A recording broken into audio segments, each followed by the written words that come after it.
that journey, and therefore the destruction of the population in the rivers concerned. And now, my lords, there's a growing, and by the way, those escapes, the numbers, there was one, for example, from Loch Melfort in Scotland, where 48,000 fish escaped. 48,000, dwarfing the wild population. My lords, there's a growing realization around the world about the environmental damage being caused, and this is resulting in complete bans on fish farms. Alaska's had a ban since 1990. Argentina has introduced a ban. California has introduced a ban in state waters. British Columbia, the plan is to phase out by 2025, it's next year, open net farms and move to closed systems. These systems can be operated on land, and this is the key thing. What is happening here is that an industry is not actually having to pay for the pollution which they cause. They are destroying a public good in order to profit. And the alternative, which was to use closed tank systems on land, is of course more expensive. But it's more expensive because they are being allowed to damage our environment at no cost to themselves. And if you have salmon farming operating on land, there's no need for toxic chemicals, and there are no escapes to damage the wild population, and there are no lice, and therefore no need to use highly toxic chemicals and to put the fish through the misery of being in tanks with those lice. The diseases are contained and not spread amongst the wild population, and all the detritus can be managed and clean water recycled. Yes, it's more expensive. Current producers don't pay for that, and there are practical solutions, and firms are investing in systems around the globe with good results in Norway, Florida, Wisconsin, and even in Grimsby, I'm told. This is the model for the future. The Crown Estate charges a trivial amount for the licenses which it grants, and is paid on the basis of output and turnover, which, to my mind, is a false incentive. It's an absolute incentive to do the wrong thing in the fish farms because of the consequences of overstocking the nets. Now, I'm conscious that I'm going to run out of time, but in short, I hope that the government will accept this amendment and that it will enable the commissioners in south of the border and in Northern Ireland to be able to deliver and avoid the problems and the mistakes which have been made by the commissioners in Scotland, and to play their part in moving us away from open cage salmon farming. A chance to take responsibility to protect the seabed and the wild fish for future generations. Something for the Crown to be proud of. I beg to move. Amendment proposed after Clause 2 insert the new clause as set out on the marshalled list. My Lords, I rise to support my noble friend Lord Forsyth and indeed signed Amendment number 37. We've now got to the stage of the debate where this amendment has been grouped with 37F and 37G from my noble friend Lord Leicester and my noble friend Lord Douglas Miller. My Lords, this is a really interesting debate because much of what this involves is in Scotland, and of course there are aspects of this which are devolved. And I think it might be tempting of the noble Lord the Minister to say nothing to do with him, but I think that would be unwise and unhelpful, and I hope that the noble Lord the Minister isn't tempted to do that, because in Clause 3(1) it says this Act extends to England and Wales, Scotland and Northern Ireland. But it would be helpful to know what discussions, if any, have taken place between the Noble Lord's Department and Scottish Office ministers about the kinds of issues that have been raised so eloquently by my noble friend, Lord Forsyth. I say eloquently, I mean vividly as well, and in some cases very movingly too. My lords, I am not one of those who's always been implacably opposed to salmon farms around Scotland. What I very much oppose is what my noble friend described and has described in his amendment as lowering environmental impact and lowering animal welfare standards. My lords, it must be in all our interests to ensure that these salmon farms, which provide so much economic activity in relatively marginal areas, should also be done in such a way that we can all be proud of what they are doing. And I particularly look forward to the speech which no doubt my noble friend Lord Douglas Miller will make in a few moments on aquaculture, and indeed that of my noble friend Lord Leicester on offshore energy installations and generation. In the meantime, I don't know whether the noble Lord the Minister will be able to accept my noble friend's amendment. It would be great if he could. What I suspect is more likely, and what I would like him to do, is to give a very positive encouragement to this amendment, so that perhaps at a later stage the government might come forward with their own amendment to put what is clearly a wrong right. My Lord, I was unable to speak at second reading of the bill, but I am supportive of its objective to enable the Crown Estate to continue to fulfil its core duty of maintaining and enhancing its value. Amendment 37, as introduced so powerfully by my noble friend Lord Forsyth, to which I have added my name, is a massive improvement to the bill. I also agree with what my noble friend Lord Strathclyde has just said in his impressive speech. I suspect that the main purpose of the bill in the minds of its drafters was to ensure that the Crown Estate should continue to focus on activities which align with wider national needs, including energy security and sustainable economic growth, as the bill's explanatory notes make clear. Indeed, it specifically mentions its role as an enabler of offshore wind power generation. Offshore wind power generation has a part to play in our energy mix, but I think it may receive too much emphasis, as most offshore wind projects produce electricity too far away from where it is needed, and the costs of transmission and storage are often opaque. I would like to see more emphasis on small and so-called advanced nuclear reactors, which can be sited adjacent to data centres and industrial clusters where the energy is actually needed. My Lords, it would appear that the government has introduced this legislation with only one major objective: to encourage and enable the Crown Estate to build more offshore wind farms. This is also evidenced by the announcement of the partnership with Great British Energy. I look forward to learning more about actually how GBE is going to operate, about which there is still relatively few details available. However, I think it is important in legislating to increase commercial activity in the seabed around our shores that restrictions must be placed on the development of salmon farms in England and Wales, especially given the damaging effects on nature and the environment resulting from salmon farms operated in coastal waters and sea locks in Scotland. And I declare an interest in that I fish both in England on the River Tamar and in the rivers Lagan and Saone in the Scottish island of Islay. We do not want to see the depleted populations of salmon migrating to English and Welsh rivers exposed to the additional threats posed by salmon farms.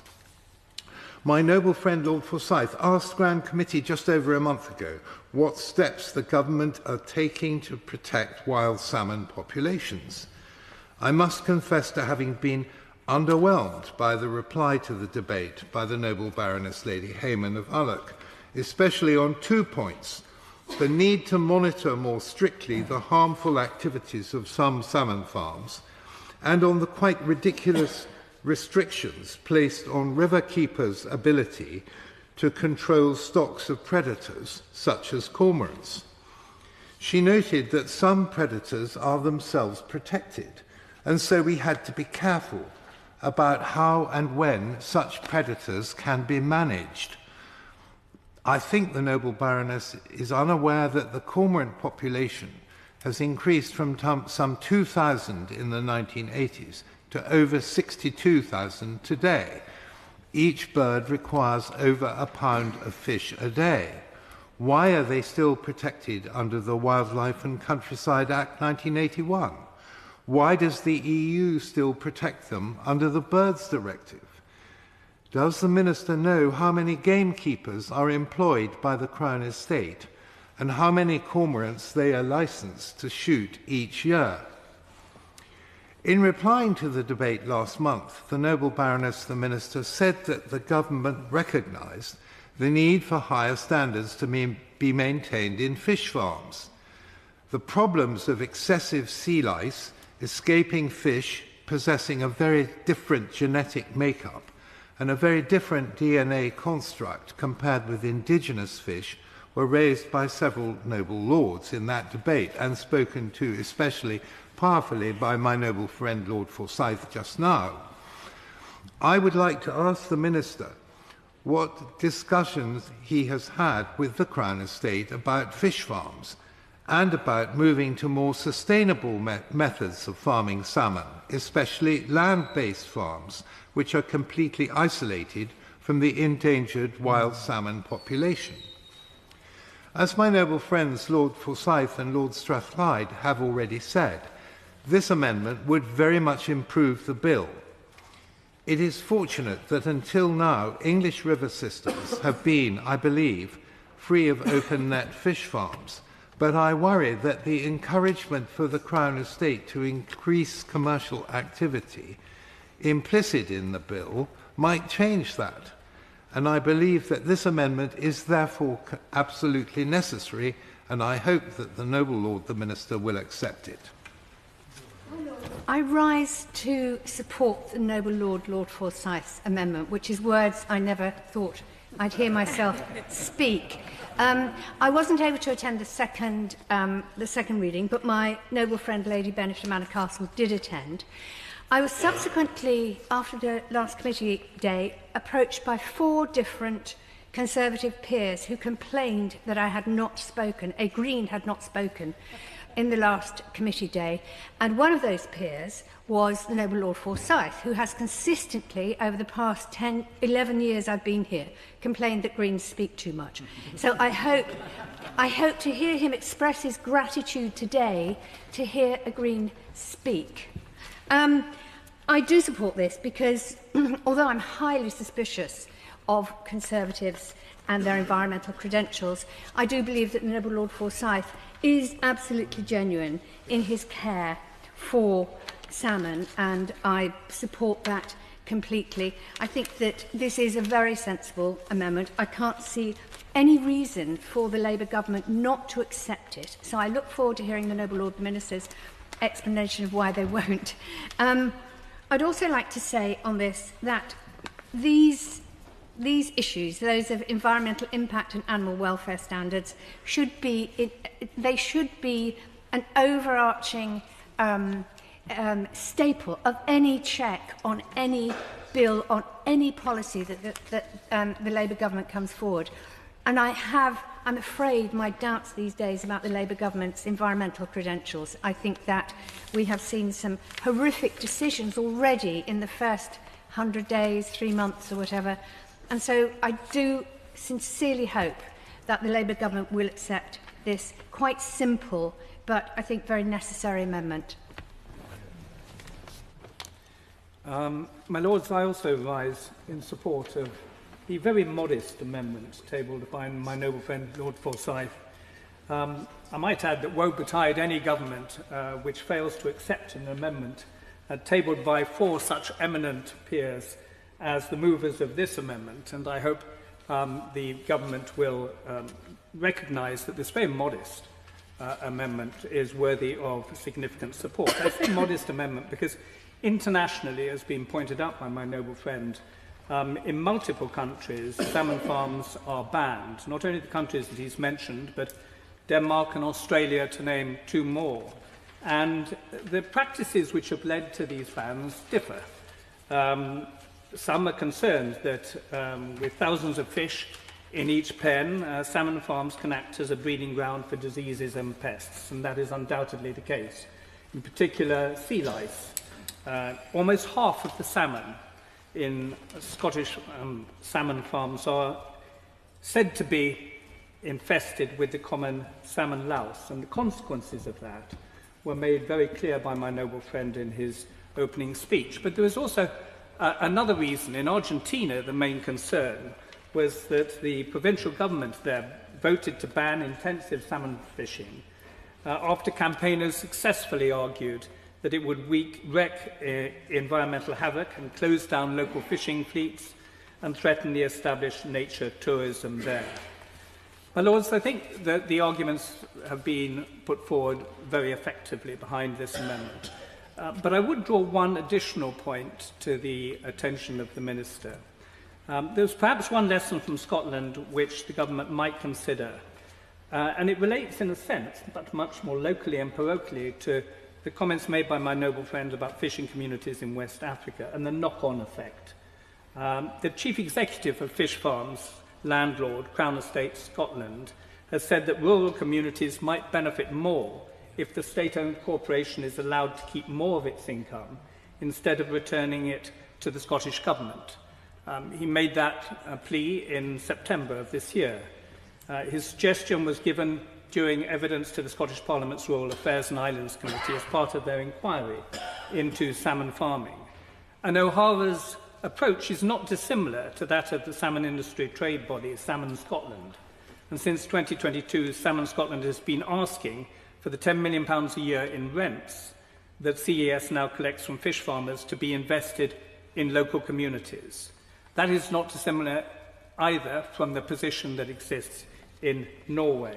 And I would suggest that at the discretion of others, if more monies were retained by CES for investment, reinvestment at a localised level, then there could be potentially much more benefit for local communities. And so with that additional comment and my full support, my noble friends moving of this amendment, I also hope that the government will respond positively to what is a very, very modest measure. My Lords, I'd also like to support my noble friend who recently sponsored a very important debate in Mimosas Room on this very subject. And I'd just like to inform their lordships, if they haven't spotted already, that this is a very modest measure. It's not actually instructing the Scottish Environment Protection Agency, it's not instructing the local planning authority, it's simply instructing the commissioners of the Crown Estate and asking them to be more responsible in terms of outlook to the environment, and in particular to this, the obvious evidence that is accumulating about the damage that's being done to salmon and sea trout. Now, I just want to reinforce what the Minister, what I hope the Minister is going to say, by giving the Minister an example, which I think is a really, really important example, of the River Lochie on the west coast of Scotland near Fitzwilliam. That was once a very important salmon river with a prolific angling catch of well over 1,500. That river's gone downhill quite catastrophically, and the numbers have decreased. The number of staff employed as gillies on the river has gone right down, and the amount of tourist, in terms of the tourist impact on the economy, that's also been very, very badly affected. Now, about 7 years ago, the 2 fish farms in Loch Linney were both fallowed for a year, and the following year, the number of grilse coming into the river went up very sharply, and the angling catch went up by a factor of 3.5. Now that seems to me to be quite compelling and overwhelming evidence of the damage that's being done, which the Noble Lord described so eloquently. And I hope the Minister will accept this amendment, because it is a modest amendment, and as I say, it's not actually affecting any government or local government organisation. It's simply affecting the commissioners and giving them this extra duty. So I support my noble friend.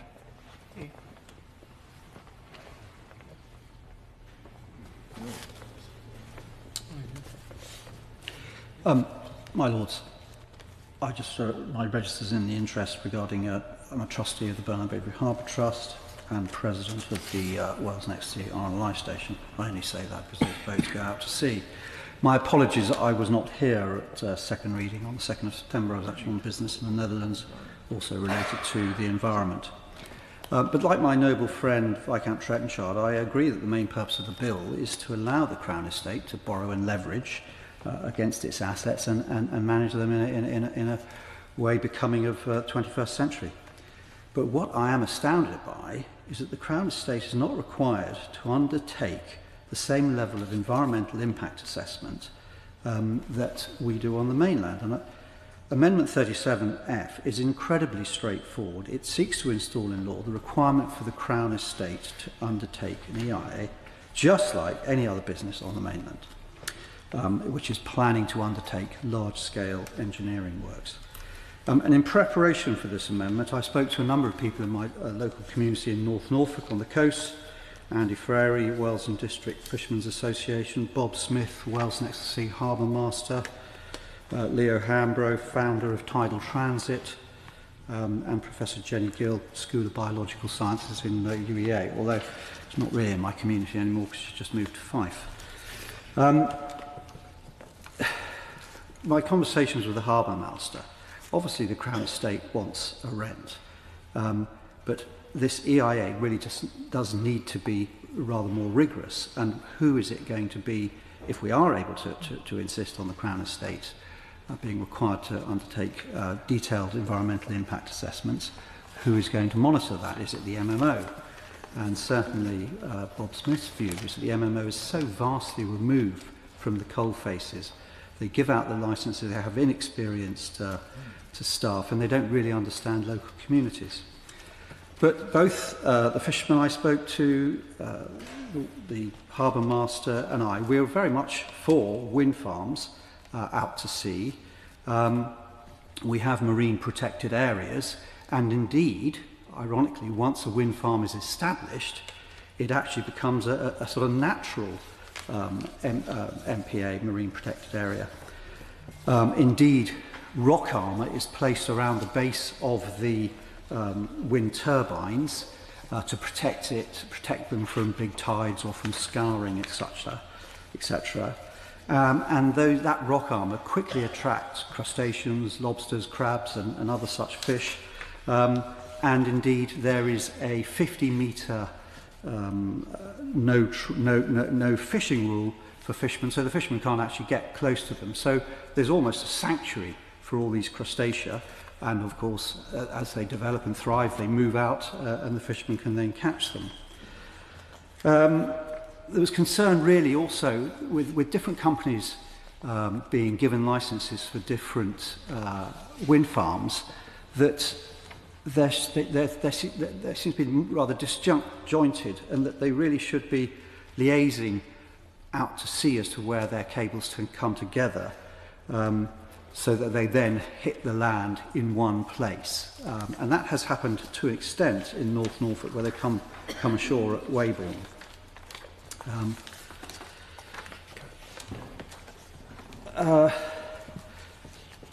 Then, when I spoke to Professor Jenny Gill, she was looking at it obviously from an environmental point of view. Location of these wind farms is the most important thing. You need to avoid putting wind farms where birds are. Birds are easier to monitor than fish and sea mammals. And the concern is bird strike out to sea. Organisations like the BTO, the RSPB, have been done a lot of work on flight heights of migratory birds, of seabirds, in relation to rotor speed, and whether bird strike is actually a big threat. In fact, speaking to Bob Smith, the survey boats go out from Wales Next to Sea, and maybe they're lucky, maybe the wind farm that they've been surveying is in the right place, because actually they come back and they say, oh, well, we saw 4 birds today.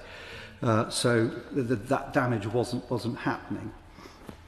But I suppose what I'm seeking the government to encourage here is to involve, by having an EIA, to involve nature conservation organisations at an early stage, so that they can be part of the planning process.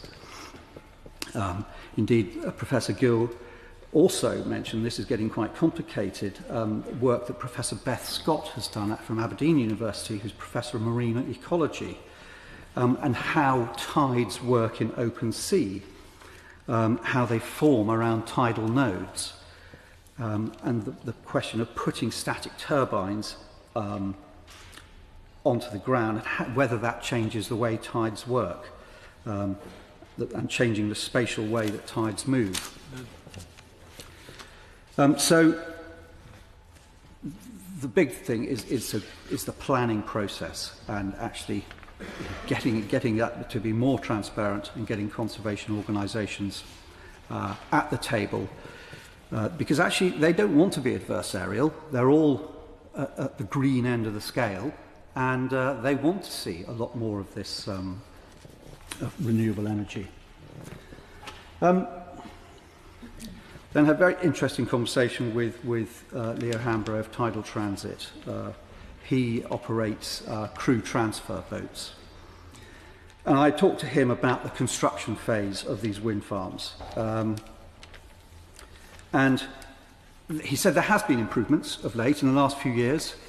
What are they called? They're called air bubble rings, are placed around the piling system and let out a whole load of bubbles, and that reduces the sonic boom, which of course carries a long way underwater, so therefore hopefully mitigating damage to mammals. But that's only happened just recently.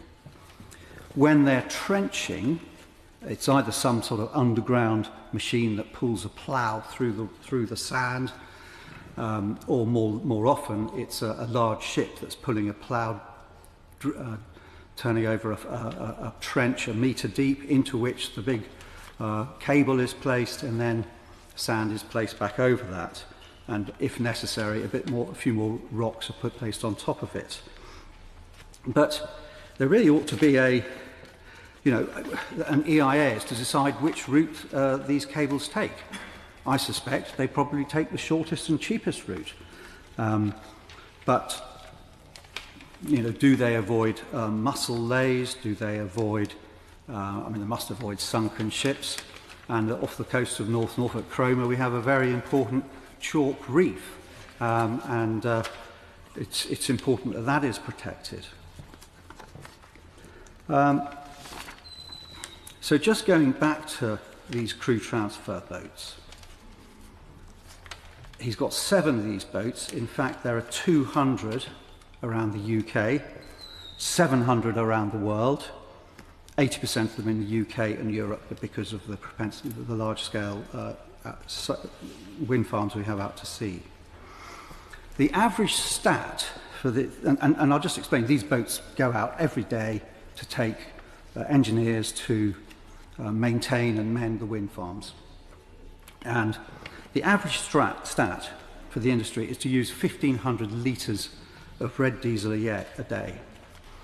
But in reality, he said they can use 2,500 to 4,000 litres a day, particularly if they're servicing a wind farm which is 45 miles away, and he has to service East Anglia 1 from Lowestoft. And these boats are going at 20 knots, so they're burning a lot of diesel. And it's not just a case of when they get out there, they switch their engines off. They have to spend up to 2 hours pushing against a turbine to make a safe platform for workers to work on, transferring kit onto the boat and taking it off the boat, etc. And then when they're not, when they're then waiting for another couple of 3 hours or so. For the engineers to do their work, they have to stand off, but again, they don't drop an anchor and switch off. They have to run their engines to maintain generators and such like on board. He's operating them out of Wick, Grimsby, Yarmouth and Lowestoft. And this is a really interesting point, which I hope the Minister pays some attention to. One of his boats is being converted to run on pure electric. That's being done in Yarmouth, and it should be ready for May 2025. And that's thanks to DFT UK Shore funding. And it also includes offshore and onshore charging infrastructure, and I'll come to that in a second. And the reason I mention these boats, and I've just worked it out, let's say 200 boats, 2,500 litres a day on average, 5 days a week, 50 days a year. That is 125 million litres of diesel. And that takes me on to exhausts. AdBlue is added to the exhaust to reduce toxins, nitrous oxide and sulphur oxide, and diesel particulates. AdBlue is made of synthetic ammonia. What's the time? Aren't I allowed 15 minutes? No. Okay, sorry. Well, this is the last. My apologies. So it's not made from green ammonia. So in the all of these exhausts, these marine exhausts, emit their fumes below the water to keep the exhaust cool. And of course, what they're doing, this AdBlue, is depositing heavy metal poisoning into the sea. So I'll stop there, but I lost. I beg to move. My Lords, in addition to the amendment standing in my own name, I stand to speak in support of my noble friend the Earl of Leicester and his amendment. And I would add to it the requirement of the offshore wind industry to provide adequate funding to research and understand the cumulative impact of all of these offshore wind developments on migratory birds and fish.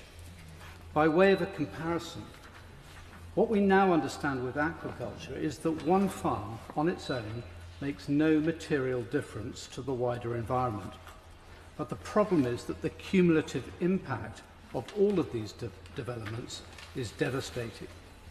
Most regrettably, the aquaculture industry has no obligation to pay towards the monitoring of this impact on the environment or on wild salmon and other species, with the burden of proof left to the NGO and charitable sector to fund the science that demonstrates the terrible impact that aquaculture is having. Let us not repeat this disastrous situation again with offshore renewables. It should be a cost of business and a licence requirement for the offshore wind industry to fund independent, ongoing research into the impacts of individual and cumulative sites on migratory birds and fish, with the results of this work directly influencing future developments. My Lords, with regard to the amendment standing in my own name, I declare my interests as set out in the register and draw attention to my role as a trustee of the Kyle of Sutherland District Salmon Fishery Board and my role as the past chairman of the Atlantic Salmon Trust and as the proprietor of 2 salmon rivers in Scotland. I also support the amendments tabled by my noble friend Lord Forsyth, who spoke so passionately about the issues of aquaculture. And at the recent question for short debate tabled by Lord Forsyth of Drumlin on the parlous state of the UK salmon stock, many noble lords raised serious questions about the impact that aquaculture, and in particular open cage salmon farming, was having on salmon stocks and the wider environment. This is becoming a worrying theme.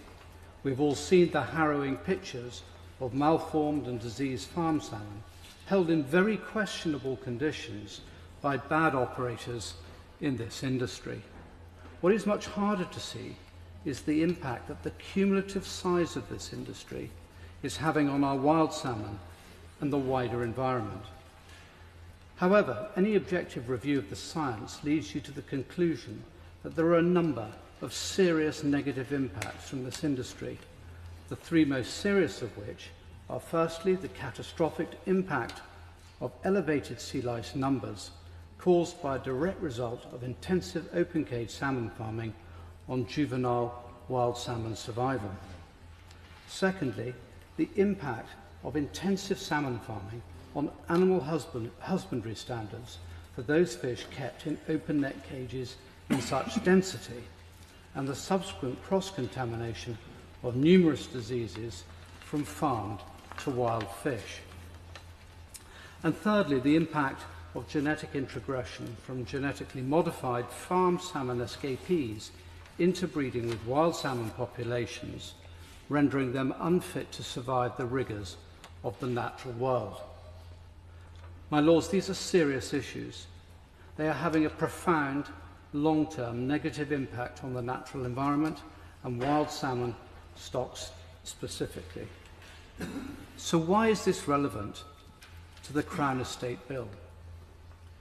In simple terms, salmon farmers are only there because they get a licence from the Crown Estate. Without a Crown Estate licence, they would have no right to be there, and the cumulative impact of the industry and the bad operators amongst them would not be causing the levels of environmental damage and animal suffering that they are. Given the nature of this monopoly, it is surely right that the Crown Estate Commissioners are enabled through this bill to hold to account those they have granted a licence to, and they themselves are held accountable for the outcomes that they enable. Without these amendments, the Crown Estate Commissioners are unable to fill their duty of care to others who they share the coastal space with to ensure that they are not adversely impacted. They are unable to prevent the negative animal welfare issues from continuing. They are unable to ensure there is no detrimental impact on other species that live in this precious ecosystem. And they are unable to ensure that the wider environment is not damaged by bad operators for whom they have granted a licence to operate. What these amendments seek to do is give the public and the environment a practical and sensible level of protection against malpractice and environmental damage, by giving those who enable these fish farm operators, namely the Crown Estate, the tools to manage the cumulative impact and to remove the bad operators. They will also give the government the power to hold the Crown Estate Commissioners to account to ensure that they do this. We've all seen the devastating impact that can occur if we fail to hold those in a monopolistic position to account in areas like sewage discharge. Let us not repeat these same mistakes here.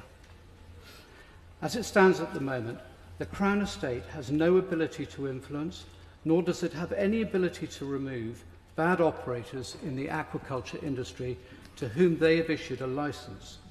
And crucially, government has no ability to hold the Crown Estate Commissioners to account for any negative outcomes arising from the issuing of these licences. It is simply not right that the organisation that is in the sole position to enable an entire industry and incidentally make tens of millions of pounds from issuing these licences can have no influence over or responsibility for any negative outcomes from their actions. The simple measure of requiring the Crown Estate Commissioners to report annually on the impact of aquaculture on the environment and on animal welfare standards, and enable and compel them to remove licences from those operators that fall short of the required standards, must surely be a desirable and fair outcome for everyone, significantly reduce any negative impact on the environment, and help improve animal welfare standards. My lords, these amendments have substantial cross-party support, and I hope that the government will accept them as improving the Crown Estate Bill. Yeah. I beg to move. No, you don't move. I rise to speak to this group of amendments. I wasn't quite sure which one most suited the comments I wish to make, but I think it was probably 37F in the name of the Noble Lord Leicester.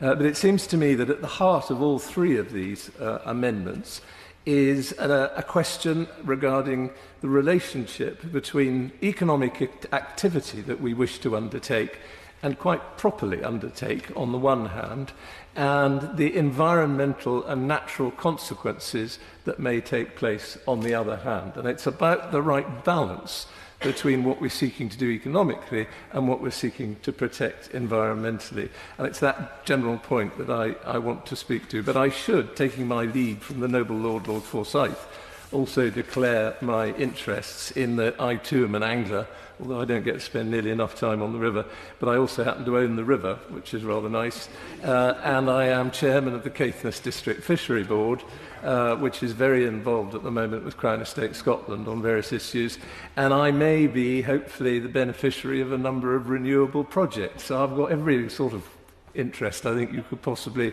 have, and I think they're broadly covered by my register, but I thought I'd better spell them out for today. But as I said, the heart of these three amendments is about seeking to ensure that when we set out to undertake an economic activity of any kind, and this is absolutely what happens on land, we make a proper and full assessment of what the impact is likely to be on the environment that we're putting that economic activity into, and to the flora and fauna and fungi and everything else that you might find there. And I want to just give one quick example, which is Scotland, but I think it's relevant, which is that we on the north coast have 3 or 4 rivers which are all in very good health. The Thurso, we electrofish every year, and for some years now we have known that you can't actually get any more juveniles into the river. It's in that good order. So at a time when most of Scotland has salmon stocks that are endangered, as the Noble Lord in introducing his amendment pointed out, we have the one bit of Scotland that actually is in good order and producing good salmon, and long may that last.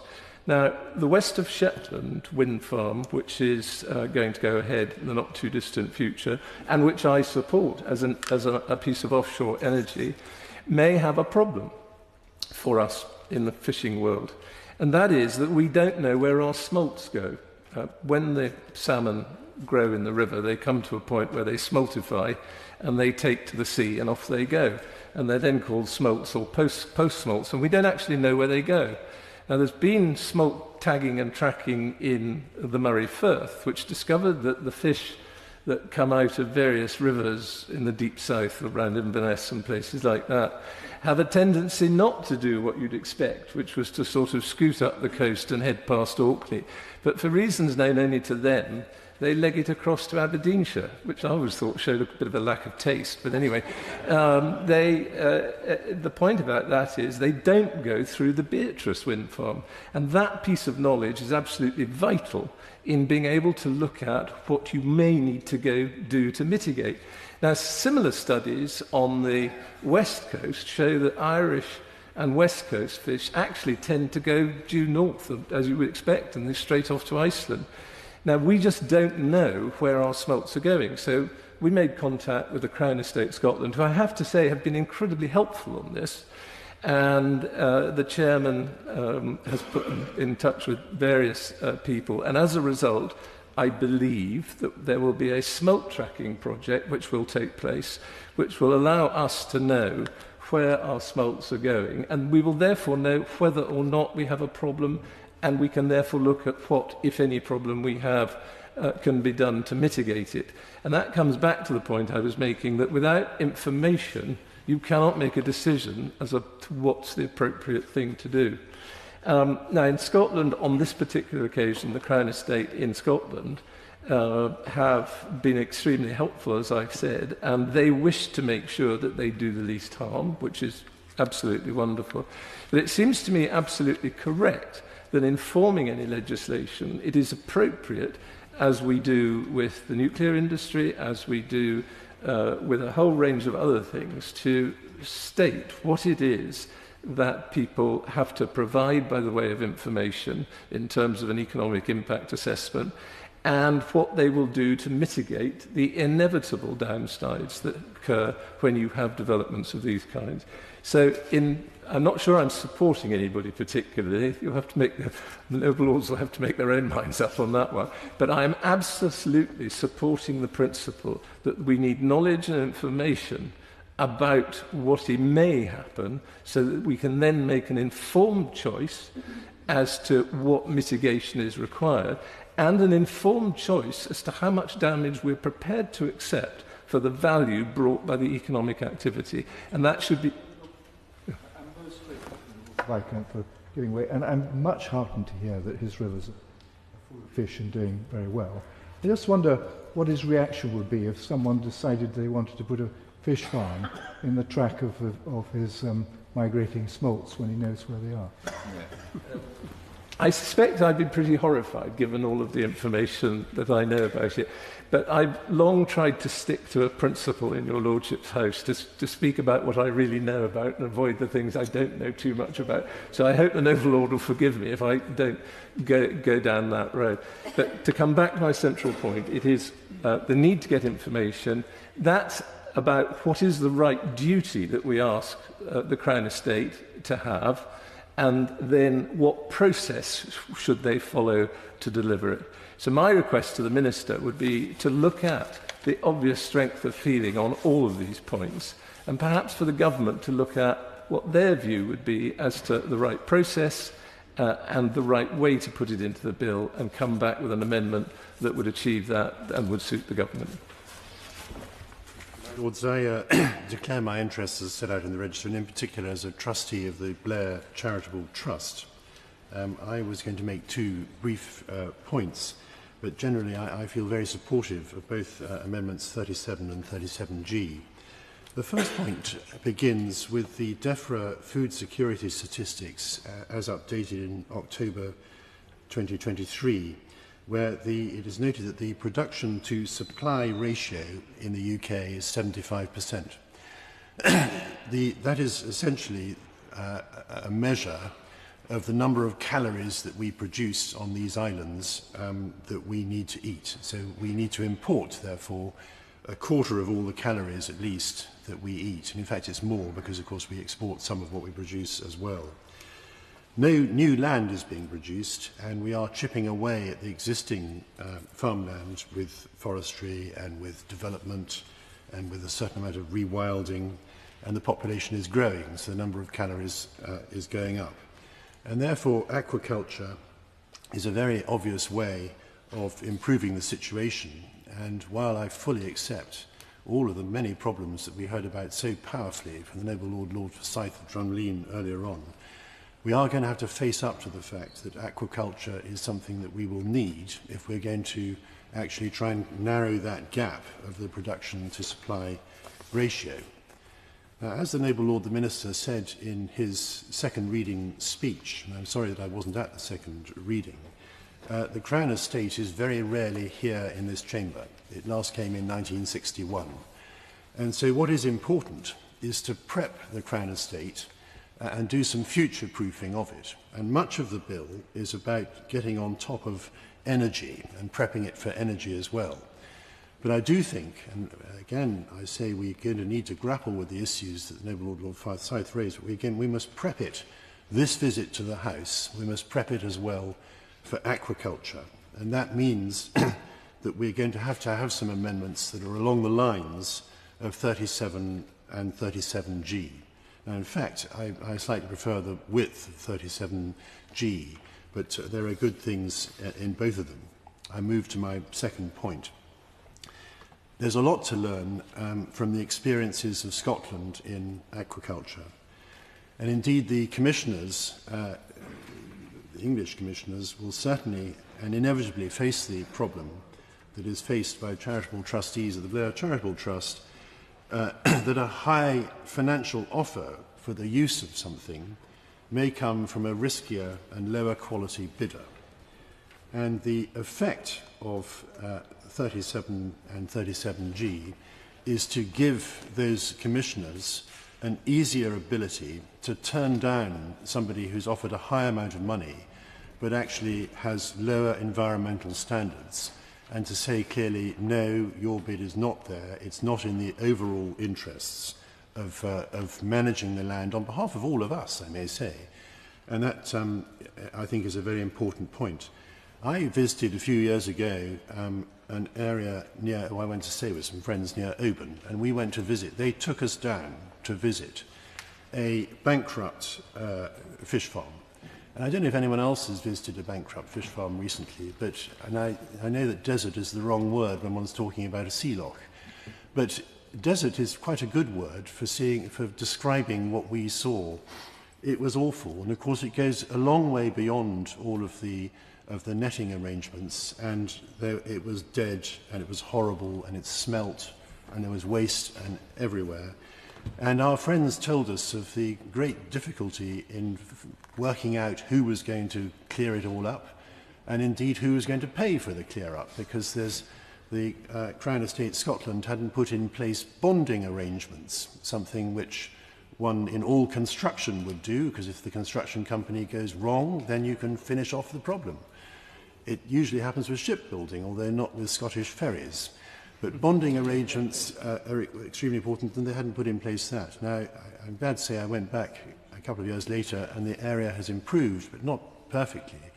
But I therefore have direct experience of the horrors of things if you don't get it right. And I suspect there are many war stories that if aquaculture comes, as I know it will, to England and Wales and Northern Ireland, they can learn from their Scottish cousins.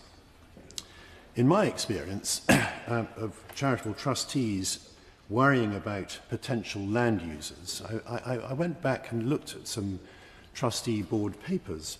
And the process we actually follow in real life when we're considering letting land users onto the Blair Charitable Trust, which is quite big, is very similar to the two processes set out in Amendments 37 and 37G.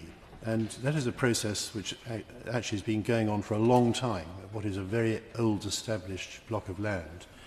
And I feel that therefore these are actually tried and tested routes to something as well. And I therefore feel they're very good. They have a long-term view built into them. And they have built into them the fact that you must look to the whole environment, as we do at the Blair Charitable Trust. I think actually, therefore, these amendments are vital, and they will make the job for the Crown Estates Commissioners much easier. Fascinating debate to listen to. I hadn't intended to partake in it, but I was prompted to do so by the last two speeches by my noble kinsman Viscount Thurso and by the noble Lord Renewable. My lords, this is clearly a much bigger problem than just salmon. And it seems, to, as I've listened to the debate, is we all want the offshore energy. We need it. Undoubtedly, as Noble Lord Renewable said, we will need agriculture in the future in a much more abundant way than we have it at the moment. And my lords, it strikes me that it's very odd that those who operate our farms and operate our energy on land face very different hurdles to those who operate at sea. And can the Minister, who has got quite a lot to take away and think about from some well-informed debates, look at this whole question, because this is going to a rare opportunity for us to try and get this right for future generations.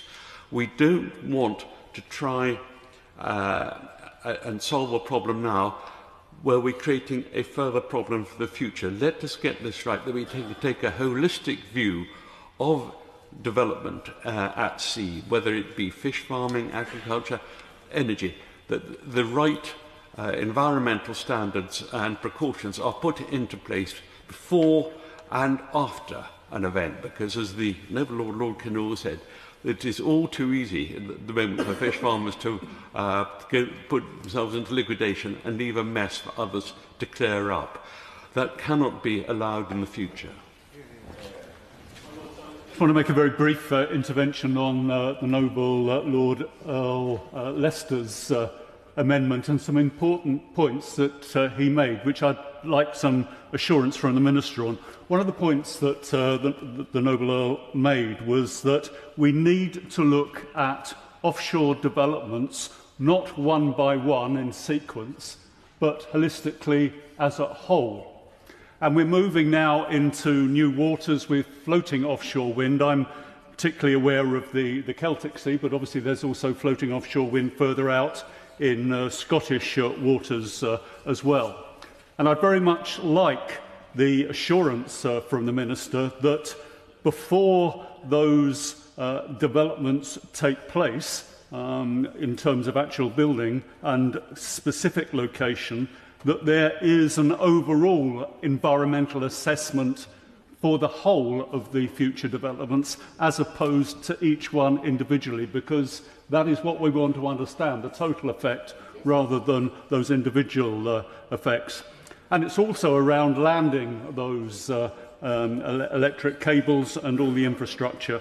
We've seen in the North Sea that we've had the issue of a spaghetti of energy cables coming into various places all around the North Sea, and even just now, far too late, we're looking at trying to change that into a rational grid where we can have greater interdependence, greater trading, but also less landing areas in terms of environmental damage. So on both those issues, in an earlier group, I did raise the issue of potential conflict of interest between the Crown Estate wanting to have offshore wind and therefore doing its own environmental assessments to be oven-ready, to use that phrase so badly used in the past, for these developments. So I would be wish to be assured by the Minister that there will be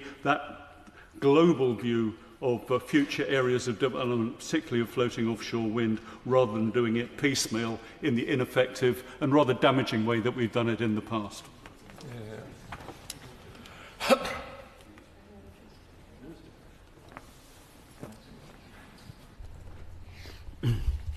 My Lords, I thank my noble friends Lord Forsyth of Drumleen, Lord Douglas Miller and the Earl of Leicester for these important amendments. I first declare my interests as set out in the Register as the owner of fishing rights in both Devon and Sutherland, as a developer and owner of renewable energy assets, and also as President of the South West Rivers Association. Starting with Amendments 37 and 37G, which require the Crown Estate to take responsibility for the environmental impact of salmon and broader fish farming, as well as the welfare standards in those industries. This applies both to existing licensed salmon and fish farms, as well as new applicants for licenses. We support sustainable farming of wild Atlantic salmon or any fish species when it is done with sufficient respect for animal welfare and with protection of the environment in mind. I agree with the Noble Earl, the Earl of Canule, and recognise that it's critical that fish can be farmed so a growing global population can continue to include fish within its diet without putting unsustainable pressure on wild fish populations. We also celebrate that the United Kingdom is one of the few places in the world that has ideal coastlines and sea conditions, and that the industry can bring much needed jobs to parts of the country with limited employment opportunities. Its contribution to those communities is important. However, the salmon farming industry should not be at the expense of the wild population that spawned it, and was already occupying this coastline and these river systems for millennia before farming began, or at the expense of equally valuable jobs in managing the rod and line fisheries, or indeed historic salmon netting rights. This bill and these amendments target only England, Wales and Northern Ireland. As we all fully understand, the Scottish Crown Estate has devolved. However, it is hard to debate these amendments without acknowledging the damage that Scottish salmon farms have done not only to the west coast of Scotland rivers, but also to English, Welsh and Irish rivers. Migratory patterns of salmon and sea trout are still not fully understood, but it is clear that fish travelling to these rivers also have to navigate open-cage salmon farms in Scottish waters. To my knowledge, there is only one fish farm in UK waters outside of Scottish, and that is in Northern Ireland. While these amendments will capture that farm, we also hope and intend that they will provide that any future development of salmon farms in our waters, or indeed any other aquaculture, is done with much greater scrutiny of the environmental implications and with full accountability for any harm caused, and with the highest standards of animal welfare. As Lord Forsyth and other noble lords have mentioned, the evidence against salmon farms for their impact on wild Atlantic salmon and other salmonids has been well laid out. A reservoir of sea lice that prey on passing salmon, a reservoir and breeding ground of disease and bacterial and fungal infections, the long-term existential threat as farm species genetics increasingly diverge from wild, that interbreeding with the wild species by escaped fish has on their continued viability in the wild. I would note that the Northern Irish salmon farm is thought to have had 5,000 salmon escape earlier this year. There are other environmental impacts that have also been discussed. The amount of wild fish that are caught solely to be processed for fish meal and fish oil to feed farmed salmon, the dead zones created on the seabed, the chemicals that are used to treat diseases impacting on local wildlife. Lumpfish and 5 species of wrasse have been used since the 1990s as cleaner fish in the industry to eat sea lice. The lumpfish are also farmed, and the industry is moving to farming of wrasse as well. What environmental standards do these have, and animal welfare standards? And there are also significant welfare concerns for the farm fish themselves that have been expressed during this debate. Exposure to predation from sea lice, images of hundreds of tons of dead fish being routinely taken out of these cages and disposed of by incineration and burial and other means, and the apparent overcrowding of these fish within the open cage salmon farms. As my noble friend Lord Forsyth mentioned, Washington State chose to ban open cage Atlantic salmon farming in 2018, and British Columbia plans to shut all of its open cage salmon farming by next year. That is not what is suggested by these amendments, but that the Crown Estate environmental and welfare obligations are explicit, and the entity is held accountable for any environmental damage or welfare issues caused on its estate. There is better practice available in the world, and better techniques for farming Atlantic salmon that could be brought into operation to mitigate and even eliminate many of the causes of damage. We understand that these are all likely to add to the cost of production, but why should our environment and our wild Atlantic salmon subsidise this industry? Surely we have learnt our lesson from the impact of the Green Revolution on native bird species and river system health. As other noble lords have mentioned, this species has now been put on the IUCN Red List. That should be ringing more alarm bells than it currently is. The wild Atlantic salmon faces many challenges that have put it there, amongst which the impact of salmon farming is one of the larger. It is absolutely incumbent on us to do everything in our power to allow this species to recover and not to further threaten this or any other species. The breeding cycle and number of eggs spawned by wild Atlantic salmon mean that it is capable of rapid recovery in a handful of years. The nature of the species also means that it is relatively easy to monitor and measure. The fact that it is also a critical indicator of environmental health on and offshore makes it uniquely valuable. That in turn makes it a worthy target of any government's nature recovery efforts and gauge of its success. I suggest that these amendments are an important step in that direction. I hope the noble Lord the Minister will be able to acknowledge that in his response to this debate and reassure us that these concerns will be manifest in this bill. Turning to Amendment 37F in the name of my noble friend, the Earl of Leicester, the amendment broadly addresses offshore energy installation, as the concern is not only about the impact of wind turbine and transmission infrastructure on both marine and freshwater migratory fish species and bird life, but also the potential impact in future of tidal energy installations. Some of the proposals we have seen have included seabed-mounted underwater turbines which could physically impact on fish that travel through these sites. The impact of these installations can also extend beyond the site itself to the routes of transmission cables, also posing environmental issues and potentially animal welfare, as highlighted by the noble Lord Teverson. We believe it is important that the Crown Estate should take responsibility for all of these issues when determining development of new offshore energy generation installations. I would add, I believe that the noble Earl, the Earl of Leicester, would have suggested, had he had time, that the boats he was mentioning could easily be converted to electric and recharged when they're actually servicing the wind turbine installations. My noble friend also highlighted it is not clear that environmental issues are given sufficient consideration in planning offshore development. I would also add, I very much support the noble Viscount Thurso in his comments. These amendments will enable and require the Crown Estate to undertake the kind of research suggested in order to meet the requirements of the amendments themselves. In conclusion, I echo my noble friend in asking the Minister to listen to these concerns, recognising the duty of the Crown Estate to assess and minimise the impact of offshore energy installations on our ecology.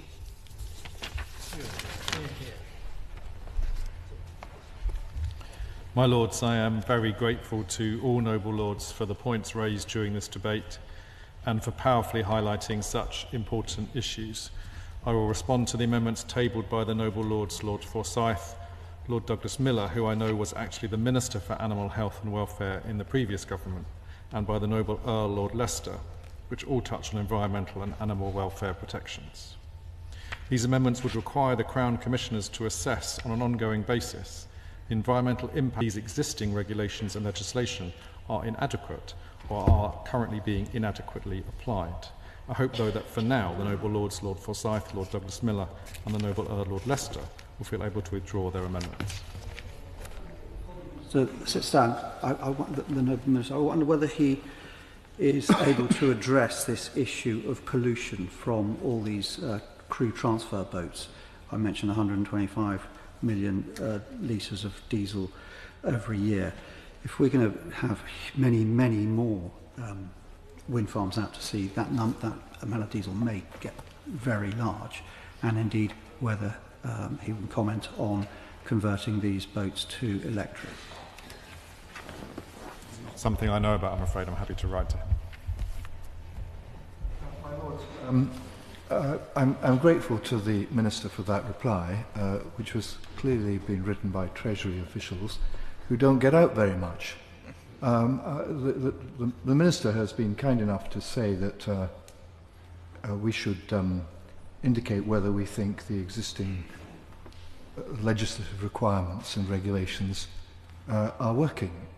We've just had an excellent debate in which it's been made absolutely clear that wild salmon are being destroyed, not just in this country but elsewhere. And so the answer is it's hurting and it isn't working. And a very modest requirement on the landlords, the owners of the seabed, to just to be clear, I wanted clarification as to whether the existing legislation could work or in itself could not work. I'd be very happy for the Minister to come back with an amendment that would indicate how it could be made to work, because it isn't working. And it seems to me that a very modest measure that says to the Crown Estate, look, you've given a licence to these people, you are under a duty to make sure that they do actually act in accordance with all regulations and in a way which protects the environment for which they have responsibility. I can't imagine why the Minister would reject that. And in view of the very inadequate response, I'm very tempted to test the opinion of the House. But I'm not going to, because I'm hoping that perhaps in further discussions with the Minister, we can get an amendment which will actually offer some degree of protection to the hundreds of thousands of fishermen who are concerned about this, to the communities who are concerned about this, and to many, many people on a cross-party basis.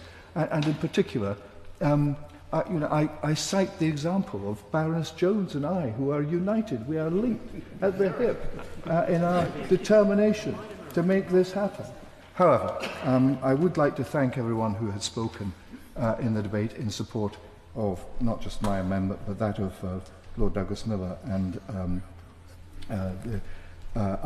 who made a very fine speech explaining precisely why things are not working. And I'm grateful to Viscount Trenchard and Lord Strathclyde, Baroness Jones, of course, and Lord Moynihan, and the Earl of Cornwall and the Earl of Caithness. It's quite a gathering, and I do think that the Minister ought to go back and think about this again, and we will table a further amendment at report stage. And I'm most grateful to my colleague Lord Roborough for the support which he gave to this amendment and the careful consideration, which I have to say I'm not sure the Minister's officials have shown the same diligence in looking at what is a major problem, which, if not tackled with immediacy, will see the extinction of the wild salmon in this country, and that is not something that any government would want on their record. Given the response, I beg to withdraw my amendment. Is it your Lordship's pleasure that the amendment be withdrawn? It is by leave withdrawn. Amendment 37A, Baroness Vere, not moved. And 37B in her name, not moved. And 37C, Baroness Vere, not moved. Amendment 37D, the Earl of Kinnoul. I rise to move Amendment 37D. It's a simple amendment allowing us the opportunity to discuss the lack of symmetry after the passing of this bill. I should just say as a thing that I would very much appreciate the ability, following the last grouping, of having I think I have the answer to the Noble Lord the Minister's question about why things are inadequate at the moment. I discussed last time that I viewed this bill as being an opportunity to prep the Crown Estates for energy, and also an opportunity to prep it for agriculture.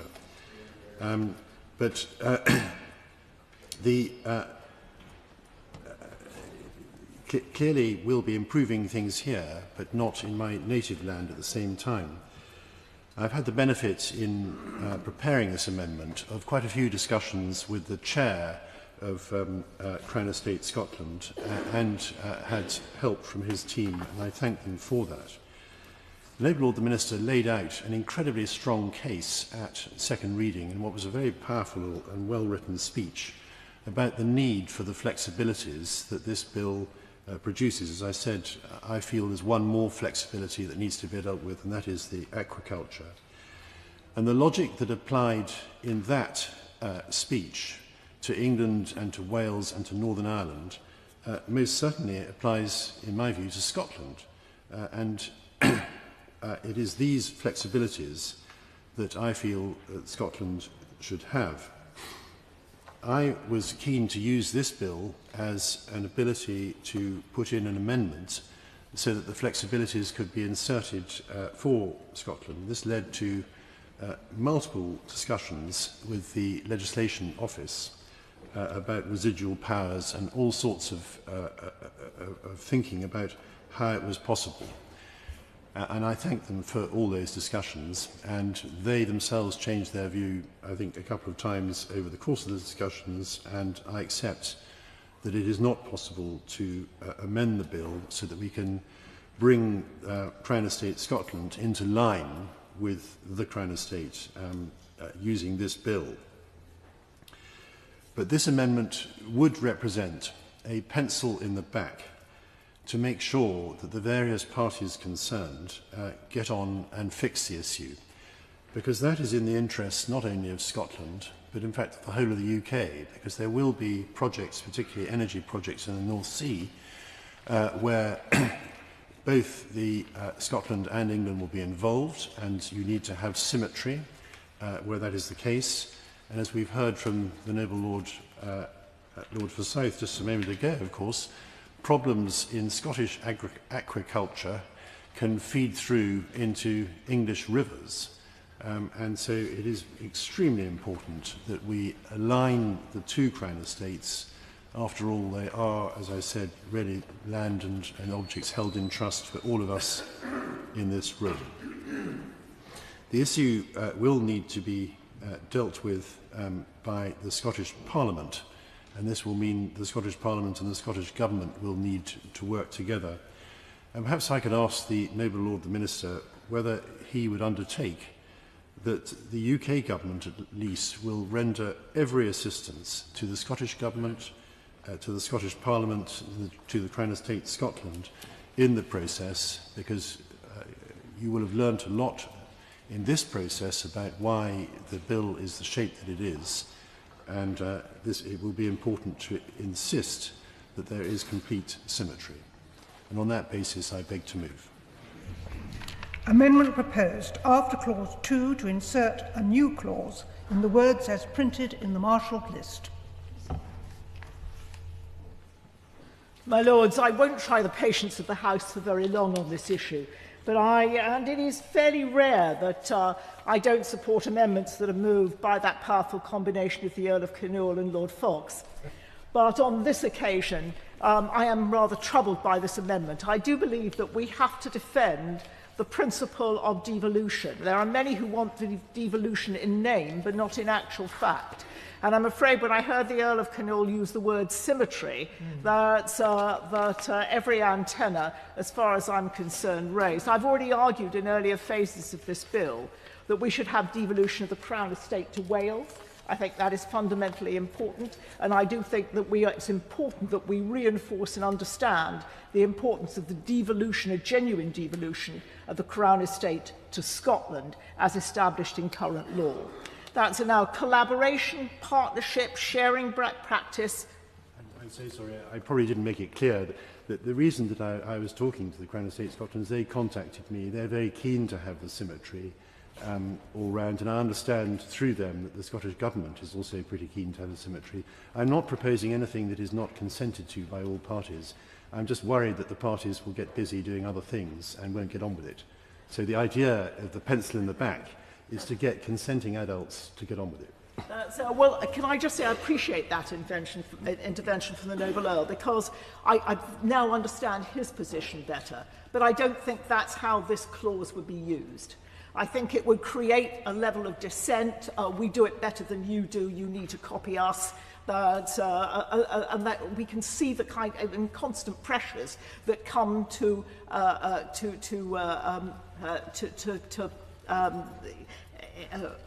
I'm losing language, it's just so late. But basically to dilute the power of devolution. So on that basis, I don't support this language, as I say. Cooperation, partnership, looking at best practice, all of those things are extremely positive. But let's be absolutely clear, the Crown Estate Scotland falls under the Scottish Government. And I would say, in an interesting way, it's often much more regulated than the Crown Estate back in England. And I hope we learn from the Scottish experience, not that each one needs to mirror the other by rote, but that devolution works and devolution should be extended to Wales. My Lords, I'm afraid I may not entirely agree with Noble Baroness Lady Kramer on this. I do actually agree with the intention of this amendment from the Noble Lords, the Earl of Kinnoul and Lord Vaux of Harrowden. While we also acknowledge that Crown Estate in Scotland is devolved, the entity remains closely aligned in its nature and the objectives that are sought from it, with considerable overlap in the kind of assets that are owned and managed. The bill before us creates considerable new powers for the Crown Estate of England, Wales and Northern Ireland. First among those is the power to borrow with the benefits to investment and flexibility that allows. It also creates new obligations, hopefully to include taking full responsibility for the environmental impact of offshore energy and fish farming. Those are not present in the devolved Crown Estate of Scotland. As Noble Lords have described, it may well be helpful if the Minister were able to commit to providing clear information on those differences once the Act has been implemented, to allow both entities to learn what is best practice. My Lords, oversight and transparency are desirable in all areas of government, and I'm most interested to hear the Noble Lord the Minister's response to this amendment and debate. My Lords, Amendment 37D, tabled by the Noble Earl Lord Kinnoul, would require the Secretary of State to lay a report before Parliament within 12 months of the day this Act is passed that assesses any differences between the provisions made by this Act for the management of the Crown Estate in England, Wales and Northern Ireland, and equivalent provisions for the management of the Crown Estate in Scotland. It is possible now to provide such an assessment, and I am happy to set that out. Section 36 of the Scotland Act 2016 inserted a new Section 90B into the Scotland Act 1998. Subject to certain exceptions, Section 90B provided for the devolution in relation to Scotland of the Commissioner's management functions relating to property, rights or interests in land in Scotland and rights in relation to the Scottish zone. Devolution occurred on the 1st of April 2017 under and in accordance with the Crown Estate Transfer Scheme 2017. The relevant property rights and interests are now managed separately by Crown Estate Scotland under the Crown Estate Scotland Interim Management Order 2017 and the Scottish Crown Estate Act 2019 as enacted by the Scottish Parliament. They do not form part of the Crown Estate as currently managed by the Crown Estate Commissions. The relationship between Crown Estate Scotland and the Scottish Government is governed by a public framework document which sets out a broad framework within which Crown Estate Scotland operates and certain financial aspects. Any changes to that framework document or the wider legislation that underpins it are a matter for the Scottish Government. I will now turn to the principal differences and similarities. On borrowing, this bill grants the Commissioners of the Crown Estate a power to borrow with Treasury consent and provides the Treasury with the power to issue loans and financial assistance to the Commissioners, including out of the National Loans Fund. The bill also specifies that the Treasury may determine the rate of interest on any loan and requires the Treasury to pay any sums received in respect of the loan into the National Loans Fund. In comparison, Part 2, Section 1.1 of the Framework Document for Crown Estate Scotland explains that Scottish ministers may make grants and loans to Crown Estate Scotland, and such grants and loans are subject to such conditions, including conditions as to repayment, as the Scottish ministers may determine. Part 2, Section 2.1 requires that all borrowing by Crown Estate Scotland shall be from the Scottish ministers in accordance with guidance in the Borrowing, Lending and Investment section of the Scottish Public Finance Manual. On investment, this bill clarifies the Commissioner's existing ability to invest by inserting into the 1961 Act that the powers exercisable by the Commissioners in the discharge of their functions under this Act include powers to do anything which is calculated to facilitate or is conducive or incidental to the discharge of those functions. It also omits subsection 4 from section 3 of the 1961 Act, which will broaden the Commissioner's investment powers. In comparison, Part 1, Section 3.2 of the Framework Document for Crown Estate Scotland explains that Scottish ministers are responsible for approving Crown Estate Scotland's corporate plan, which includes their investment strategy. Part 2, Section 7.3 requires Crown Estate Scotland to undertake investment in line with its legislative duties, which are set out in the Scottish Crown Estate Act 2019, principally in Part 3 across Sections 7 to 21. On the constitution of the Commissioners, this bill increases the maximum number of Commissioners from 8 to 12 and omits the requirement that the second Crown Estate Commission, if any, be Deputy Chairman. It also simplifies the legislative process by which Commissioners are paid, such that the Commissioners' salaries and expenses are paid directly out of the income of the Crown Estate, rather than out of monies provided by Parliament, which come from the return made by the Commissioners to Government each year. In comparison, under Part 1, Section 3.5 of the Framework Document for Crown Estate Scotland, the board membership is limited to 9 members, including the chair. On remuneration, Section 7 of the Crown Estate Scotland Interim Management Order 2017 makes clear that Crown Estate Scotland must pay board members such remuneration and allowances, including expenses, as the Scottish ministers may determine. The differences between these two organisations reflects the fact that the organisations have formed in different ways. The 1961 Act, which, as I have set out, in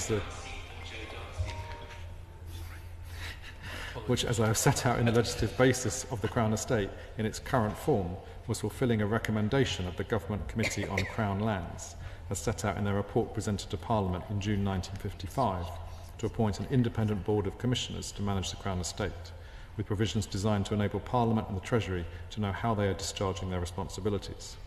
To briefly quote from the 1955 report, the board should be a public authority, but not a government department in the sense of an organ of executive government.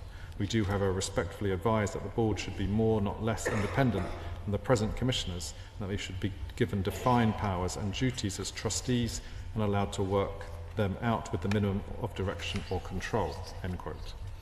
In comparison, Crown Estate Scotland was created by the Scottish Crown Estate Act 2019, which makes specific provisions about the management of the Crown Estate, Scottish Crown Estate, and followed on from a process of devolution established by the Scotland Act 2016. Crown Estate Scotland is specifically required to align its aims and objectives with the Scottish Government's published programme for government, Scotland's economic strategy and national performance framework. My Lords, I hope this assessment was helpful and that I provided some clarity on the points raised. I'm very grateful to the Noble Lord the Minister, and it's a very interesting thing, unusually, because he's always incredibly well briefed. He hasn't mentioned the Crown Estate Transfer Scheme 2017, which was the scheme under Section 90B of the Scotland Act, under which the thing actually was transferred. Schedule 4 of that is headed Protection of UK-wide Interests, which, as you can hear, is actually quite a thing that we've been talking about this afternoon. And I wonder whether he could comment on that and how that affects the assessment he's just made. I'm happy to write to the Noble Earl on that point. In the meantime, I hope he will feel able to withdraw his amendment. The Noble Lord the Minister sits down. He hasn't really addressed the fundamental point which was made by the Earl of Cornwall, which is that fish and birds don't actually know where the border is between Scotland and the rest of the United Kingdom, and that there are common interests. All he has done is read out a list of regulations and statutes that apply to the two commissions. I think what the Noble Earl was asking was what provisions can be made so that the two sets of commissioners are able to operate on the interests of the United Kingdom as a whole. And as a unionist, surely he will appreciate the importance of that. I mean, what I read out was responding to the amendment that was put down that asked for exactly what I read out, and that's why I read it out. The Noble Lord raises profound constitutional questions, which I may not be the right person to address. I did actually ask a question as well, which was, are you going to afford every assistance to what was going on? But I do think that actually it's something that's worth discussing. As I said, there's a danger here that it's in the interests of all of us as actually sort of sub-owners of the Crown Estate that things get regularised. I'm sorry if symmetry is too strong a word because they're differently enacted, but to be in a position where they have the very similar powers is important. And because it's in the interest of everyone in these islands that the two things can work together when it's required, and they have similar powers, so they can engage in the same deals in energy and the same things in aquaculture as well. So I think that it would be very helpful to actually have a meeting with the Minister to go through some of this in detail, because I think, sadly, obviously, he hasn't been shown the scheme. And the scheme did deliberately have, and it was contained in, I can't remember which subsection of section 90B it was, but the power to lay the scheme and to have some exceptions in what's going on. So it's not as simple as everything's just been exported.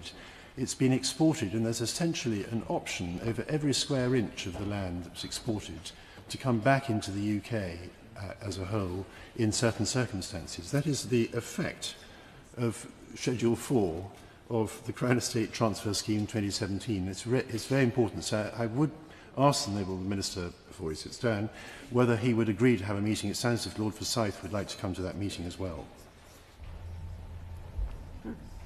I'm very happy to have that meeting. I'm not sure whether he does want to join, but of course he's always welcome.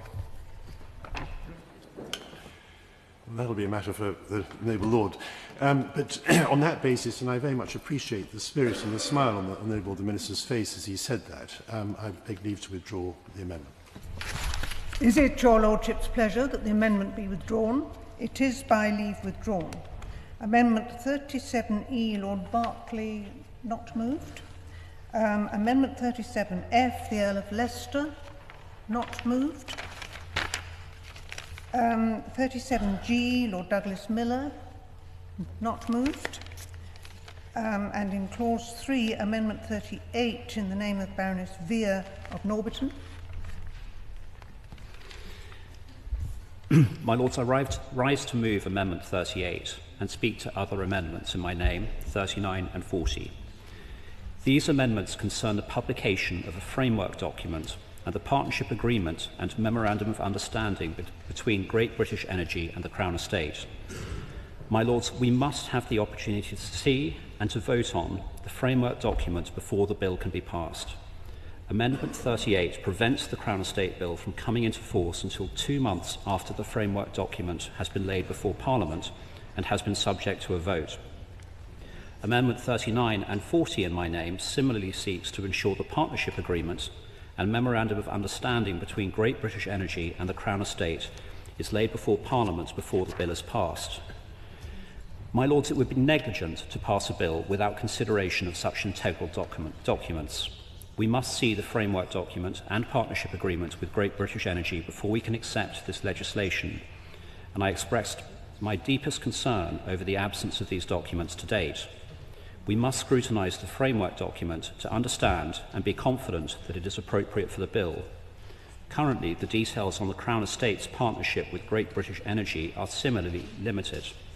As I propose with the framework agreement, we must also have sight of the partnership agreement and memorandum of understanding between Great British Energy and the Crown Estate, and Amendments 39 and 40 demand that this will be laid before Parliament before the bill is passed. This is a major and unprecedented partnership. The Crown Estate estimated that it will result in up to 30 gigawatts of new offshore wind developments, reaching seabed lease stage by 2030. Considering this, we must be given the opportunity to read, review and scrutinise the partnership agreement and memorandum of understanding between the Crown Estate and Great British Energy before we accept this legislation. My Lords, I agree with the sentiment of the Noble Lady Baroness Smith's Amendment 41 and the Noble Lord Berkeley's Amendment 42, and I echo their concerns over the absence of the publication of the fiscal framework with Wales and its lease extension policy. I hope the Noble Lord the Minister will carefully consider the concerns I have raised and will confirm to the House that the framework document and partnership agreement and memorandum of understanding between the Crown Estate and Great British Energy will be published and laid before Parliament before this bill is passed. Amendment proposed. Clause 3, page 2, line 14. Leave out from force to the end of line 15 and insert the words as printed on the Marshall list. My Lords, I rise to speak to Amendment 41, standing in my name, and which is included in this group of amendments and supported by my noble friend Lord Wigley. This amendment would require for the publication of an agreed fiscal framework between the Treasury and the Crown Estate before commencement of this Act. During day one of committee stage, there are a number of strong arguments made in support of the second group of amendments, a number of them seeking to write a fiscal framework. I believe that there is a shared view from around the Chamber that such a framework should have been drafted and published before second reading of this bill. I'm therefore grateful that the Noble Lord the Minister, in his response to the second group of amendments, committed to publishing the framework before report stage. If that is the case, then I'll not need to push for an amendment of this kind at report stage. However, I would like to take this opportunity to highlight some concerns regarding the possible content of the fiscal framework.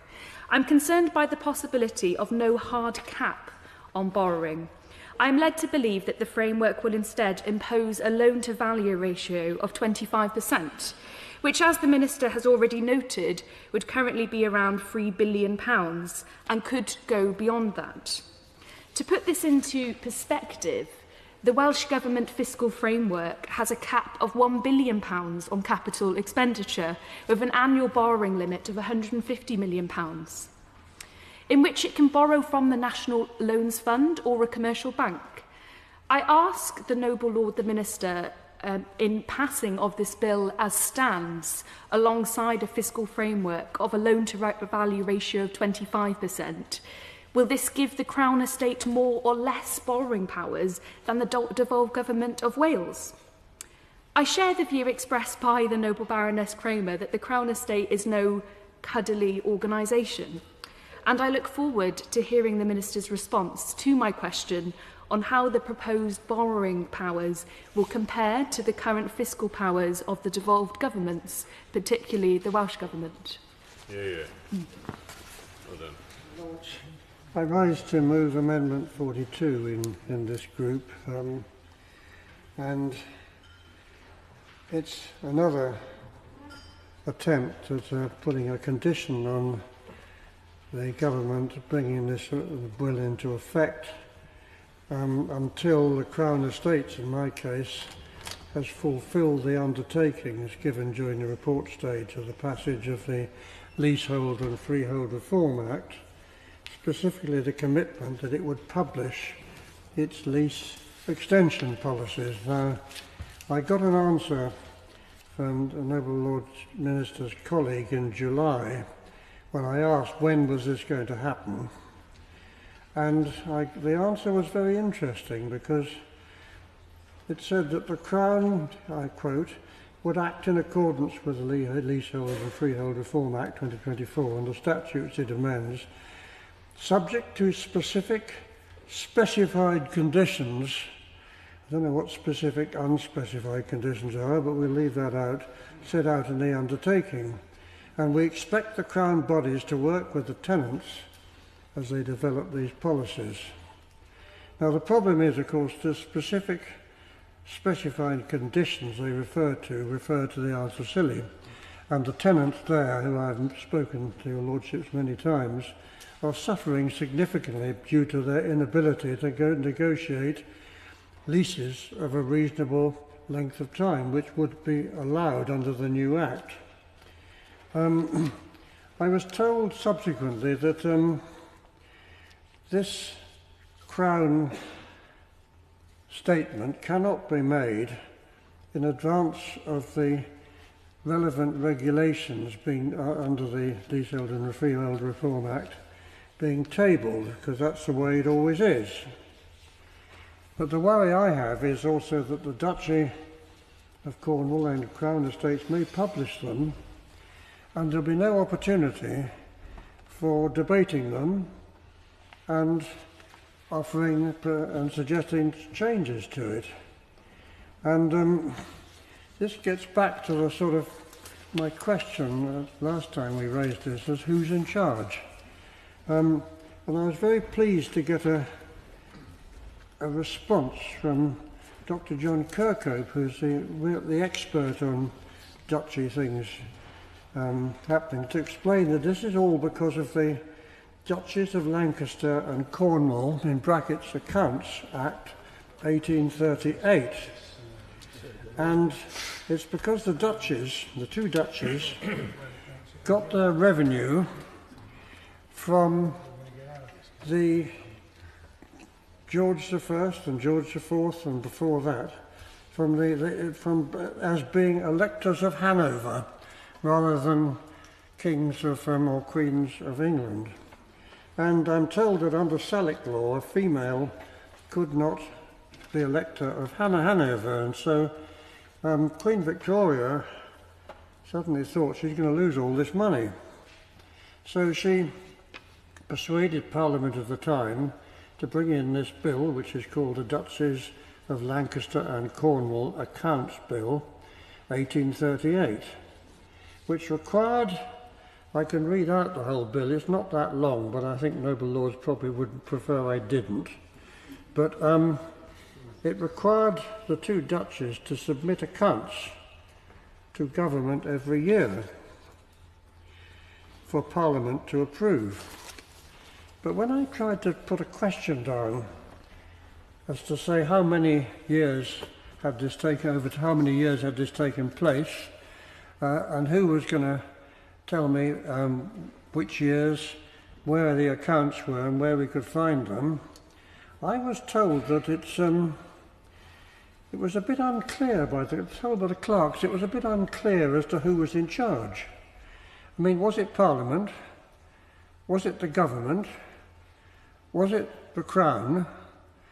Now, I don't think it would be the Crown, because that would be the Crown being in charge of itself, which is probably not a very desirable thing, and probably not true. But I'd be very grateful if my noble friend the Minister could actually tell me over how many years these two duchies had submitted accounts, and over how many years, if any, they'd been debated in either House of Parliament.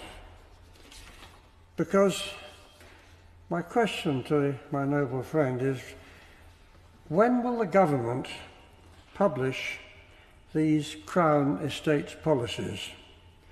Do they have to wait until the government has published its secondary legislation on the leasehold reform?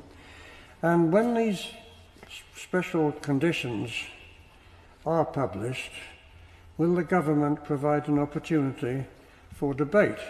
Because I can see that the Crown will be saying, well, we're in charge, nobody can tell us what to do, we can't debate it, and so the conditions applicable to the Leasehold and Reform Act will be modified to the extent that the people of the Isles of Scilly, who are suffering quite a lot, not just from the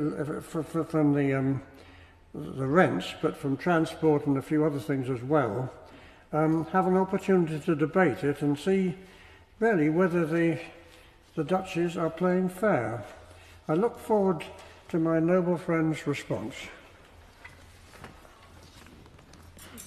My Lords, I have to confess that I was fascinated by the amendments put down by the Shadow Minister Veer,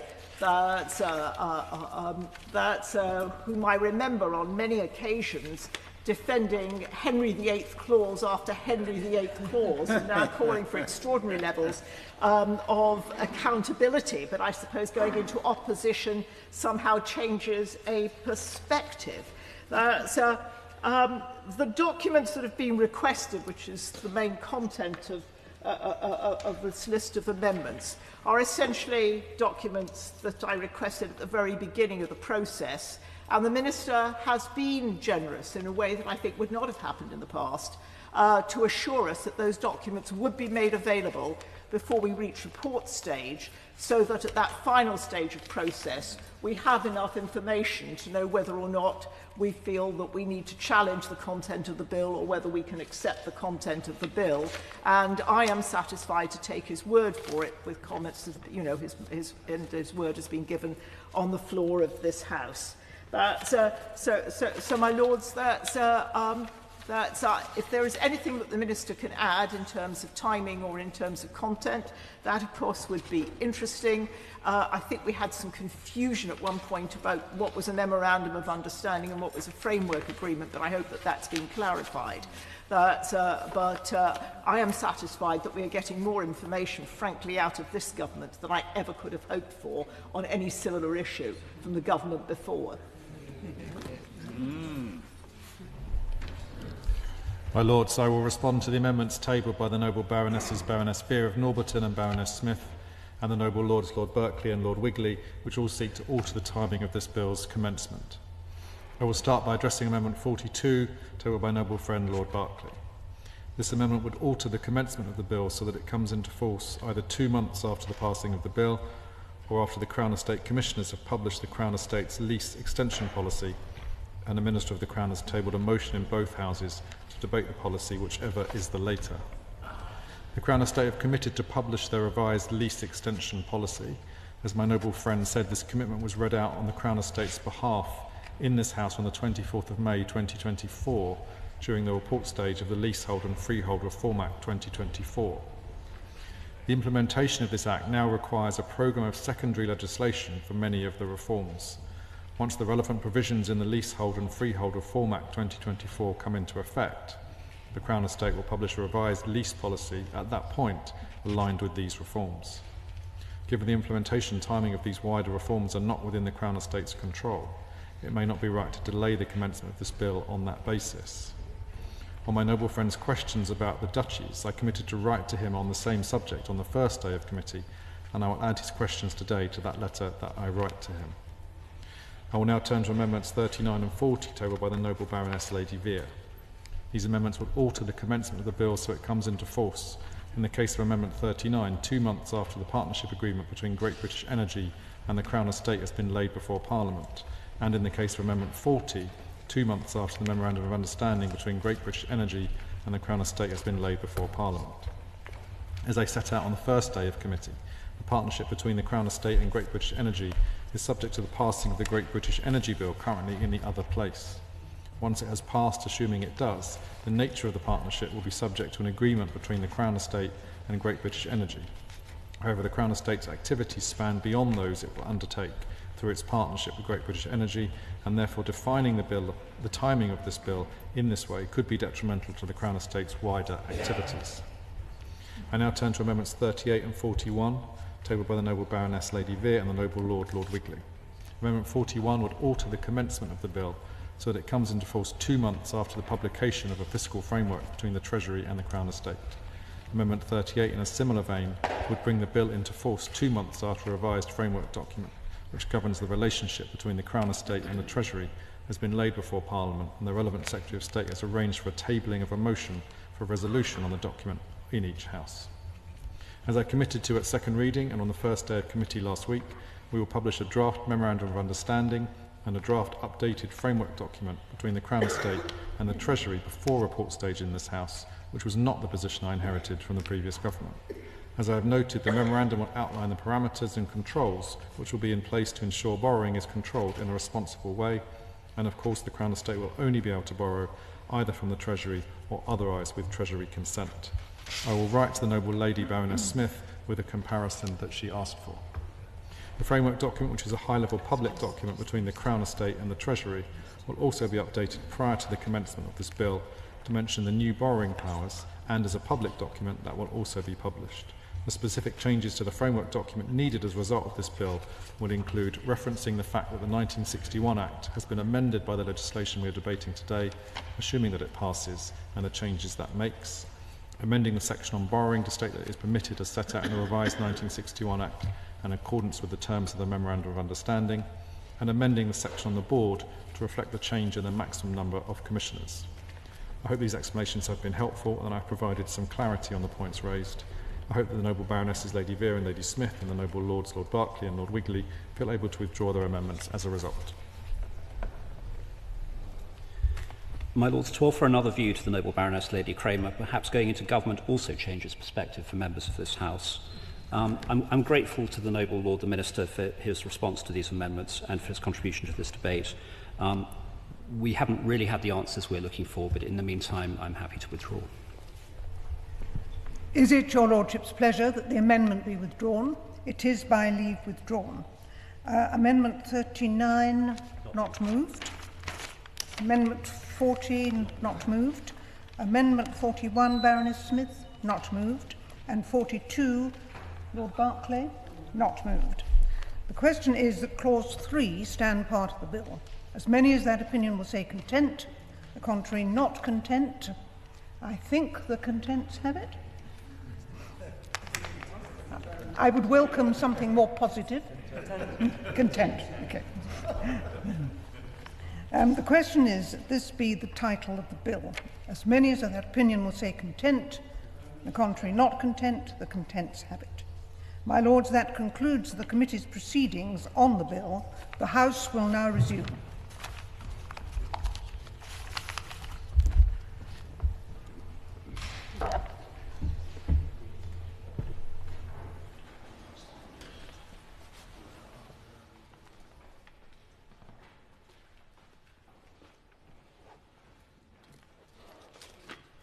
My Lords, the Committee of the Whole House, to which the Crown Estate Bill was committed, has gone through the same and has directed me to report it to your Lordships without amendments. My Lords, I think it may be for the convenience of the House if I allow a slight pause while the changeover to the next business takes place.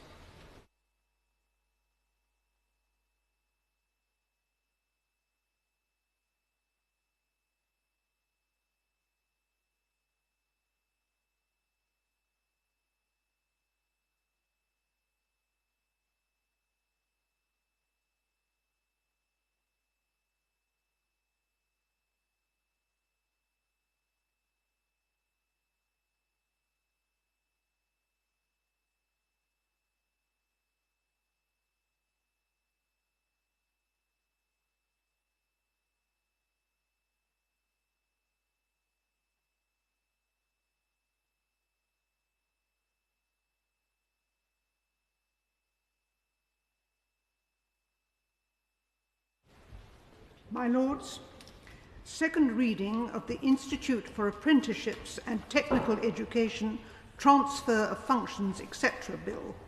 Baroness Smith of Malvern. My Lords, I beg to move that the bill be now read a second time.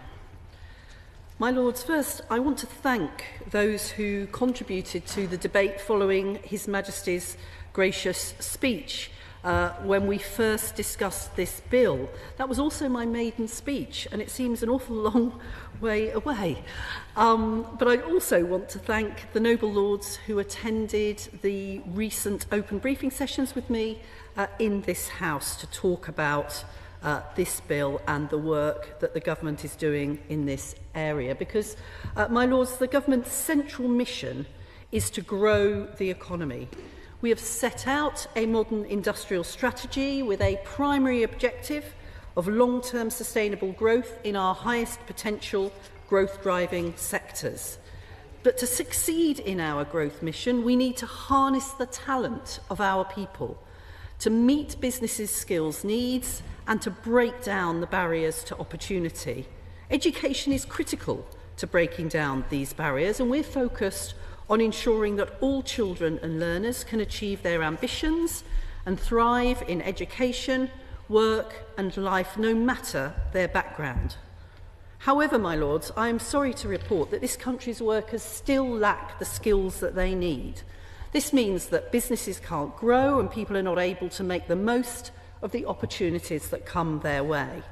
Around 7.5 million working-age adults, for example, do not have even basic digital skills, despite most employers saying that these are vital for businesses.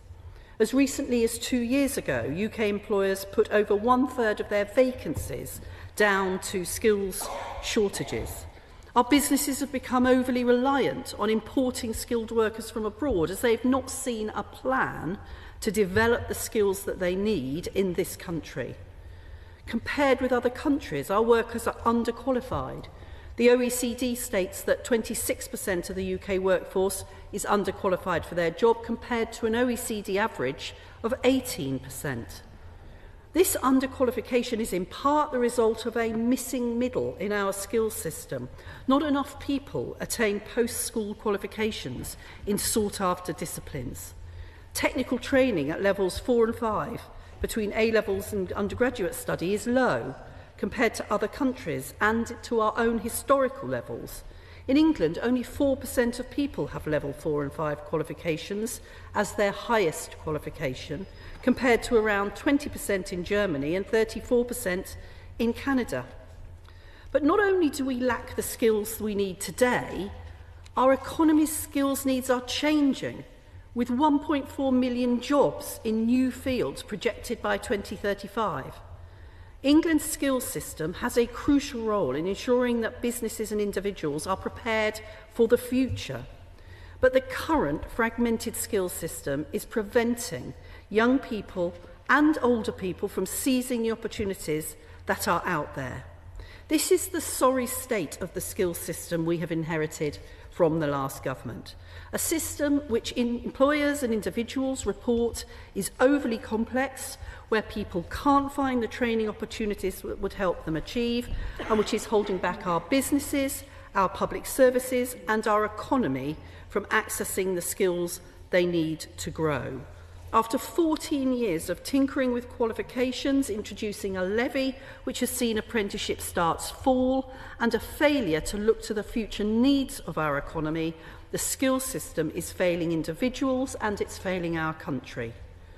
The skills system needs an overhaul. It needs to be strategic, creating opportunities for young people to get on, for adults to upskill and retrain, and deliver the skills that will help our businesses grow.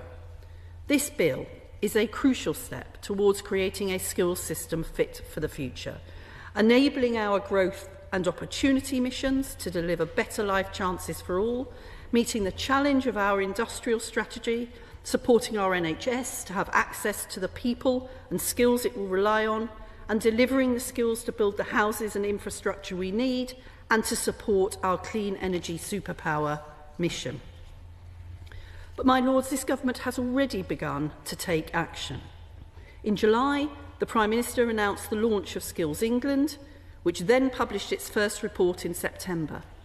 This new organisation will bring coherence to the system. It will ensure that we have a clear assessment, not just of where the skills gaps are now, but also of what we will need in the future to realise our potential in a rapidly changing world. It will use this assessment to ensure that there is a comprehensive suite of apprenticeships, training and technical qualifications for individuals and employers to access. At its heart will be employers working with trade unions, training providers across our further education, higher education and independent sectors, local and regional government. A partnership raising the profile and the impact of our skills system.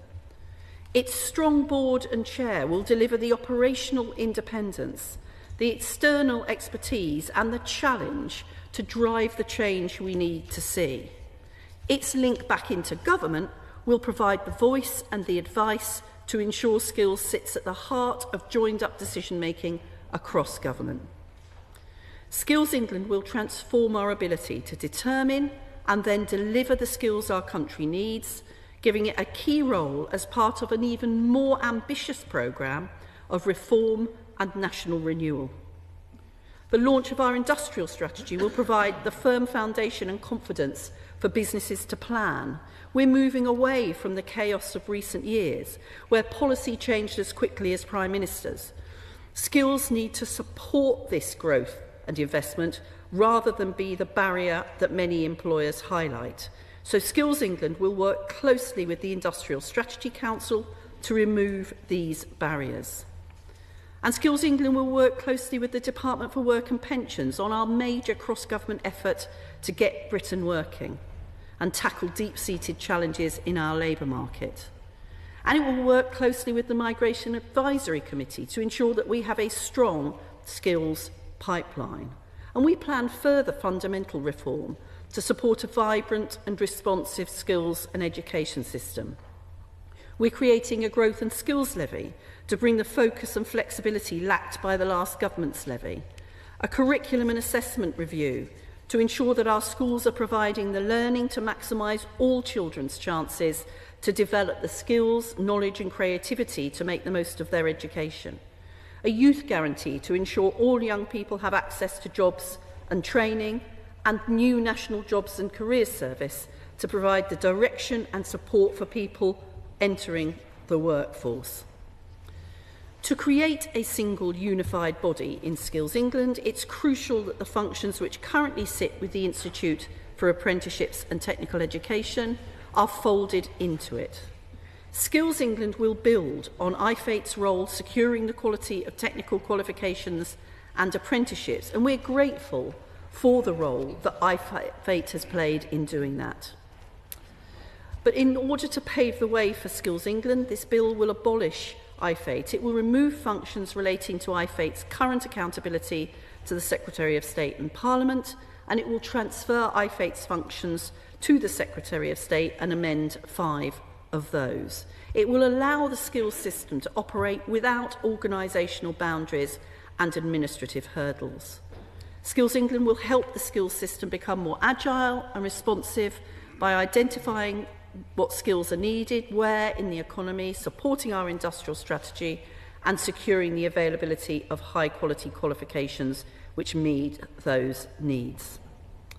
My Lords, this bill is narrow in scope and technical in nature, and there are 2 main elements.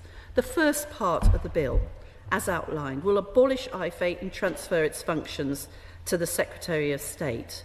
These functions will largely be exercised by Skills England, operating as an executive agency. The bill will also enable the transfer of IfATE's property, rights and liabilities to the Secretary of State. The second part makes changes to some of the functions to be transferred. We've examined the functions carefully and determined that the way some of them are set out in the existing legislation is overly prescriptive and could hamper the responsive and agile skills system that we need. The government therefore proposes some changes to functions relating to apprenticeships and technical education to increase our responsiveness and to allow the Secretary of State to make small and fast adjustments to our education and training programmes. This should increase the speed and flexibility that the skills system needs. Clauses 4 and 5 would remove the requirement for each occupational standard and apprenticeship assessment plan to have been prepared by an appropriate group of persons. Employers will continue to be central to how technical qualifications and apprenticeships are produced in the preparation and design of standards and apprenticeship assessment plans, while designed by employers and others, will be maintained as the default position, these changes will allow greater flexibility in scenarios where preparation by a group can be unnecessary or restrictive. For example, where training requirements are already tightly defined as the result of there being a regulator or an industry recognised qualification, such as the dental hygienist occupation being regulated by the General Dental Council. Giving the Secretary of State the flexibility to consider whether or not to convene a group of persons in such cases will enable the skills system to be more agile. But where the Secretary of State makes the determination not to use a group of persons to prepare standards or apprenticeship assessment plans, a high level of rigour and recognition of the value of external input will be upheld. For example, publishing standards in draft for stakeholder comment before they're finalised. Clause 6 will retain the duty to maintain arrangements to review technical education qualifications, standards and apprenticeship assessment plans. But we will remove the duty to review these at regular intervals and publish information about these intervals. This change is necessary in light of there now being over 700 standards spanning a huge range of sectors and occupational specialisms. The frequency with which different standards should be reviewed and updated will depend on their performance, how widely they're used, and the pace and extent of technological advancements resulting in changes to the types of tasks performed and expertise required. This change will therefore allow the Secretary of State flexibility to focus on the reviews with the greatest need and the greatest impact. Clause 7 will remove the requirement for a third-party examination of a standard or apprenticeship assessment plan to be carried out before approval. Again, we expect the default position to remain that standards and assessment plans will be examined by independent third parties. The Secretary of State would only deviate from this in a minority of instances where appropriate. This change will allow flexibility where examination would add limited value. For example, in highly regulated occupations, in the health and finance sectors, where the assessment plan simply sets out the regulator's requirements. Clause 8 will allow the Secretary of State to grant an exception which allows Ofqual to exercise its accreditation power for technical qualifications. Ofqual is currently prevented from exercising this power for technical qualifications. This amendment would allow Ofqual, where the Secretary of State deemed it appropriate, to be given the discretion to apply its accreditation power to specified technical education qualification types, subject to appropriate consultation. This change reintroduces the potential for technical qualifications to be accredited in the same way as general qualifications, so that learners and employers can be assured of the quality of the most high-stake qualifications. These flexibilities reflect the calls from employers and others to ensure that the system is agile, flexible and can respond to rapidly changing needs. In developing Skills England, we're already building that vital partnership that I mentioned earlier through a series of engagement events. So far, the roundtables led by Skills England's interim chair, Richard Pennycook, have involved over 100 key stakeholders, including a wide range of employers. And these sessions have emphasised the need for greater flexibility in the skills system and more opportunities becoming available to shape technical qualifications and apprenticeships so that they best reflect the changing needs of industry, particularly in the most critical sectors. It's in this spirit that we bring forward this bill. My Lords, this bill makes vital, practical changes which enable us to deliver Skills England, to bring coherence to the skills system and ultimately to deliver the skills we need for the future. These reforms will sit at the heart of this government's missions to drive economic growth and to spread opportunity across all parts of this country. And my Lords, I beg to move. The question is that this bill be now read a second time. My Lords, please let me start by saying how I'm looking forward to hearing Lord Beamish's maiden speech. The apprenticeship model is a win-win, which builds a skilled labour force whilst at the same time stimulating local economies and creating jobs. There are surely few better ways to foster innovation, enhance productivity and drive growth. The IfATE was part of our commitment to deliver employer-led apprenticeship standards. Since 2010, 5.7 million people have started an apprenticeship. Our system is working, and we were on track to building a skills and apprenticeships nation. We would have increased investment in apprenticeships to 2.7 billion sterling per year by 2025, and leading companies agree with our policy. Amazon, Specsavers and Premier Inn all make the most of their levy funds to recruit talent. In fact, 98% of the apprenticeship budget was spent over the last 2 years. There are over 690 apprenticeships now available for a broader variety of jobs than ever before. We train nurses, lawyers and scientists, with around 750,000 people currently on apprenticeships. These apprenticeships are all designed by employers, so apprentices can be confident they are learning skills valued by businesses. A national survey of apprentices revealed that 92% of all respondents felt the employer-defined knowledge, skills and behaviours they are required to learn through their apprenticeship would equip them to succeed in the future, while 80% said they felt empowered to have successful careers in their industry. One only has to look to Preston in Lancashire, where BAE Systems has a vast college in which it trains apprentices on its fighter programmes, and in Barrow-in-Furness in Cumbria on submarines. BAE's number of apprenticeships has nearly tripled since 2017. Higher apprenticeship levels 4 to 7, from foundation degree to master's level, have increased from 27,000 to 112,000. These levels give apprentices the opportunity to earn a degree combined with enjoying many years of work experience at top UK firms and the benefit of avoiding taking on significant student debt. And in February of this year, BAE Systems and the University of Portsmouth have launched the UK's first ever degree apprenticeship in space systems engineering. But not content with stopping at space systems, the IfATE has also been helping heritage industries like stonemasons. In 2020, just one person took up an apprenticeship.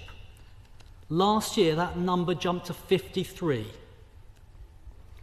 In March of this year, we pledged to create a new 60 million sterling investment fund to enable up to 20,000 more apprenticeships, including for young people and small businesses. Our record speaks for itself, so we do have concerns around various proposals in this bill. It is not yet clear whether Skills England itself will be established in statute, as IfATE was, which raises questions about its independence from the Department for Education and its ability to galvanise other government departments. How will it be able to pitch for the money needed from Treasury to fund the skills gap that we know we have? Can the noble Baroness the Minister please enlighten the House?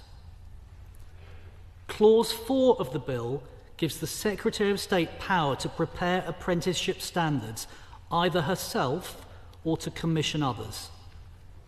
It would therefore be technically possible for an apprenticeship standard to be prepared without the input of employers, providers or industry groups. The Secretary of State could even close down or fundamentally change Skills England without the consent of Parliament. Can the noble Baroness the Minister explain what fail-safe measures will be put in place to avoid this happening to the detriment of both employees, employers and the many people who currently benefit from the apprenticeship programme. There are concerns that the bill may decrease the standards of technical qualifications because Clause 6 removes the IfATE requirement that reviews of approved technical qualifications should happen at regular intervals.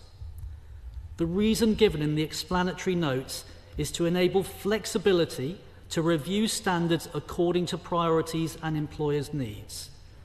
But how can the government guarantee to maintain the high standard required if this clause is left in place?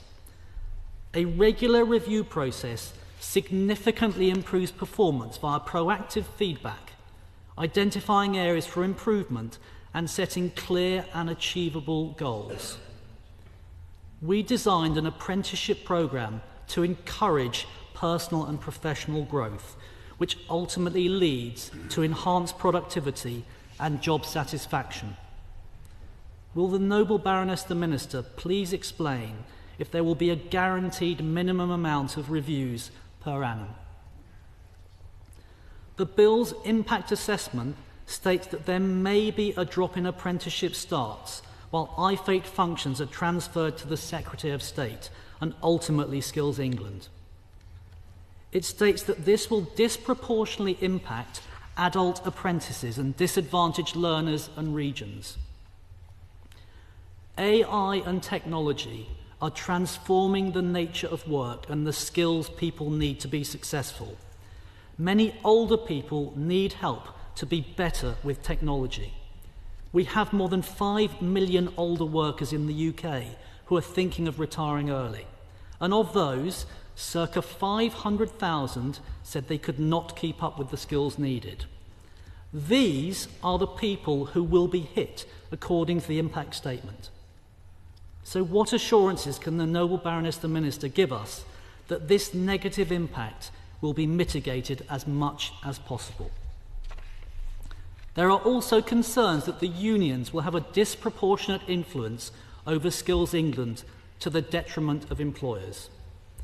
The Senior Deputy General Secretary of the union Prospect welcomed launch of Skills England but argued that it would not achieve its objectives without engaging and involving trade unions at every level. What reassurances can the Noble Baroness the Minister give the House that there will not be undue involvement from the unions to the detriment of employers and learners? The government has said it will build 300,000 new homes every year, but we do not have the electricians, the plumbers, the bricklayers, or the roofers who would be needed to build that amount of homes every year. Their skills cannot be conjured up. They need training and apprenticeships, which take time. In March of this year, the current Secretary of State for Work and Pensions announced that Labour would fund 1,000 new careers advisors in schools and a number of employment advisors in new Young Futures hubs. So please can I ask, the government committed to 1,000.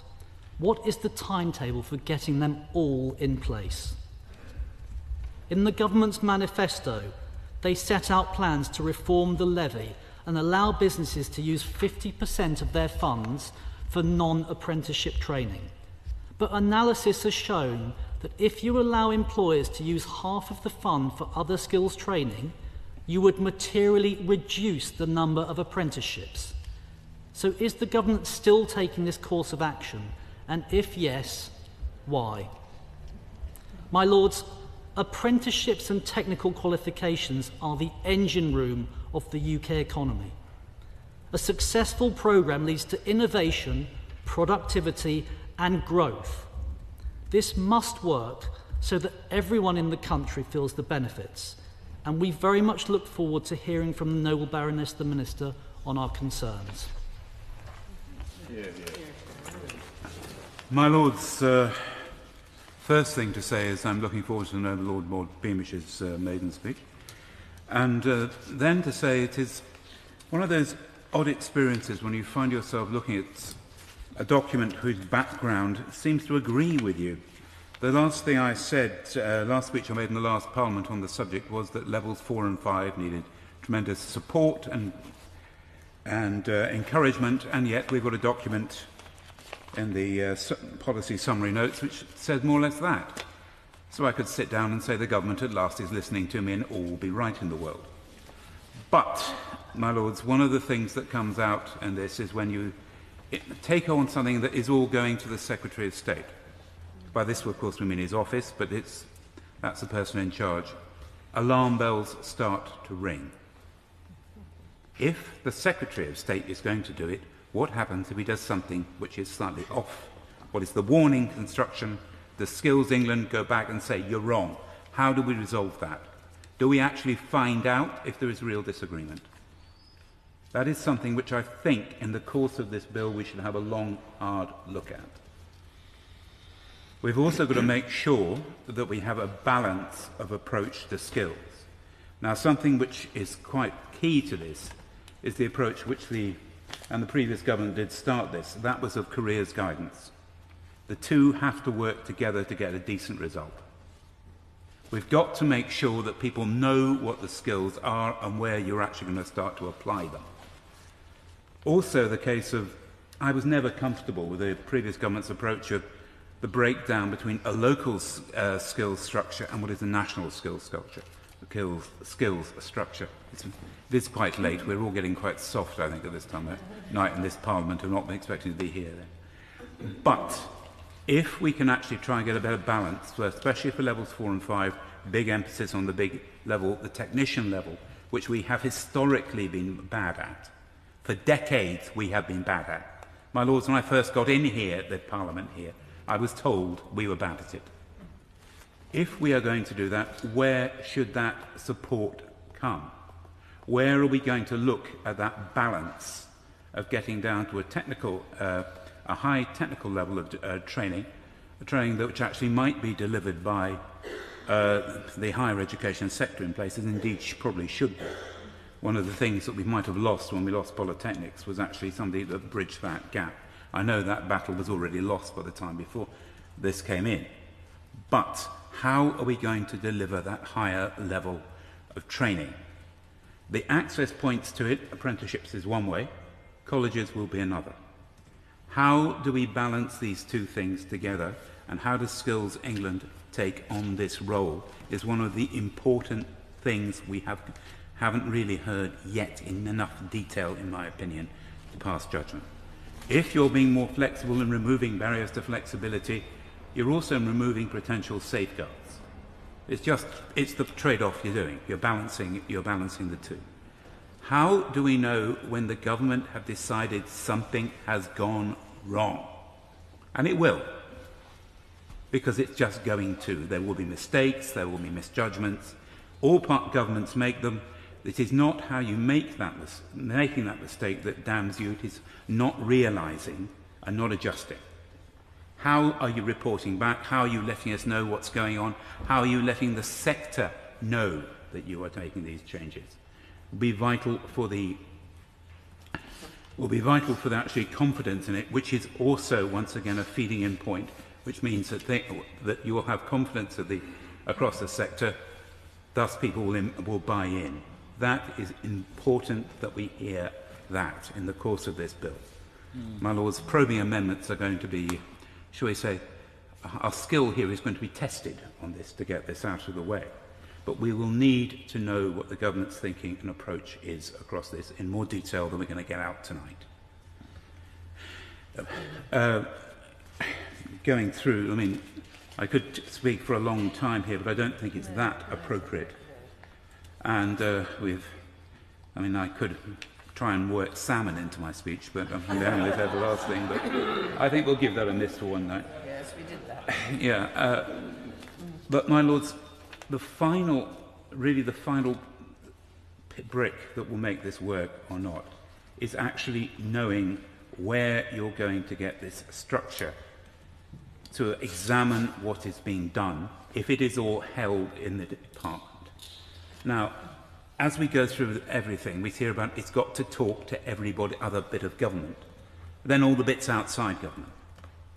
Okay, if you have a central structure that's going on, hearing about how that is intended to happen, your capacity to change that when it speeds up the review process for minor changes, so long as it does not become the default. But there are concerns if it results in employers becoming less engaged or even bypassed, and the quality and consistency of apprenticeships being undermined. And I was reassured by some of what the Minister said about the intentions there. Can the Minister confirm that both standard setting and assessment plans will be transferred to Skills England to avoid inconsistent outcomes for the same apprenticeship if these functions are separated? And in particular, will Skills England be required to work closely with industry skills bodies to ensure effective employer input?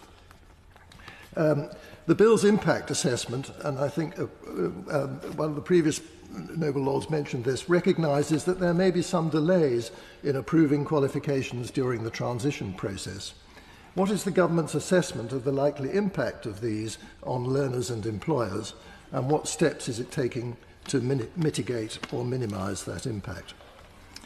My Lords, together the points I have mentioned about the bill come down to a single underlying question. What reassurance can the Minister give that the specific proposals in the bill will not be used in a way that results in the influence and centrality of employers in the process being diluted? My Lords, let me turn now to three broader skills policy issues, and I could have covered many, many more, so I'll try and keep this to just the three. The first relates to the proposed growth and skills levy and how it might address the perennial challenge of persuading more small businesses to offer apprenticeships.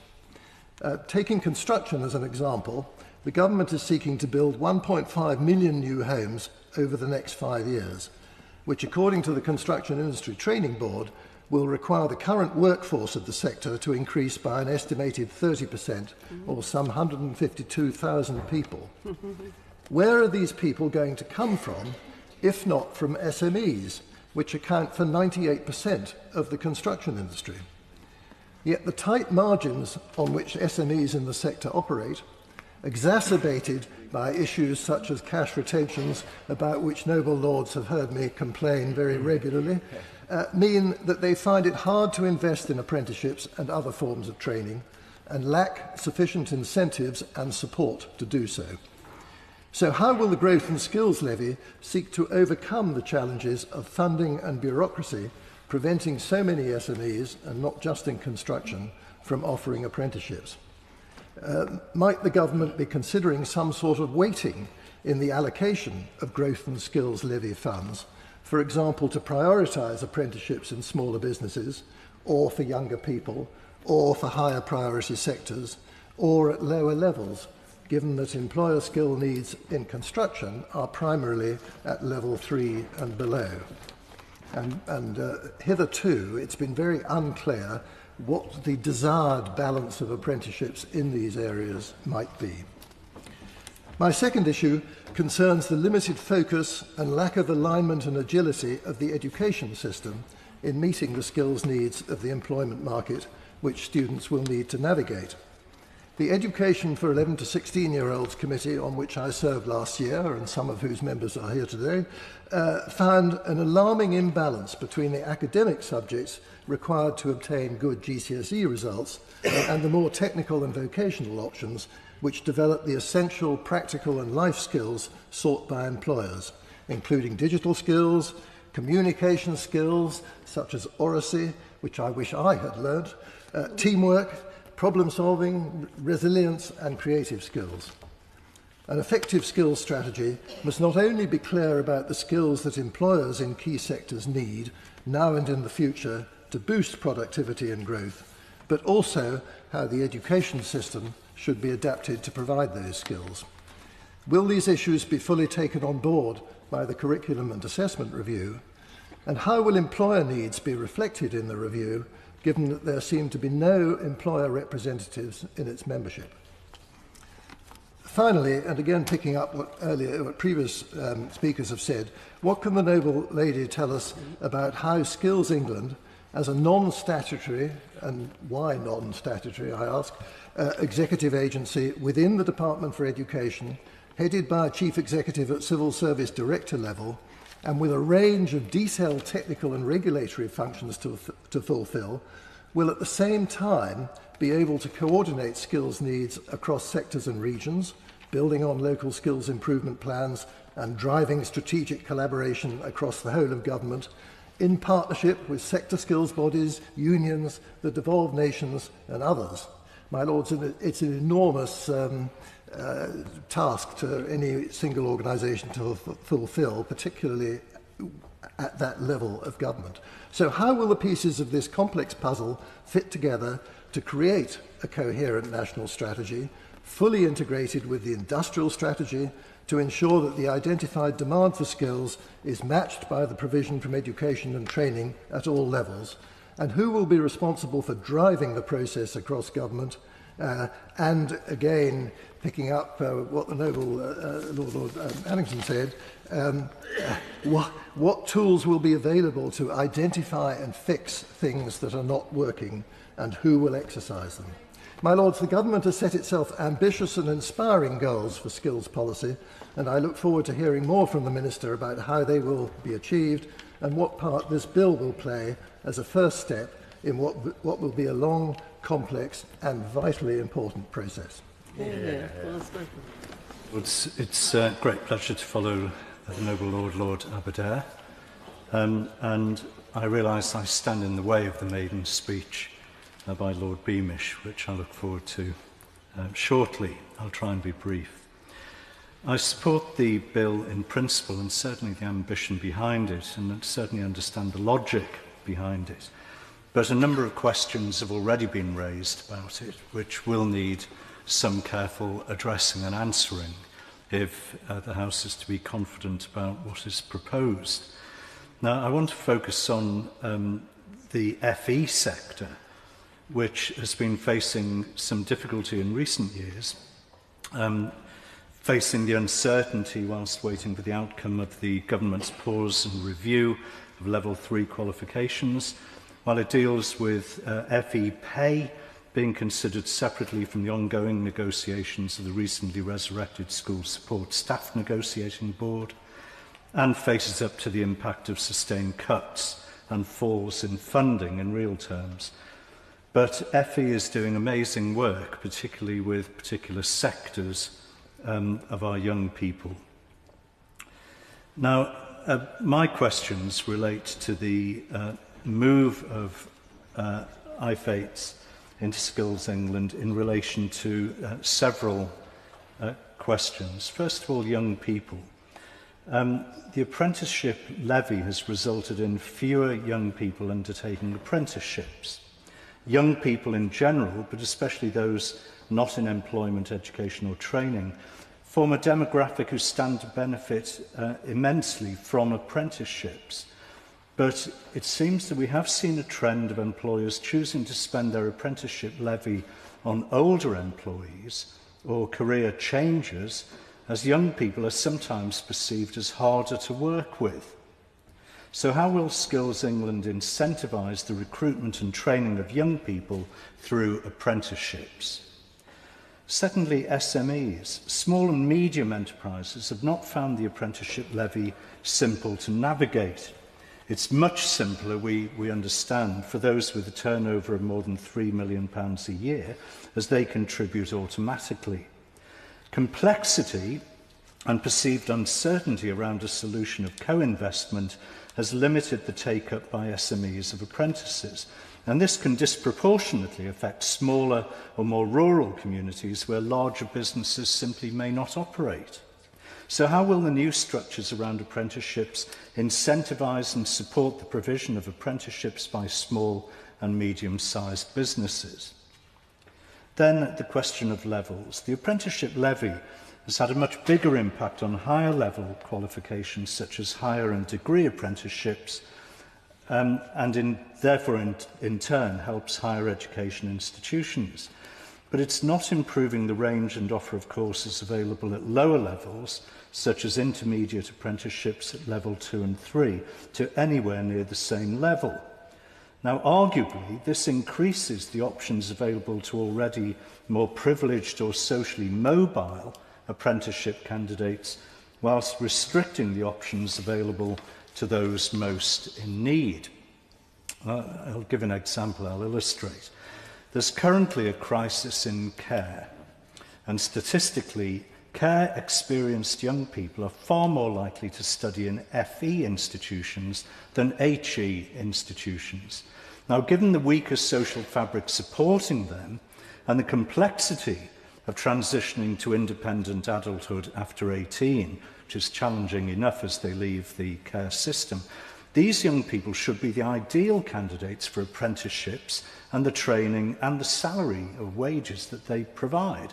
However, they're more likely to need to undertake a lower level apprenticeship in the first instance and are seen by some providers as harder to work with, as I indicated earlier, and are therefore doubly passed over in favour of older, more experienced candidates undertaking higher or degree-level apprenticeships, for which a young learner may not be eligible depending on their prior education. So how will Skills England use apprenticeship structures and incentives to make sure that our apprenticeship structures and technical education are making the most impact for our most vulnerable young adults and learners? My Lordships, it gives me great pleasure to give my maiden speech in your Lordship's house. And can I begin by thanking Black Rod and her staff for the help and assistance since my introduction.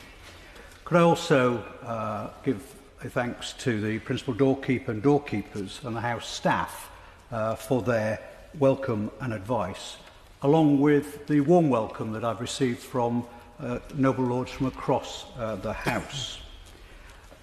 Can I also take this opportunity to thank my two sponsors, Baroness Ramsay of Cart Vale and the Lord Grocott. The Baroness Ramsay, for many years I've been friends. We served together on the NATO Parliamentary Assembly. And on our many travels, she used to describe me as an unofficial Batman, as I carried bags through numerous airports around the world. I've got to say, though, it was a delight to undertake that role for such a noble lady. Similarly, Lord Grocott has been a good friend, and like me, is an early riser. We've both been members of the House Commons Tea Room Breakfast Club, which meets at 7:30 every morning for many years.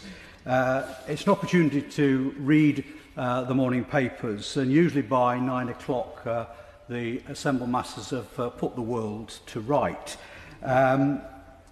I'm also pleased to be reunited with, in the Lordship's House, with Lord Arbuthnot of Edrum. We served together on the House of Commons Defence Committee, but also, more importantly, we've worked for over 15 years on the campaign to get justice for sub-postmasters affected by the Post Office Horizon scandal. Though we were of different political parties, we've worked well together, and over the years I think have helped right a grave injustice. I hope in my Lordship's House to continue that work on Post Office justice. The latest scandal is around a system called Capture, which predates the Horizon system and has just been the subject of a report by the Department of Business, which highlights a similar scandal which took place with that system. And it's something that I do think we need now to address. I join your Lordship's House, having had the honour of being the Member of Parliament for 23 years for North Durham. Many people have inquired about the origins of my title, Beamish. Many, including my good friend Gavin Robinson, the leader of the DUP in the Commons, asked me whether it is honour of the famous Irish Stout. Can I say, no, it is not. It is one of the many villages which make up the North Durham constituency. And as those from the North East know, that it's also the site of the, I would say, world-famous open-air museum. As your lordships know, it's always difficult to decide which village or community to include in one's title, but I did draw a line at a village very close to Beamish called No Place. I didn't quite think that being Lord No Place would have the same ring. I am the third former Labour Member of Parliament from North Durham, or its predecessor constituency, to enter your lordship's house. The others being Jack Lawson in 1950, the Attlee's Minister of War in the 1945 Labour government, and Giles Radici in 2001, who I know many noble lords will remember with affection.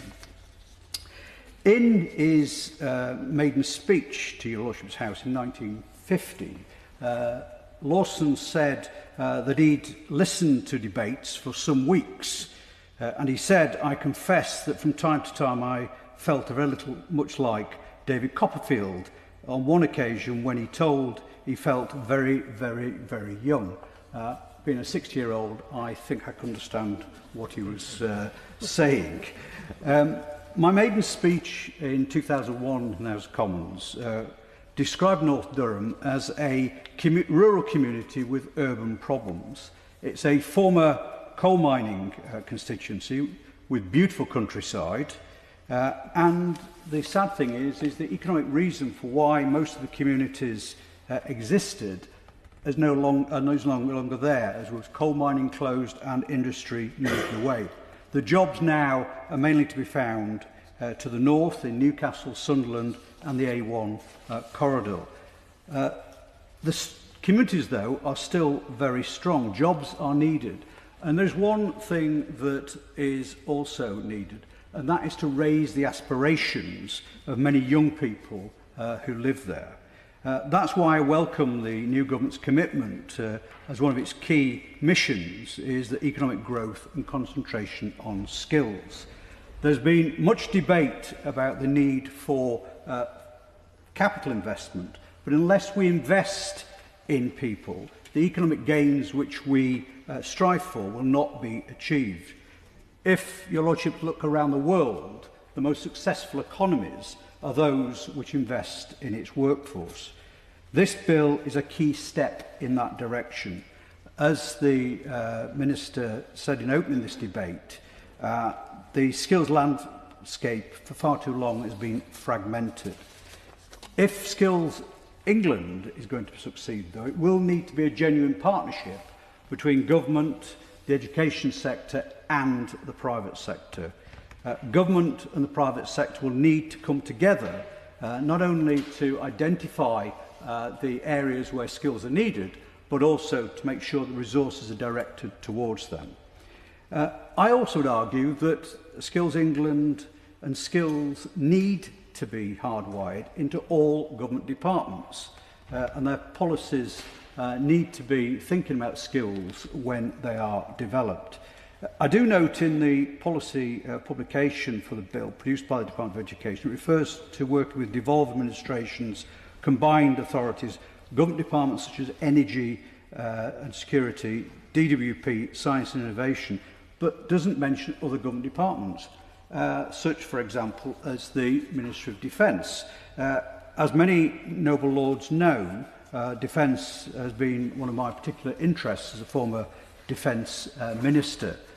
According to ADS, aerospace, defence, security and space employ 427,000 people in the UK, from large primes down to small SMEs, and provide some 20,000 apprenticeships every year. It is therefore vital that the Ministry of Defence and groups such as ADS work in partnership with Skills England when drawing up strategies for those sectors.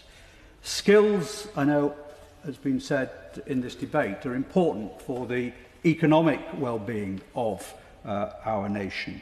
But I would also argue that they are vital for our national security.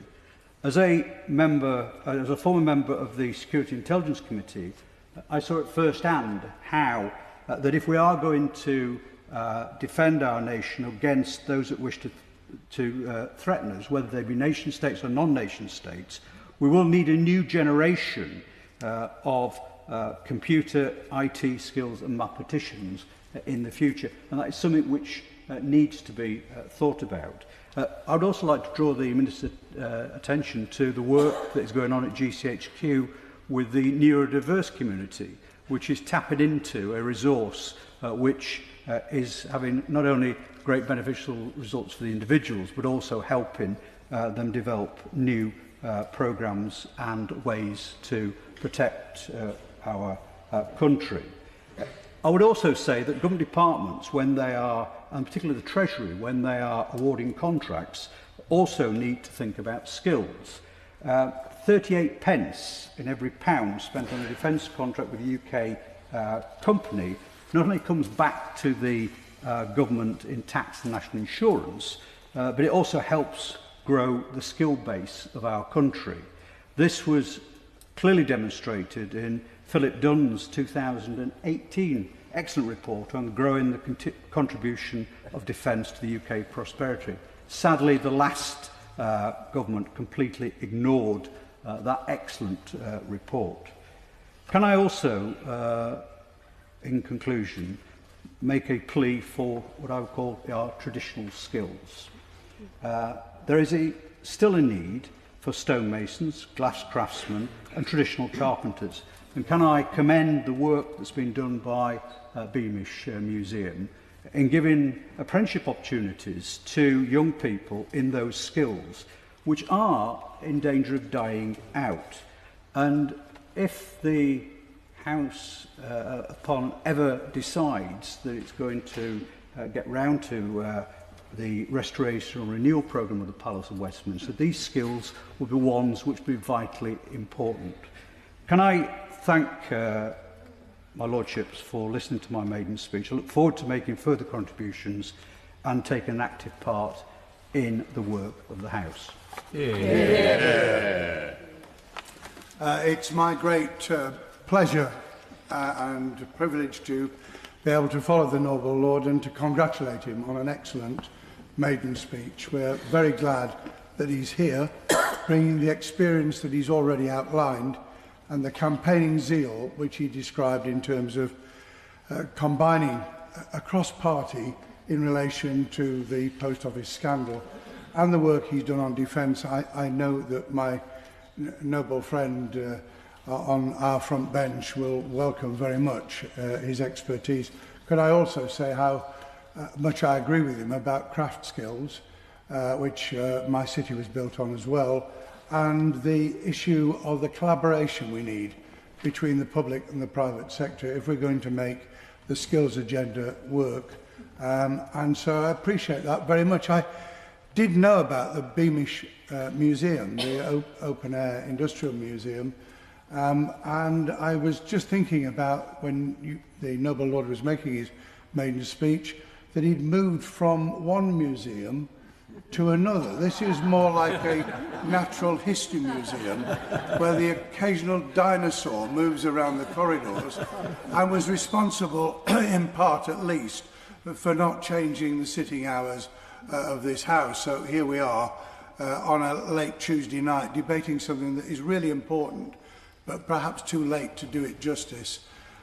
I, therefore, will cut my speech down and just congratulate my noble friend on the front bench. By the way, I do have declared interests on a wide range of issues relating to education on the register, but I wanted to congratulate my noble friend, the Minister, on being able to ride those two horses, not two houses, although she's been in both, two horses that was referred to earlier, in terms of being able to address the minutiae of the legislation before us and the greater vision of Skills England, which was intended when I was proud to be able to lead on the learning and skills proposals which were published 2 years ago and on which both Skills England and the Growth and Skills Levy and much else have now been drawn.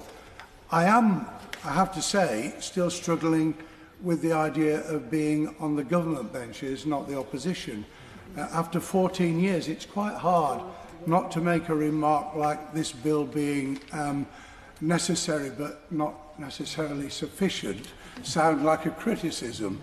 But I would certainly say that whilst this bill is needed in terms of transferring IfATE's duties to Skills England, it is only a tiny, tiny part of creating a vision, a pathway, a way forward in terms of generating the energy and the drive and the commitment of everyone involved to make Skills England a force to be reckoned with. And some of the questions that have already been asked arise directly from that. Chapter 3 of the paper published on the 24th of September, which actually was the day in which the Prime Minister was making a speech at Labour Party conference, in figure 7 laid out the challenge of the kind of areas that we're dealing with in terms of getting the right skills in the right place, but not just for now, but for the future. There were some interesting comments in that paper, which I very strongly welcome and hope we can build on, both in terms of the committee stage of the bill and responses by the government, but also in terms of wider workforce planning. My noble friend, the Noble Lord Beamish, referred to using other departments as a template and used the question of the massive investment of the Ministry of Defence. Defence procurement reminds me that we have a most enormous opportunity that has not yet found its way into government policy for using procurement to ensure that that drives apprenticeships, as well as driving the necessary skills agenda for the future. Skills, of course, for the future, because as Henry Ford said when he was asked what consultation he'd had on the production of his first car, indicated that if he'd bothered to consult with anybody, their first thought would have been faster horses. And in the first 25 years of the last century, the number of movements by non-mechanical means moved from 5% to 95% in just 25 years in terms of the creation and development of vehicles. We're at a point where enormous change is happening as we speak. It's why, and I imagine my noble friend knows this, why there is such controversy in Germany at the moment about where they're going on the skills agenda and investment for the future, because we've always turned to Germany as an example of what we might have done in the past and what we might do today. I fear that the world is changing around us, sometimes leading us and sometimes giving us an example of how we have to skip a generation in terms of what we're thinking of doing in order to be in the right place to deliver the skills we need for the future. I do make a plea and ask my noble friend, and she did mention the issue of dental technicians and that particular sector, whether we can't very rapidly move to decentralise the accreditation of industry standards to those organisations and sectors, for instance, the Construction Industry Training Board and the EITB, both of which had a role in this area before 2016 when IfATE was created, to be able to cut out the bureaucracy. And undoubtedly IfATE has, over this last 8 years, developed a bureaucracy, but we owe them a debt of gratitude because it's been a thankless task. So thank you to Baroness McGregor-Smith, the Chief Exec, and all the staff of IfATE, and to Richard Pennicott, who's done an incredible job in a very short period of time, very much unsung in terms of getting Shadow Skills England off the ground. There are questions, of course, about the level of the post of Chief Exec, which I hope my noble friend will address, not just now, but in the weeks ahead. We have a Director General in the Department of Education who is incredibly powerful, has a reputation for delivery, and I think is in a position to drive Skills England forward. But we're not talking about individuals in a post at this moment. We're talking about whether Skills England will be independent enough, will have a chair that can actually be able to deal with business, trade unions and departments in an independent and vigorous fashion, and advocate for the resources needed. The apprenticeship levy, and I hope that the Chancellor of the Exchequer next week will say much more about this, is absolutely fundamental. I think there should be an expansion of the apprenticeship levy. I think the Treasury should stop top-slicing it and therefore diminishing the amount of money and resource that's available to deliver. I think that Skills England can play a really important part in making that advocacy work, but not if it doesn't have the clout and therefore build the reputation that will ensure that it can be done. Many other questions I was going to raise this evening, but for respect of those who have still to come on this late Tuesday night, I just say this finally. It seems to me that we've got to be really ambitious. Microcredits and modular learning will ensure that what we'll need is a learning passport for people in the future. Yes, we'll need to answer a query earlier raised. We will need to reinstate the Union Learn Fund, which was created back in 1998. And I was very proud of that, because along with it went learning representatives who advocated alongside management for learning in the workplace and beyond. And many, many examples exist to show how well that worked. At the same time, UK Commission on Education, Employment and Skills was a really good example. Don't let's reinvent the wheel. Let's try and work out what worked in the past and what didn't, and then build on it. And then let's rejoice in the fact that we do have a Minister of State in this House who has the hands-on experience in the past and understands the economic and business needs that are required, and can be a great leader in terms of ensuring, along with the Secretary of State, that we get it right. Tonight is the beginning of a journey I hope we'll be on together. My Lords, I'm pleased to be speaking in tonight's debate, and I draw attention to my register of interests. And I would also like to congratulate Lord Beamish on his maiden speech and very much look forward to his contribution to the House. I think this debate's already shown that across the House there is cross-party agreement on the importance of an effective skills agenda to develop a high-skill, high-productivity workforce that fulfils, as we've heard, both employers' needs but also provides opportunities and training that employees need to thrive. I too recently served as a member of the Education for 11 to 16-year-old Select Committee with a number of other noble lords who are speaking today.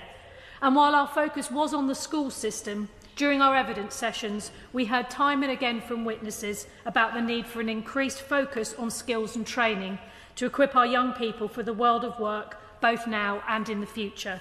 And the data bears that out.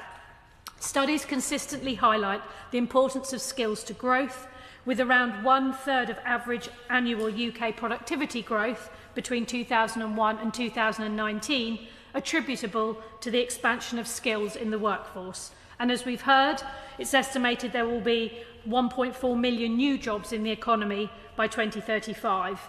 Evidence to our Select Committee, for instance, suggested that over the next 5 to 10 years, more than 200,000 jobs could be created in the energy efficiency sector, with the retrofitting of buildings alone requiring the training of 45,000 new technicians a year. So it's against this context of the changing skills demands of the economy that we're considering this bill. But, my Lords, on the face of this bill, it really doesn't tell us anything much about the government's approach to these challenges. As the Minister said in her opening remarks, the bill is narrow in scope and technical in nature, and that is certainly true, but that does raise some concerns. The bill abolishes the Institute for Apprenticeships and Technical Education, giving the Secretary of State significant powers as a result, but includes nothing at all about the new body, Skills England, that is intended to be at the centre of the skills landscape under this government and absolutely fundamental to the delivery of their agenda. And despite the Department's policy summary repeatedly referring to the role of Skills England, as indeed the noble lady set out in her opening remarks, the bill itself does nothing practically to progress its establishment. And surprisingly, the organisation which is intended to be, and I quote, the driving force between the much-needed upskilling of our economy in the coming decades is not mentioned once on the face of the bill itself. Instead, most measures are transferred significant numbers of powers and functions directly to the Secretary of State. In their briefing on the bill, CITB noted that this is contrary to the previous characterisation of Skills England that was outlined in the King's Speech, and contrary to the vision of Skills England to be an independent body established in law with a cross-governmental role. In her introduction to the first report published last month by Skills England in its shadow form, the Secretary of State set out a number of responsibilities that will be invested in the new organisation. Firstly, bringing business, training partners and unions with national and local government to develop a clear assessment of the country's skills needs and how they can be filled. Secondly, working closely with the Industrial Strategy Council, Migration Advisory Committee and across government to deliver the necessary skilled workforce required in the future. And finally, shaping the government's response to skills needs by identifying key priorities, including advising on the new growth and skills levy. And in his forward, Richard Pennycook, the interim chair of Skills England, added a further list of actions the body will be taking, including working with providers in further and higher education to clarify and strengthen the skills landscape, and supporting schools in the provision of high-quality advice to students on career opportunities. There is no question that these roles are extremely important and need to be fulfilled, but there is no detail about any of this in the bill. So what we are being asked to do is abolish IfATE and give the Secretary of State significant powers, but with no legislative underpinning for what Skills England will actually do in practice, and no details about how it will fulfil its extremely important functions to achieve the laudable outcomes the government wants. And I'm not sure how the bill fits with the speech made by the Attorney General last week, in which he said, excessive reliance on delegated powers, Henry VIII clauses or skeleton legislation upsets the balance between Parliament and the Executive. This not only strikes at the rule of law values, but also at the cardinal principles of accessibility and legal certainty. Now, the Labour manifesto itself made several very clear commitments about Skills England, that it would work with the Migration Advisory Committee, coordinate with local and regional authorities, and determine which courses would be eligible for levy funding. So I'd be grateful if the Minister could explain why, at the very least, these aren't included on the face of the bill, with a reference to the creation of Skills England. The lack of a statutory footing for Skills England and the centralisation of powers in the Secretary of State in this bill, I think we've heard, raises questions for many of us. With all the powers in this bill passed to the Secretary of State, how independent in practice will Skills England, and we've heard indeed the board, really be able to be? Will they truly feel able to challenge ministers if they believe government policy is not delivering on the outcomes intended, if they have no legal independence? How in practice and on what basis will their relationship develop with the Industrial Strategy Council and Migration Advisory Committee? What role will they have in approving new qualifications or overseeing the system, and what extent will their responsibilities be?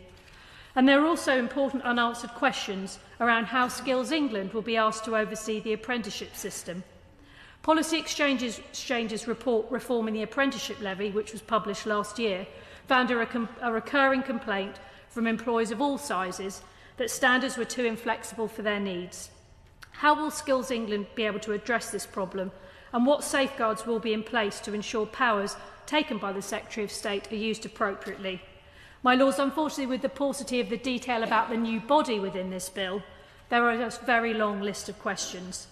So in conclusion, I believe this bill raises more questions than it answers, and I look forward to our more detailed discussions during the passage of the bill, when I hope the Minister will build on her opening comments and be able to provide much more detail on the role and responsibilities of Skills England, and perhaps most importantly, offer clear reassurances that it really will have the autonomy, responsibility and flexibility to lead the revitalisation of our skills system that we all want to see.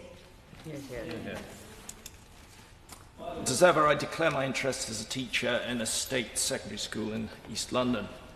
I'd like to thank all the organisations that briefed us, and there were a lot of them, I'd also like to congratulate Lord Beamish on his excellent speech. I'm rather sad, I have to admit, to not be congratulating Lord No Place, but maybe a good choice. This is an interesting one, my lords. We get very little detail in the bill. So this debate, I think, is more about a wish list than actually talking about the bill itself. Through this bill, we get Skills England and its utopian dream: stronger, flexible, nimble, swerving, agile, breaking through barriers. This is less of an arm's-length body as more of a job description for an England rugby fullback, I think. So here's the first question the Minister might like to answer. According to the Association of Employment Learning Providers, the remit of the IfATE had become bloated and not fit for purpose. So given the larger remit of Skills England, how will it remain nimble? And now so much power will be vested in the Secretary of State. How is this agility going to work? I'm not being flippant when I ask, does the department have the skill set for this new agile way of working?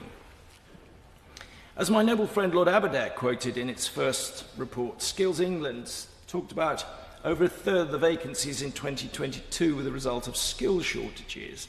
Said qualifications landscapes for employers were opaque.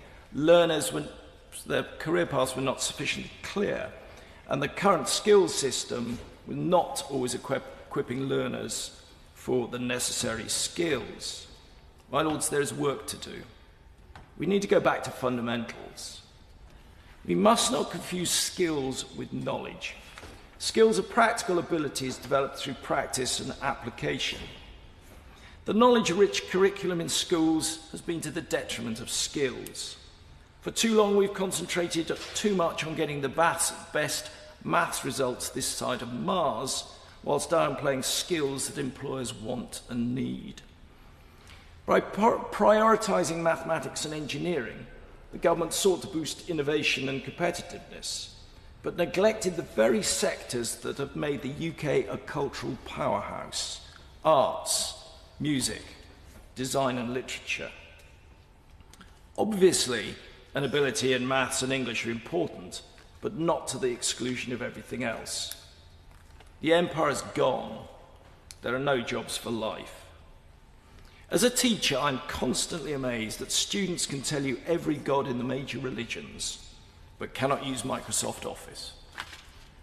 Designing and populating a spreadsheet should be part of a basic maths taught in primary school. Every student should leave school having started at least one business, and I commend the work of Young Enterprise in this field. Every student should have the skills to build healthy work, social and sexual relationships. And again, I would urge the Minister, if she doesn't know it, to look at the work of the charity Tender and their work in schools.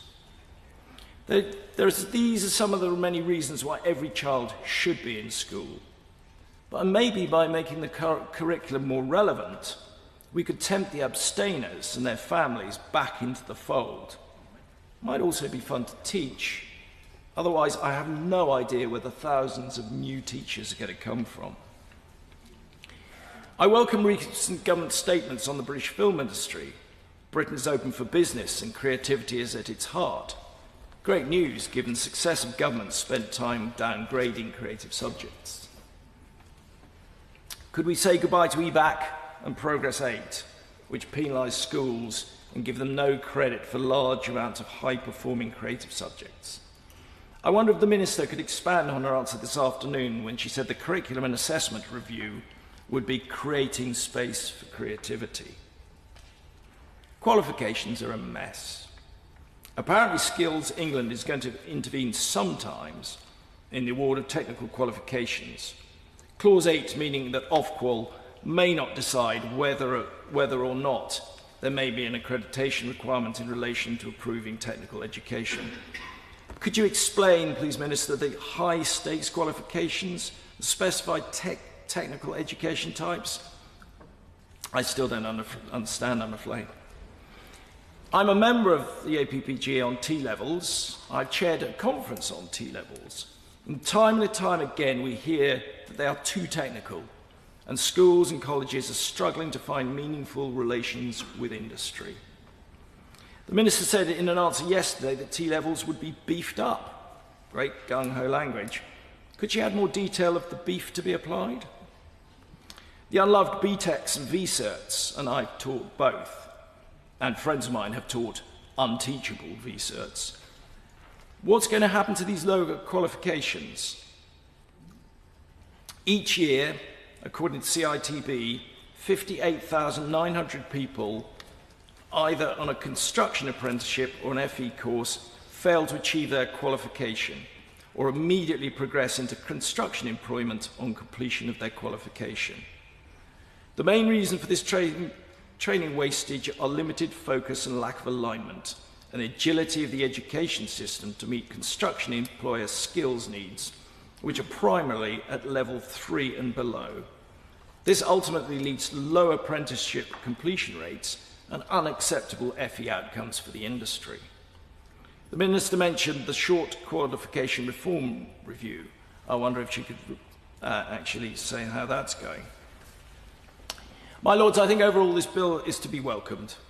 Skills England talks a great fight, and if it can truly deliver the skilled workforce that this country so desperately needs, then it will have achieved something monumental. But this government needs to be brave, for Skills England can only thrive in an education system that is as agile and relevant as Skills England itself. Lord, I'd like to congratulate Lord Beamish and to say that I warmly welcome this bill for two reasons. The first is economic growth, that's obvious, but equally important, and I want to stress this perspective, skills are crucial for people and for their individual ability to earn a living. So for those two reasons, of course, it's highly desirable that we have a well-focused system of skills development led by a single body, and that's what this bill will provide. But, my Lords, when I read the brief from the DFE for Skills England and the first report that they have produced, I immediately notice what seems to me an imbalance. They're concentrating entirely on the first of the two reasons I give, the needs perceived by existing employers for labour and estimates of the new types of jobs of the future. This is very important, of course, and it's crucial that we know all this in order to have the right balance of training that fits the pattern of future jobs. But there is also the other perspective, the perspective of the individual.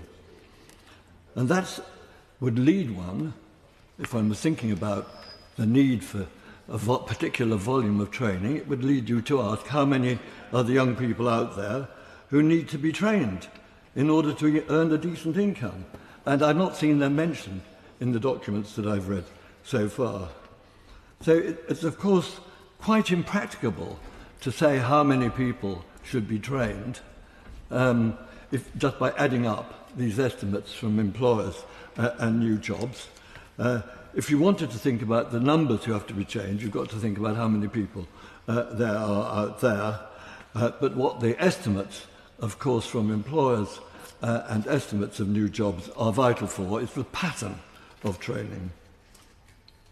So if we want to think about the total volume of training, I think we should start with a very simple principle, that it's in the national interest that every young person achieves the highest level of skill they can and wish to achieve. And it's a prime duty of the state to get every young person off to the best possible start in working life. It is a much lower duty of the state to support lifelong learning, and indeed most in-service training should, as it always has been, be paid for by employers. By contrast, getting people off to a good start in life is central to the government's opportunity mission. And we are currently so far from achieving this. Now, where's the problem? The problem is not in schools. At age 15, our young people do better in the PISA test than youngsters do in France and Germany and most European countries. But by age 25, they are way behind unless they are the group who went to university. So it's after school that the real barriers to opportunity exist. For example, in the government's apprenticeship matching scheme, there are 3 times more applicants than there are places on offer.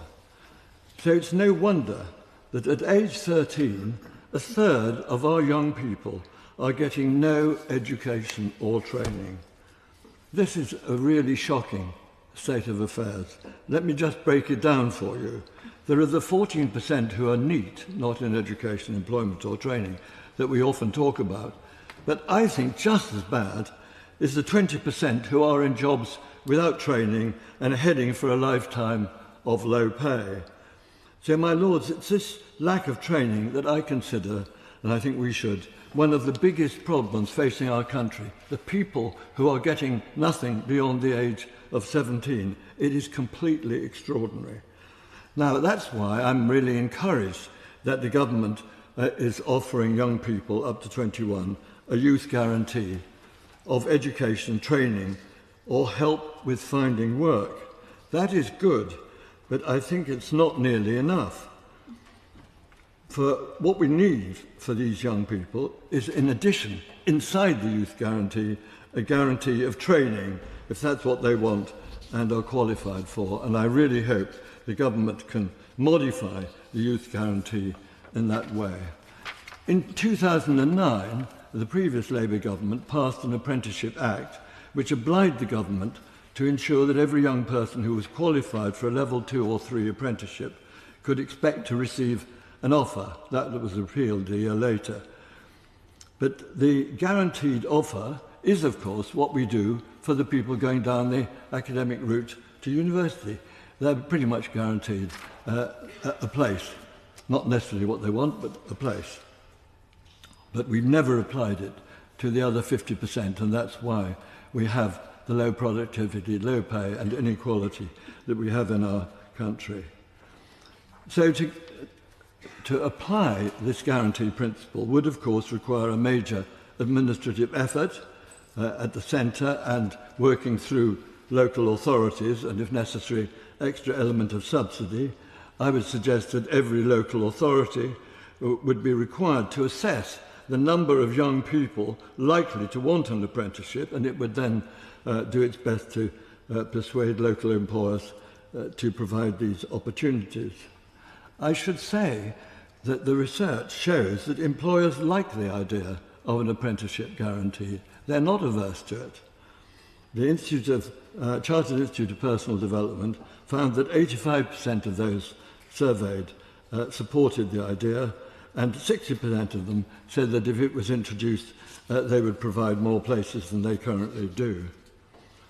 So I would say that this guarantee would be only fair to that cohort of young people, but also that it's a very good investment because, according to our calculations, it would, within 12 years, recoup enough in extra taxes and reduced benefits to repay the cost to the Treasury of the apprenticeship. The total cost of such a guarantee would in fact be no more than 40% of the growth and skills levy. So here is a possible proposal that 40% of the growth and skills levy would be ring-fenced for young people up to 21 taking an apprenticeship up to levels 2 and 3. These are mostly young people without A-levels, and I think we have a prime responsibility, if we're looking for change, to focus above all on that group. Their claims must come before the claims of people doing levels 4 and 6, 4, 5 and 6, who have already been helped through their A-levels and are now eligible for student loans. So the future of the levy is, of course, a crucial early issue for Skills England. I do hope they will be interested in some of the arguments that I put forward.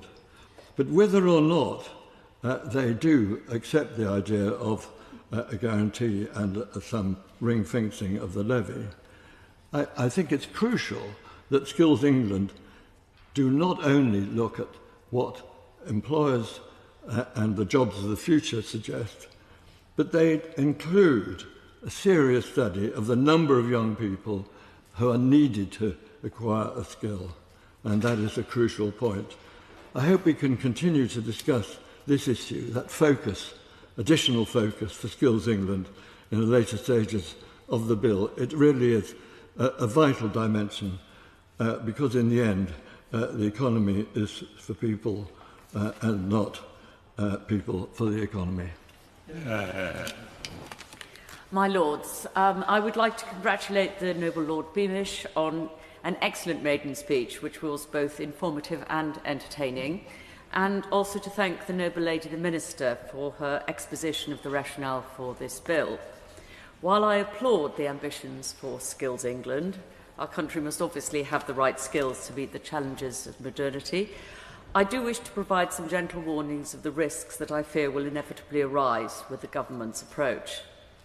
First, I readily accept that, despite the previous government's best efforts, skills shortages remain a challenge for the UK, as for most developed economies.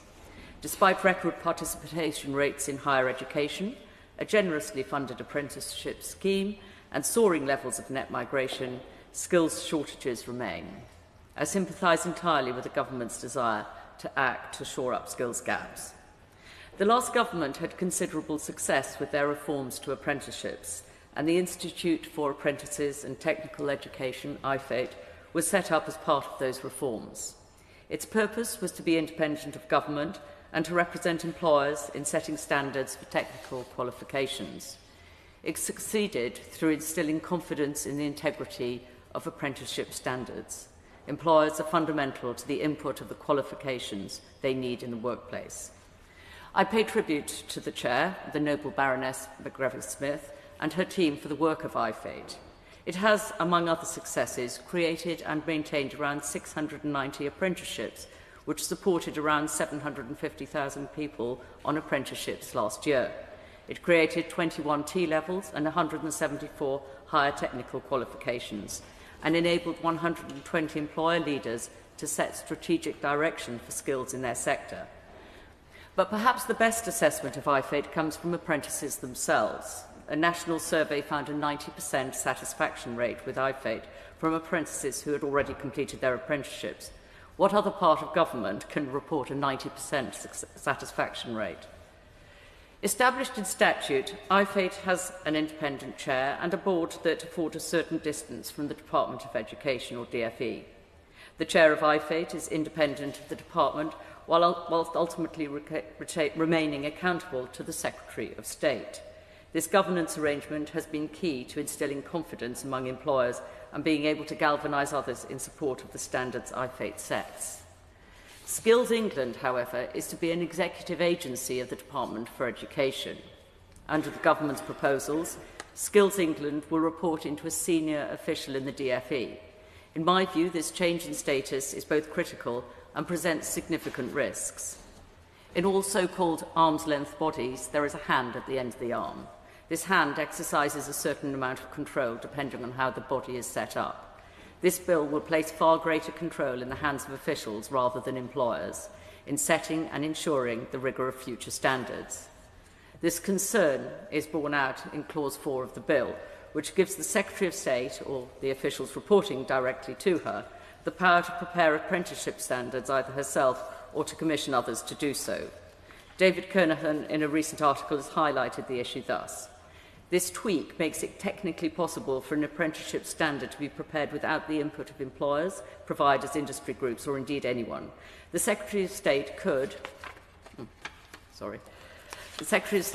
knock out an apprenticeship standard while board on a train, provided she is satisfied it would be more appropriate for the standard to be prepared by the Secretary of State than by a group of persons.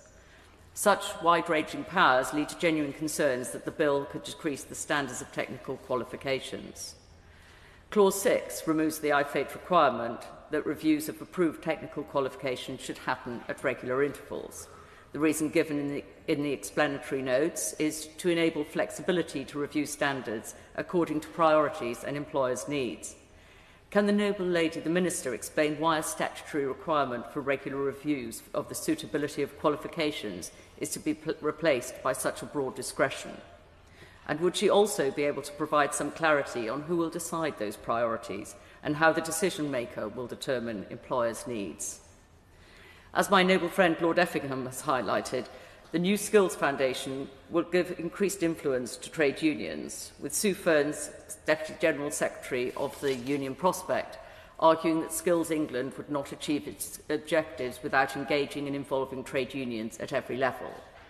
While trade unions play an important part in the workplace, they should not be allowed to push out employers and exercise a disproportionate influence on the standards and formation of qualifications.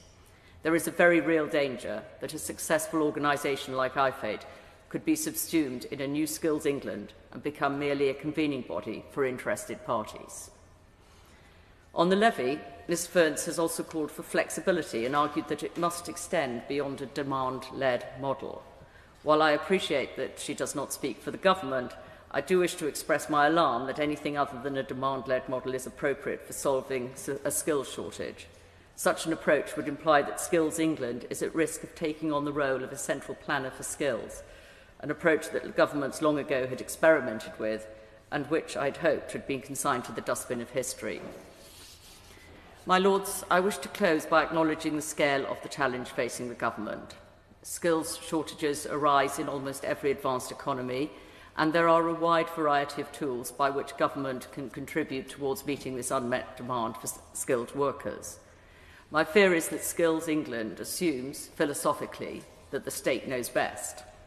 One need only look at the alarming number of skilled vacancies within the National Health Service and the startling paucity of specialist skills within the civil service to recognise the government is not best placed to fill skills shortages among those it directly employs, let alone those it does not. IfATE may not be perfect, but it has gone a long way to remedying many of the underlying problems. I urge the noble lady, the Minister, to give careful thought as to whether a governance arrangement that places so much discretion in the hands of civil servants is one that is likely to best meet the needs of our economy. My Lords, I would like to congratulate Lord Beamish for his excellent maiden speech. I declare my interest as set out in the Register of Interests in a number of businesses that would benefit from a strong economy. My background is business, and I'm passionate about business and economic growth in the UK. But today it's a pleasure to be able to speak to you all in my capacity as Chair of the Institute for Apprenticeships and Technical Education, known as IfATE. I recently met with the Right Honourable Baroness Smith-Malvern in her role as Minister of Skills in the Department of Education, where we agreed that progress and achievements made by IfATE offer firm foundations for Skills England to build on, and they also support the government's ambitions on growth and opportunity across our economy. And I'm really proud of everything that IfATE has achieved. And of course, no arm's length body is perfect, but it really has done some fantastic things to really help start to reform the skills system that is so desperately needed to be constantly reformed. The baton will now pass to Skills England, and this is an organisation whose remit will be much broader and much wider. But in my view, what really matters now is keeping employees' voices at the heart of the skills system. This has been really central to the successes that IfATE has had, and I believe it should form part of Skills England's DNA. Growth will be underpinned by employers getting the skills they need. And I'd like to take the opportunity to outline to this House just some of the achievements that IfATE and the thousands of employers who have worked with it have had since 2017. Apprenticeships and technical qualifications are all now based in the UK on IfATE's occupational standards, which have been created using expert input from employers across the economy, covering everything from nursing through to aerospace engineering.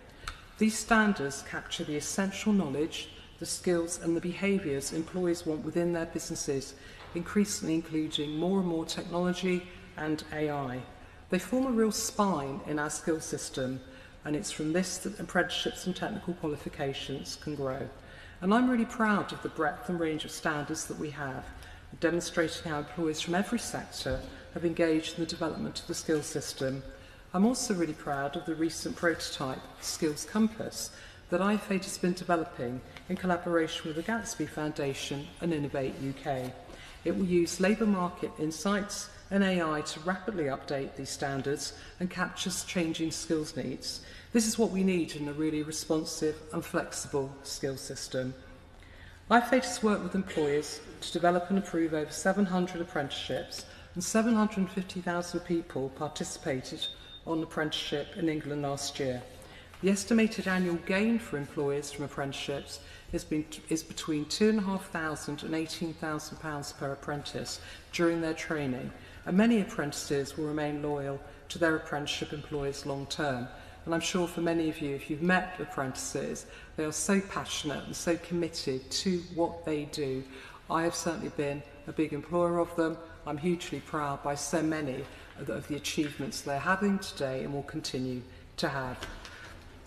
IfATE's also set out occupational maps, which sets out career paths using apprenticeships and technical qualifications, and they show everyone from school leavers to employers how you can progress in technical and professional careers. And I'm pleased to say that now 7 out of 10 of the mayoral combined authorities now use these maps and the back office digital interface developed by IfATE to support their own careers guidance offerings. Now these maps are a real asset that can be transferred to Skills England as a result of this bill.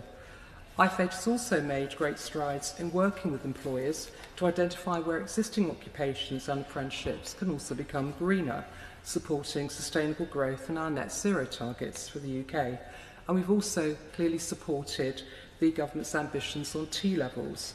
T-levels, as we know, offer routes to professional careers such as construction, nursing, agriculture and digital, with students able to progress to high-quality apprenticeships. They also offer an alternative route to university education, and 97% of T-level students who applied this year were offered a university place. IfATE's also approved over 230 technical qualifications at level 4 and 5, providing a quality mark showing alignment to employer-led occupational standards, enabling learners to enter their chosen profession or progress on to higher education. And this is about expanding the opportunities learners have to develop their careers and for businesses to get the high-quality skills they really need. And the list goes on. I wanted to share this picture with you to ensure everyone that Skills England will inherit a skills system where the foundations really are in place and clearly still need to be developed, but also we're now ready, I think, to realise the government's ambitions to reshape the economy and unlock growth. But there is more to do, a lot more to do. Now, as well as translating the existing duties that IfATE has into powers for the Secretary of State, the bill does seek to introduce flexibilities which will help to increase the pace at which we can deliver the skills needed by employers and learners. So, for example, the bill sets out the groups of persons currently in the form of employee groups known as trailblazers may not always be required in the development of occupational standards and apprenticeships, as is the case now. Now, this does provide the flexibility to make standards based on labour market data and information and could avoid delays in revising and improving standards. My view is while this flexibility is a sensible tool for the Secretary of State, we should still seek for the norm to be to combine this type of data-led insight with the view of groups of employers and other experts. This really matters because it provides them with a direct stake and role in the shaping of the skills system. So I'd encourage the Secretary of State to make clear and publish her rationale for any exceptions where a book group is not used in development or upstating of standards. I also note that the bill in abolishing IfATE removes the general duties that IfATE has in regards to the needs of learners and employers in exercising its functions. These are not replicated in the transfer of powers to the Secretary of State. I certainly would welcome clarification from the government on how they envisage Skills England will continue to ensure that those interests are considered under the system. In due course, strategic guidance to Skills England from the Secretary of State may be one helpful way of ensuring these priorities are protected. Before I finish, I really want to thank all my fellow board members at IfATE who represent many of the largest employers in the UK. I also want to thank all the IfATE employees for their outstanding work and all the work that's been done since 2017, and also to our Chief Executive, Jennifer Coupland at IfATE, who I really admire for her passion, her expertise and her leadership for the organisation.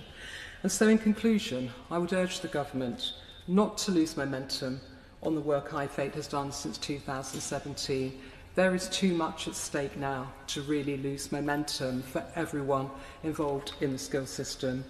Always keep the employer voice central to the development of apprenticeships, qualifications and flexible skills training.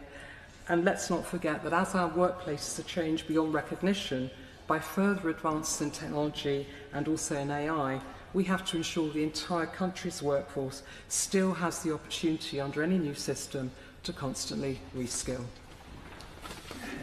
My Lords, this looks such an innocuous little bill, but there's so much more to it than meets the eye. It's a precursor, of course, to the arrival of Skills England, which we all hope will bring together the myriad of agencies operating in FE and skills, ensuring quality and accessible education and skills to 100% of the population, as the Association of Colleges so heartily wishes, along with all of us who really care about technical and vocational skills and the well-being of the further education sector.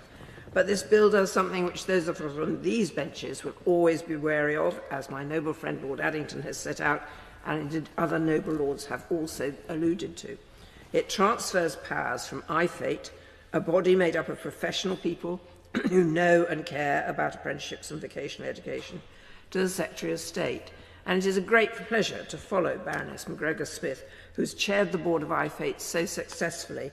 And I would add congratulations too to Jennifer Coupland, the Chief Executive, and their other key members who've shown knowledge of and dedication to the further education sector and work-based qualifications. Alas, they are to be replaced by a here today, gone tomorrow minister, almost certainly university educated, with little direct knowledge and, sadly, perhaps even less interest in further education colleges and the work-related training and qualifications which they so brilliantly deliver.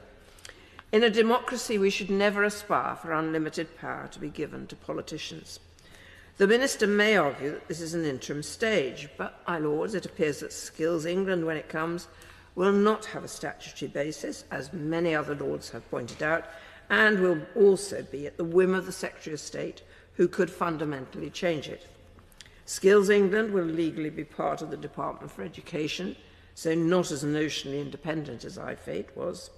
And the Education and Skills Funding Agency is also an executive agency, and as such could be easily abolished without parliamentary debate.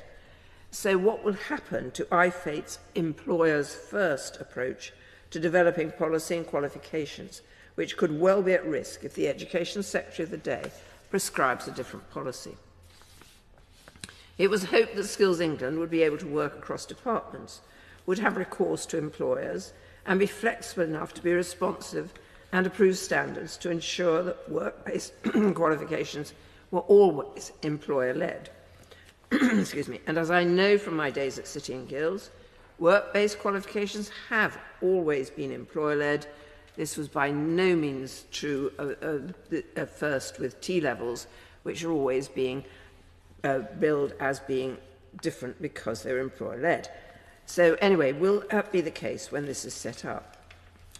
As we've heard, the impact assessment states that there will be a drop in apprenticeship starts while functions are transferred from IfATE, which will disproportionately impact adult apprentices and disadvantaged learners and regions. What will the government be doing to minimise this? We know that the numbers of young people starting apprenticeships are already disappointing. If these changes make the position worse, what steps will the government take? And what steps are being taken to ensure that apprenticeships under the Growth and Skills Levy will be available to learners of all ages and at all levels? And how will the Growth Skills Levy do a better job than the Apprenticeship Levy? My Lords, lifelong learning matters now more than ever.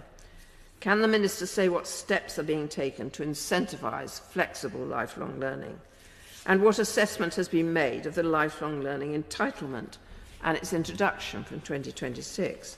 It is crucial to improving the UK's economic growth. Supporting and encouraging adults to upskill and reskill will help with increasing productivity and filling skills shortages in growth areas of the economy. Flexible study is also essential in allowing people to fit their studies around busy work and family lives, and allowing people to access higher-level skills in the local area where they live, even if there is limited face-to-face provision. However, over the last 15 years, the number of adults aged 21 and over accessing higher level skills courses has fallen dramatically. Policy and funding interventions are now long overdue for flexible higher education provision. My Lords, this little bill could hide a very damaging move to overpowerful politicians overriding experts in the field. We shall monitor this with great care as this bill and the Skills England bill proceeds. Of course, we all hope for the best because this is a vitally important area, but we shall be watching carefully for the independence of Skills England if it really is to fulfil its ambition. Hear, hear. My Lords, I'd like to offer my congratulations to my noble friend Lord Beamish for an excellent maiden speech, and it's clear that he's going to be a real asset to your Lordship's House. It's probably not unfair to say that there have been few more uncontroversial bills presented to your Lordship's House than the one we're discussing this evening. And that's not at all to denigrate this bill, which is an important cog in the wheel that will power the development of the skills needed to drive the economy in the uncertain years ahead. There's little that I want to say about the bill itself, other than perhaps to ask my noble friend the Minister to say a little more about the additional powers being given to Ofqual in terms of accrediting technical qualifications for the first time. The Secretary of State will have the power to ask Ofqual to do so, and it would be helpful to have some clarity as to when that power might be exercised. And there is another issue that I want to raise, which I'll speak to later. Skills England is not mentioned in the bill, but I want to follow other noble lords in using this as a convenient means of welcoming the formation of a new body and considering what role it might play in a future likely to be dominated by AI. I envisage Skills England being the key in developing a new post-16 skills strategy, coordinating engagement across government with key agencies and with devolved bodies. And it's a pleasure, I have to say, to be on this side of the chamber for a change when debating skills provision. Several noble lords, not least the noble Baroness Barron here today, were involved 3 years ago when the skills bill was making its way through your Lordship's House, demonstrating to the then government that their plans, we felt, lacked the breadth and depth needed to address the shortfall in providing for training and skills development. At that time, local skills improvement plans were identified as the means of achieving spreading opportunity more evenly across the regions. Many noble lords, including some on the then government benches, submitted amendments to the skills bill, highlighting that with a disproportionate role given to employers, existing structures were being ignored, such as metro mayors, combined authorities, many with democratic accountability for local skills and economic regeneration, local enterprise partnerships, trade unions, universities, FE colleges and training providers. All were originally excluded, and only university and training providers were eventually allowed a meaningful say. So it's refreshing that the current government appreciates the contribution to be made by a wide range of bodies and is willing to empower them to co-produce local plans in recognition of their unique feel for priorities and skills development in their areas. I like the description given to Skills England by the Association of Colleges in its briefing to noble lords for this debate. They describe it as a new social partnership body, bringing together business, FE colleges, training providers and unions with national and local government to ensure we have the highly trained workforce needed to deliver the industrial strategy announced last month. And on the subject of FE colleges, if they are able to be able to play their full role in delivering the government's missions and in helping ensure Skills England is a success, then it's vital that the long-term underfunding of the sector compared to schools and higher education is addressed. With that in mind, I was one of a number of Labour peers who wrote recently to the Chancellor emphasising that point and asking that greater funding for the FE sector should be a feature of the budget. And following the UK's departure from the EU, skills shortages are a major problem. Indeed, 1/3 of all job vacancies are due to the lack of people suitably skilled to fill them. And that's an indictment, surely, of the previous government's record, and it's not acceptable simply to cite either the pandemic or exiting the EU as reasons.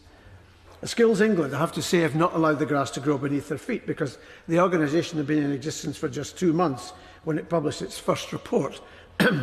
Its title of Driving Growth and Widening Opportunities is certainly relevant and included an index ranking the demand for each occupation across the UK labour market.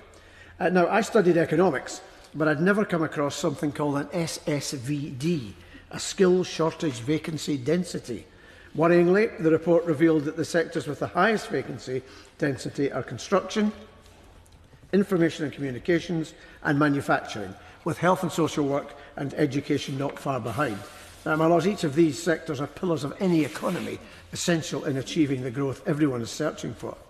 And that report noted that much of the UK economy is dependent on skills gained in higher education, and future job projections suggest that occupations requiring higher education are expected to see the most employment growth over the next decade. Addressing shortages in higher level skills is therefore essential to achieving government missions to drive growth and widen opportunity, making universities critical delivery partners to Skills England. So I'd like to ask my noble friend the Minister, what role does she envisage for universities in the development of Skills England? Also critical to the effectiveness of Skills England will be the reshaped growth and skills levy. And can I just echo a point my noble friend Lord Blunkett made about the money that goes back to the Treasury from the existing apprenticeship levy. A means has to be found to use money that has not been spent in whatever the period is, currently 2 years, so that it stays within the training budget and is not just returned to the Treasury where it will be spent on anything that the Treasury deems then appropriate. But since the introduction of the levy, there's been a steep decline in apprenticeship starts for young people, and a shift in starts from the most deprived parts of England to London and the South East, as well as a decline in starts in sectors where skill challenges are most acute. Added to that is a growth in management and leadership courses, and a decline in starts for those from the most disadvantaged backgrounds. It's to be hoped that Skills England will address the effects of those trends by bringing greater transparency, especially with how the growth and skills levy is spent. Apprenticeships are essential for ensuring young people from a diverse range of backgrounds can access high-quality training.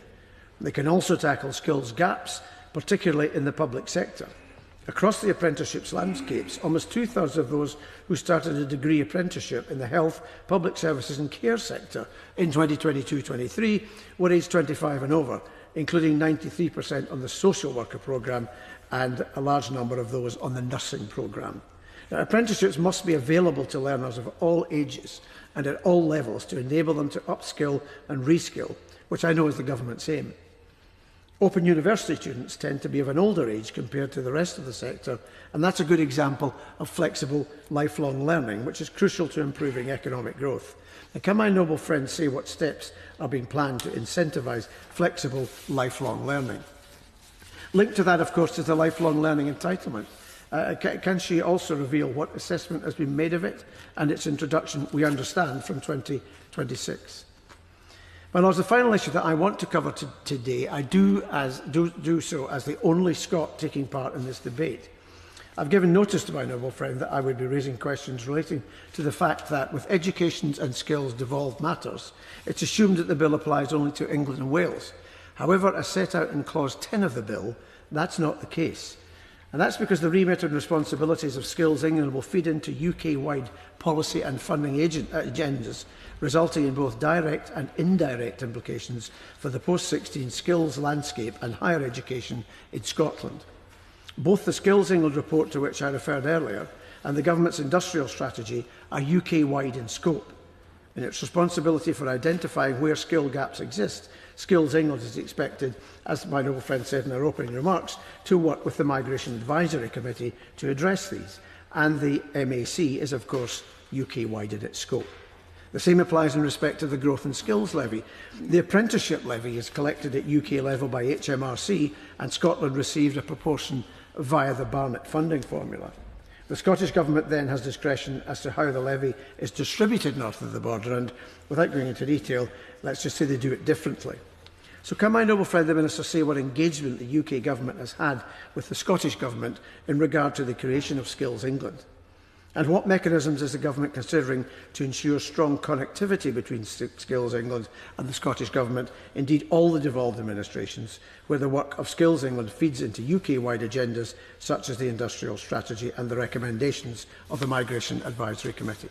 In closing, ensuring the country has a sound base of the skills needed for the demands of a fast-evolving economy should not be seen as a cost. It's very clearly an investment in the future and an essential part of driving economic growth.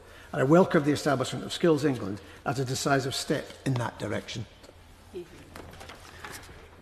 My Lords, I first declare my interest as a Chief Engineer working for Atkins Realis, the Chair of Midlands Nuclear and President of the Sustainable Energy Association. My Lords, I deal with skills challenges on the ground every day. I work in business and my industry, the nuclear industry, is undergoing a significant period of growth. And currently we have around 83,000 people in the sector. But in order to meet growing demand and replace people leaving the sector, we need to fill around 40,000 new jobs by 2030. And in my business in Derby, we have some really specialised technical skills that are difficult to find on the market and are really acting as a brake on our ability to grow our business and contribute towards the government's economic growth goals, as well as national goals of clean power and defence of the realm. For example, software engineers, electrical controls and instrumentation, process engineers, very difficult to find. And the Minister will be aware of the Nuclear Skills Task Force and resulting Nuclear Strategic Plan for Skills, which are a great first step in being able to meet these opportunities. So in that vein, I very much welcome the intent of the bill in taking a more integrated and joined up approach to skills across the country, and in particular, better considering regional needs. And I wish to really concentrate my remarks on how Skills England will work from a regional perspective. Now, firstly, my Lords, local skills improvement plans, LSIPs, which were set up as part of the previous Act, which the Noble Lords have referred to. I was very grateful to the Minister for coming to speak at our recent crossbench meeting where I raised this issue. And overall, LSIPs have been a really welcome development in helping set out plans to meet local skills needs and provide that better join-up between local businesses and skills providers. But we have found that there is sometimes limited join-up at a national level, which can result in them being fairly generic or overlapping in some cases. So can the Minister please provide more detail on how Skills England will help set strategic direction for LSIPs and other potential reforms to these plans?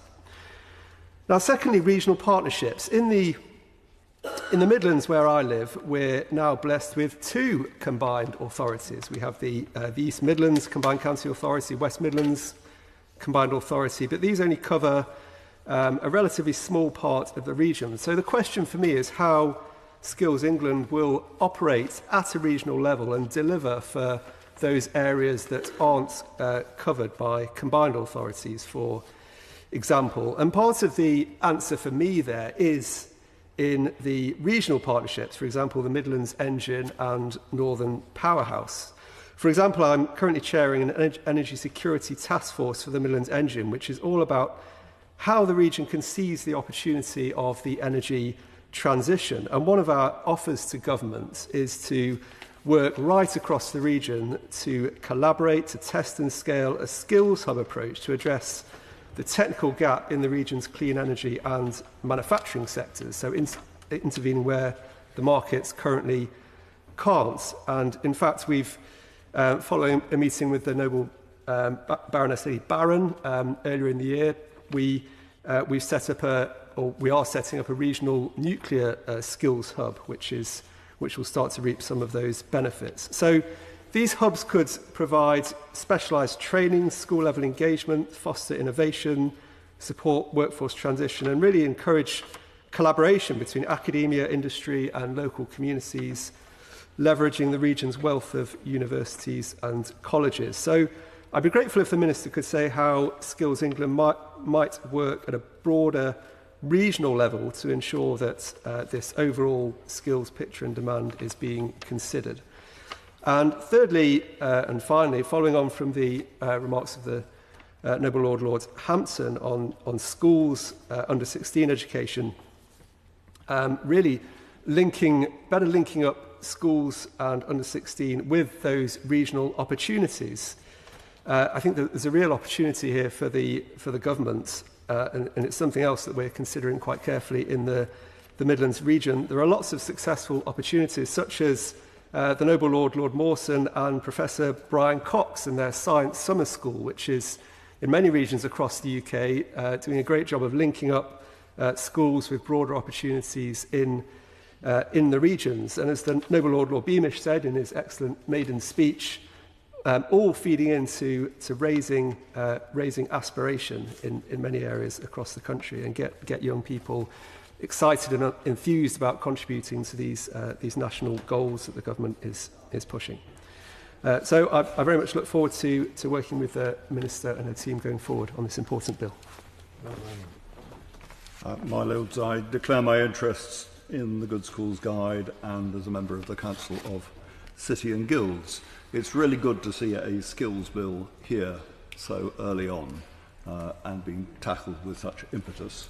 It gives me great hope for what this government might achieve, though I do celebrate IfATE's achievements and our own achievements and join with the noble Baroness McGregor Smith and my noble friend Lord Effingham in what they have said about it. But this government clearly thinks we must do better, a phrase I recognise from my school reports. So I hope that they will start with taking the advice of their own excellent Science Advisory Council and Chief Scientific Advisor Professor Viner, and establish from the outset of this change a set of metrics that will enable them to know how well they're doing, assembling the evidence of what works and understanding where the gaps in that evidence are and what they're going to do about it, and fundamentally evaluate the process they are setting out on from the start, so that whatever happens, we end up with a really good body of knowledge as to how to improve a skills system in this country. And I hope too that they will work back through the conclusions they are arriving at on skills into their schools policy. I have been gently disturbed recently by some of the cuts made in the science spending in schools, and I share with the noble Lord Hampton the thought that there are some basic skills that we are not teaching in schools at the moment, which are pretty fundamental to the subsequent skills agenda. And at a time when we are reforming the civil service, where the future fast stream will be 50% STEM rather than 10% as it is at the moment, we really need to look right back into our school system to see where these skills are going to be coming from. I hope too that the government will take a critical look at the qualification landscape that we have. I like T-levels, but we absolutely need BTECs alongside them because we are not providing for anything but the brightest students if we insist on T-levels.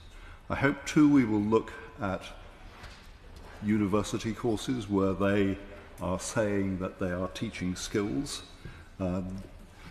Go back a few years to the Next Gen report, which showed that 80% of the courses at universities that said they were something to do with the computer games industry were actually rubbish, and were just using that in their titles as a way of seducing students. The same situation pertains if you are looking, as doubtless many noble lords have done, to help their children choose a university course. The titles are there, but there is no information as to what children go on to do afterwards.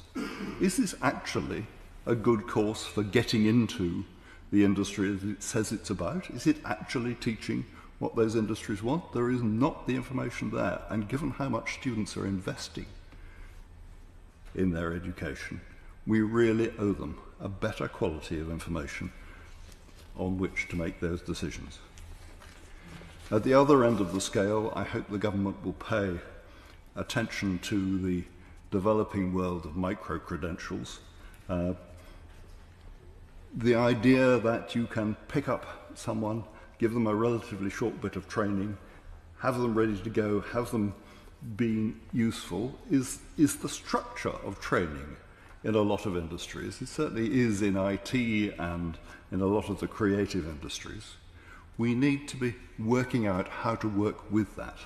What IfATE has done to help bring the bigger qualifications up to speed more quickly is admirable. But the world, for instance, in artificial intelligence or cybersecurity is changing so fast that we need to understand how to move at that pace and how to offer pastoral support to people whose careers start to be made up of an accumulation of bits and pieces that happens to be a demand for at the time. To pick up on what the noble Lord Ravensdale said, I hope that we will see an emphasis on local skills, but somewhere in my town of Eastbourne there is a nuclear engineer, and that will never be picked up by our local skills policy. We absolutely need to understand the needs of the children, the talents of the young people, and not just the needs of the local industry, and to make sure that we are offering the education that our children need, rather than just the education that their employers are after.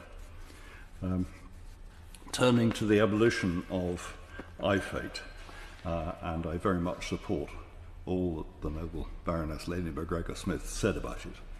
It is hugely important, and I've seen the last government on several occasions doing the exact opposite. It is hugely important to preserve the network of relationships which have been built up by an institution which is being supplanted. It takes a long time for these personal relationships to subsist. They don't only exist at the senior level, but the junior level too. Those relationships need to be preserved. You don't want to have to rebuild them from the base up. And we also need to build a structure which is not easy in the civil service, where such relationships can be maintained. We can't have endlessly rotating civil servants responsible for maintaining long-term relationships with industry. There has to be a sense of career and of institutional memory built into this. And as a last question for the government, how does the Careers and Enterprise Company fit into this? My Lords, I'm delighted to speak at the second reading of this bill, and it gives me the first opportunity to welcome my noble friend the Minister to her place. I should have had that opportunity last week in Thursday's questions, but unfortunately illness prevented me from attending the House. My thanks to my noble friend Lord Watson of Invergowrie for asking the question on my behalf. I'd also like to congratulate my noble friend Lord Beamish for an excellent maiden speech and an introduction to the Open Air Museum, which brings the history of North East England to life. I would note that we also have an excellent open air museum in South Wales, St Fagans, and I highly recommend it to your lordships. I'm sure that many lords will be familiar after my time spent in such debates that education is at the heart of my lifetime's experience, having served as a teacher for almost 35 years. I know that education is at the centre of Labour's mission to spread and expand opportunity, from our earliest years through to learning or retraining as adults, gaining knowledge, skills, qualifications, and exploring our interests and abilities. It enables us to build the lives that we want and the society that we wish to share. Labour will track progress on its education mission through 3 stages of education to boost child development, with 500,000 more children hitting the early learning goals by 2030. To see a sustained rise in young people's school outcomes and building young people's life skills with an expansion of high-quality education, employment and training routes, so more people than ever are on pathways. Recent data from the ONS, which is based in my home city of Newport, released the following updates this summer. The percentage of all young people who were not in education, employment or training in April to June 2024 was estimated at 12.2%. That's up 0.9 percentage points on the year. It's clear evidence, my lords, that over 14 years, the former Tory government did not develop the appropriate apprenticeship and skills pathways that allowed youngsters to develop, coupled with the inability for adults to reskill and upskill throughout their life. The result is we have too few people who have the skills that we need for growth. The former government's levy saw millions of pounds that should have been used for skills training going unspent, even as businesses reported growing skills shortages. Labour's plans, giving business flexibility, would ensure that money could be best spent on a range of training courses, including basic English, maths and digital skills, so businesses can fill those gaps and people can gain new skills. The bill's technical changes sets out what's needed to begin to redress this serious imbalance in our opportunities for growth in our economy. The transfer of IfATE's powers to the Secretary of State will enable closer integration of employer input with broader government strategies and policies. Skills England have been tasked with driving forward a national ambition to meet the skills needs of the next decade, and this will be driven by pushing power and decisions on skills spending out from Westminster to local communities, to those communities who can better match up the skills training with their local business needs and grow local and regional economies. It will transform the skills system to make it truly world-leading. It will help to build a high-skill, high-productivity workforce that's matched to employers' needs, but ensure that everyone, regardless of their background, can access opportunities that they need to thrive and deliver change by bringing together formerly disparate functions into a single organisation with a single feedback loop into government. It will be an executive agency. It will be legally part of the Department for Education, and it will have a role in convening education providers, employers, unions and regional and national governments, which is the sort of social partnership approach that the sector bodies have been pushing for many, many years. It also changes the overly prescriptive functions the DFE believes can make the skills system more responsive. It's about speeding up, amending or introducing standards and assessment plans, bypassing what can currently be an arduous exercise of lengthy reviews involving employers, awarding organisations and a multiple layer of officials. We can't afford to let overly complex bureaucracy stand in the way of growth and opportunity.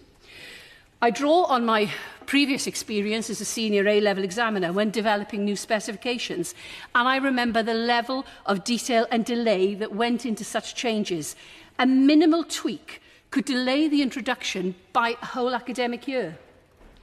My lords, people are ambitious for their futures.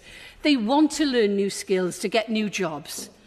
And we will reverse this trend of the past 14 years and give business the flexibility they need to train people up.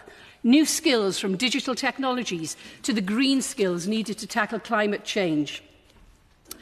Understandably, there are always concerns in the sector when any changes are proposed, but the department has noted that any possible temporary disruptions affecting learners and apprenticeships during the transition would be limited and has promised to address the impact. From digital skills, green skills, childcare to social care, this Labour government will harness the talents and abilities of the British people so we can strengthen our economy and break down barriers to opportunity. I was extremely pleased to read last month's first report on Skills England and note that Richard Pennycock, the interim chair, that whilst it's called Skills England, the UK skills needs do not change or stop at Chepstow or Carlisle. They intend to work closely with colleagues in the devolved nations to ensure that students' employers have a seamless experience across the UK. Indeed, my lords, the whole relationship between the UK government and the Welsh government in terms of engagement has been transformed in the last 3 months, notwithstanding the establishment and successful first meeting of the Council of Nations and Regions just 2 weeks ago. Let's harness the changes needed in the education system by changing those persistent skill mismatches. Let's change the high proportion of working-age population who lack essential skills for work and redress the undersupply of highly technical training. This government will provide more training opportunities so people can gain new skills, access better jobs and grow our economy. That's the difference we will make, and the technical changes in this bill begin an important and necessary part of this journey. My Lords, can I start by thanking all those organisations which sent excellent briefings, and can I also congratulate Lord Beamish on his maiden speech. I was fascinated by his final comment about traditional skills, which we often forget, and I know that Liverpool Anglican Cathedral are desperate for masons to repair the sandstone blocks. When I drive around Cumbria, I always think, where are we going to get the skills to repair those dry walls? So yes, you're absolutely right. The Minister, in a sense, kicked off this second reading by using the phrase, which I quite like, harnessing our young people, harnessing the opportunity for our young people. I thought this was going to be quite a sort of, a second reading where we almost all agreed with each other, and I was quite surprised how that wasn't the case. Although on reflection, I think in our own sorts of ways, we did agree with each other, although we had particular angles that we wanted to raise. I mean, Lord Addington, for example, my noble friend Lord Addington, of course, talked about, the important thing is, what are you going to do when something goes wrong? How are you going to make sure, that is put right? Because the buck, if you take all these powers, the buck does stop with you and your department. And Lord Aberdare talked about, it is rather cosy, isn't it? Skills England, the Director General, the Civil Service, who perhaps don't have any real skin in the game. What was I going to say? Any public profile, they're behind closed doors. Where is the phrase I would use? Where is the grit in this figurative oyster? And that was an issue also picked up by Baroness Evans.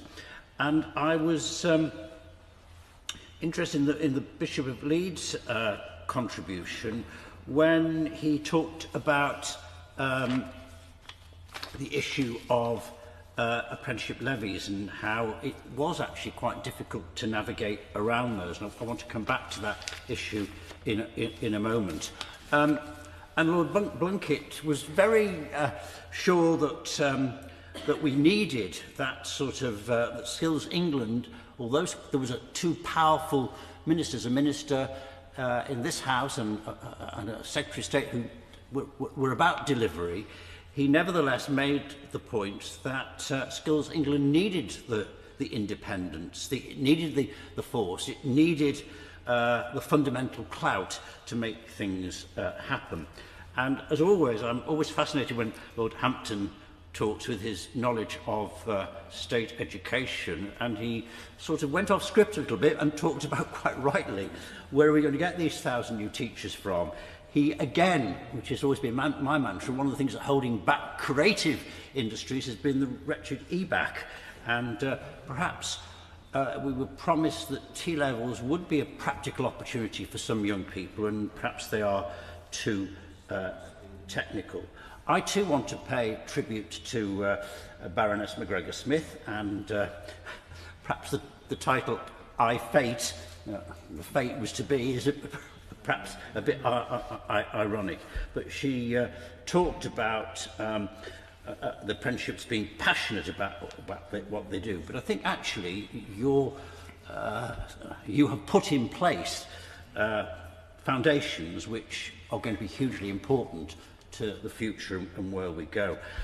And my noble friend Baroness Garden was, as usual, in her own inimitable style, very direct. She talked about the potential power of ministers in this, but she raised quite rightly the issue of lifelong learning. It matters now more than ever, and what will happen to lifelong learning entitlements. Lord Watson thought there were few, started off by saying he thought this, like me, there would be few, this was one of those few uncontroversial bills, but like me, I guess, was quite surprised by the tenor of some of the comments made. Thank you, Lord Watson, for raising the issue of Scotland and Wales. I've sort of scratched my head about that and thought, is this yet again a purely English thing? But I didn't know about clause 10 of the bill, so thank you very much for raising that. And Lord Ravendale talked about the jobs that we need, and not just in his sector, but I guess in all sorts of sectors across the UK. There is a huge skills shortage, a huge job shortage, and he wanted to know how Skills England would operate at a regional level. I was absolutely fascinated by the point that Lord Lucas made about that we do need, or you need, to set up a metrics of how well we're doing so that we can evaluate progress. And I want to come to that at the end of my contribution. And hopefully, if you do that, that matrix, that evaluation will be published on a regular basis. My Lords, as a nation, we develop and prosper by nurturing, educating and training our young people. We have been very successful at developing those young people of an academic disposition, but less so for those young people who want or need to follow a vocational route. At a time when we need people with particular skills, at a time when we have in many industries and businesses skill gaps, we seem constantly to wrestle with the problem, slow in identifying skills needed, and even slower in providing the training and opportunities of those skills. I'm still scarred by Objective 1 and Merseyside in the 1970s. Merseyside was one of the poorest regions in Europe, and that was measured by its GDP. And as a result, it received literally millions and millions of pounds from the EU. But in terms of training, Objective 1 money was spent on hairdressing and beauty courses. Why? Because the courses could easily attract and enrol students and give a much needed income stream to the FE college. The college needed the revenue, hadn't the financial security to develop courses which provide the skills for the developing industries. Hopefully, a lesson we have now learnt. I relate this historic situation because it shows that FE needs to have the resources and finance and flexibility to provide skills not just for today, but also for tomorrow. We are probably not aware of the skills that are required for the future. We were not aware of AI 5-10 years ago. We probably thought it was a Geordie expression, AI man. We are not opposed to the bill. That joke obviously didn't go down well. I'll refrain from doing jokes. It's not my forte. We are not opposed. We are not opposed to the bill, but we do have concerns, and we'd like reassurances. We also have ambitions that could be picked up by this bill. At the moment, the Institute is responsible for bringing employees together to develop the apprenticeship standard and what apprenticeships need to learn. In short, the apprenticeship plan. They are good at this, and the employer input is very important to ensure consistency is seen in training and assessment and outcomes.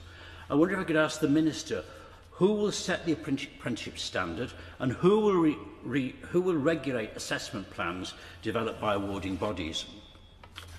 We need to ensure that we avoid inconsistencies of outcome. We need to be reassured that Skills England develops a partnership with business skills bodies to secure that quality and consistency of apprenticeships. And there is a partnership involving employees, giving industry skills bodies a formal role in the skills system to set standards and assessment requirements. We were getting to the position of seeing regions working with FE, understanding the needs of industry, understanding SMEs.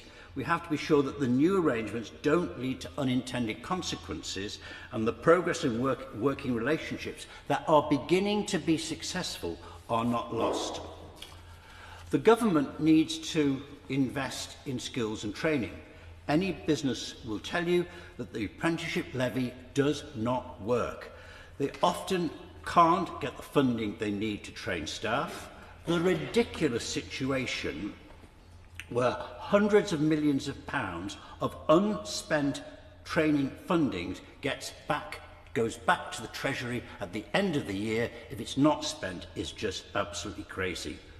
We also believe that the lower minimum wage for apprenticeships apprentices rather, should be scrapped, and they are paid at the same minimum wage as those other employees of their age. Apprenticeships are critical for social mobility and ensuring people from a diverse range of backgrounds can access high-quality training. They can tackle skill gaps. They can help learners of all ages to upskill and reskill. The Open University, interestingly, carried out a survey that found that 72% of apprentices on completion received a pay rise and 71% gained a promotion. When the apprenticeship scheme was conceived, and I think it was the coalition government, it was very much at that time aimed at 16 to 18-year-olds. But over the years, we've seen the number of 16 to 18-year-old apprenticeships drop dramatically. And they're often the ones in the most vulnerable situations. I hope that the new government will try and ensure that there are plenty of opportunities for that particular age group. If I could go back to Lord Hampton, he, at the end of his contribution, made the point that if the government got this right, if the government delivered what it said, it could be one of the major successes of this government, which will be lauded for generations to come. And this is not a part, we want this to be successful. It's not, we're not here hoping, oh, this is not going to work. We want this to be successful. And it would be absolutely amazing, never mind turning around the health service, if you could turn around the skills sector and the skill shortages, it would be something that would be remembered for years to come. Okay. My Lords, as I rise to speak in the second reading of the Institute for Apprenticeships and Technical Education Bill, I'd like to say first how much I enjoyed the maiden speech of the Noble Lord, Lord Beamish, and I look very forward to the insights that he'll bring to your Lordship's House. My Lords, the goal of improving our skills system and meeting skills gaps is not a new one. And indeed, today, as my noble friend Baroness Finn said, it is an international one.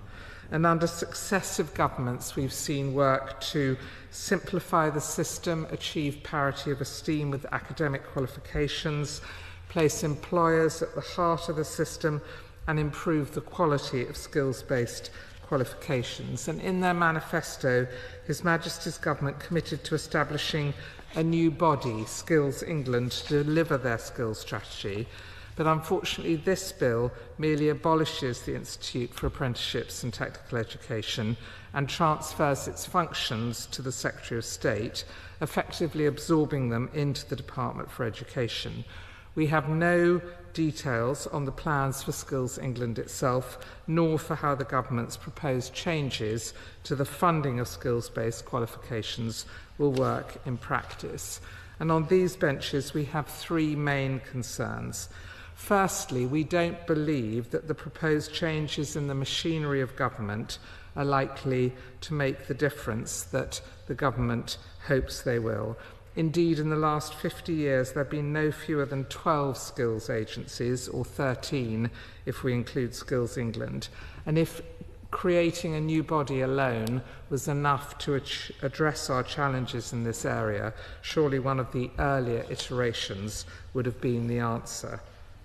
Secondly, as we've heard across the House, we believe that the powers of the Secretary of State as created by this bill are too wide-ranging, with little accountability, and they will risk directly damaging the status of these qualifications.